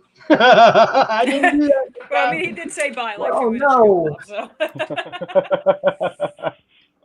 And we've got a really good retail. We've got some really good retailer tiers too. So I mean, if you know shops, point them our way. We're going to be shipping books in December. Books going to be done on the 10th of November before the campaign's even over. So Cool. And keep your eye out for the Mojo origin story at the turn of the year, because that's what Jim O'Reilly's working on. And man, the Mojo, I'm excited. I can't wait for Mojo. yeah, And I can't wait for the next Mojo and the next Mojo. But you know, it's like I do have a couple other things I'm going to say to the people after you guys are gone. You know, about CromCon and stuff. I don't need to bore you guys with. cool. You already know. All right. Have a good one, guys. Thanks for See you having me. guys. It was great meeting everybody. Nice I hope to meeting talk you. to you again. All right. You all have a good day. Good night, I mean, and a good day tomorrow. And a great rest of your weekend, of course. I have to apologize to Vera's. Oh, man. I just realized there was somebody I forgot to shoot the link to. And I feel kind of stupid. I don't know if he's watching, but I blew it. And if you're not watching, I'm sorry, and I'll get you out on another show here real soon. And if you are watching, I just sent you the link, and you can come out for a few minutes. I'm gonna be talking about, you know, what's going on with the con. we got quite a few people signed up. So Monday morning, I'm going to go to work on starting at the top. Okay, if you're one of them top people and you put a time in there that you prefer, you're probably going to be locked into that time. And then as we get lower, we're going to have to figure it out for people, get them into a time slot that works for them. But we're going to get everybody in on this. And we still have not locked anybody in for the Sunday night panel. I haven't heard from my boy Phil, so I don't know what's up. He gets first dibs on it if he wants to do the Sunday night panel as his. I think Christy might be doing the Saturday night panel. We'll see how it goes. It's going to be like it always is. We're going to have a good old time, you know. And in December, we might just do a one-day elevator pitch con. If y'all understand what I mean with that. What I mean is like just get as many people out in one day, 15 minutes each.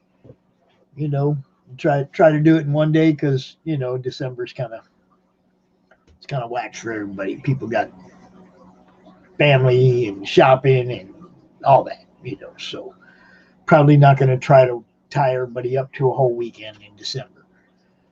January, we'll go back to normal. We'll go back to the first weekend of the month. If it's so desired and so needed, we will do it just like that. I think we'll do a Monday Madness show. Probably not this Monday, but the next Monday, and get prepped up for the con, get ready for the con. We'll have a full event. We'll have the event post up, and we'll just start pushing it like we always do. And we'll get as many people to come watch as we possibly can because that's what we do. Now, I really thought for sure I was going to do a lot more shots tonight, but it's all right. We had a good time. For those of you that I missed, I'm sorry. I sent the link out to a lot of people, and I missed the one guy that I know wanted to come out. So I might do a Monday Madness this week just to get Vera out here. All right. Just to get Sam Vera out here. All right. That's how we're going to do that. Get with me. I will fix it, guy. I'm sorry. I blew it. I'm old. I'm high. And that's just the way it is sometimes. If I was any good at this, I could charge people, right? No. All right, that's how it is. Appreciate y'all for watching. Appreciate everybody in the group, everybody in the madness. Thank you so much for being part of what we're trying to do. I appreciate all of our guests tonight backing each other's books. I appreciate anybody else who backed our guest books tonight. Back their books. Do whatever you can. Share, you know, tell people about it. Like I said, this is a top tier book. This is a top tier book in any indie world. No doubt. This book right here, Jack Irons, A Steel Cowboy. Yeah, I was impressed with both the art and the story, and I'm looking forward to seeing where this one goes. And of course,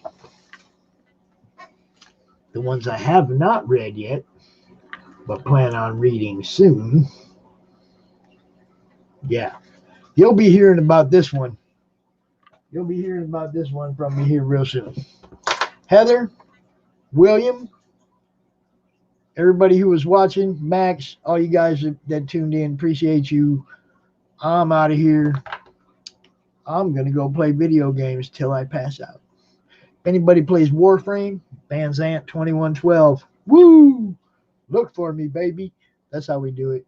4 hours and 12 minutes, and we're out of here.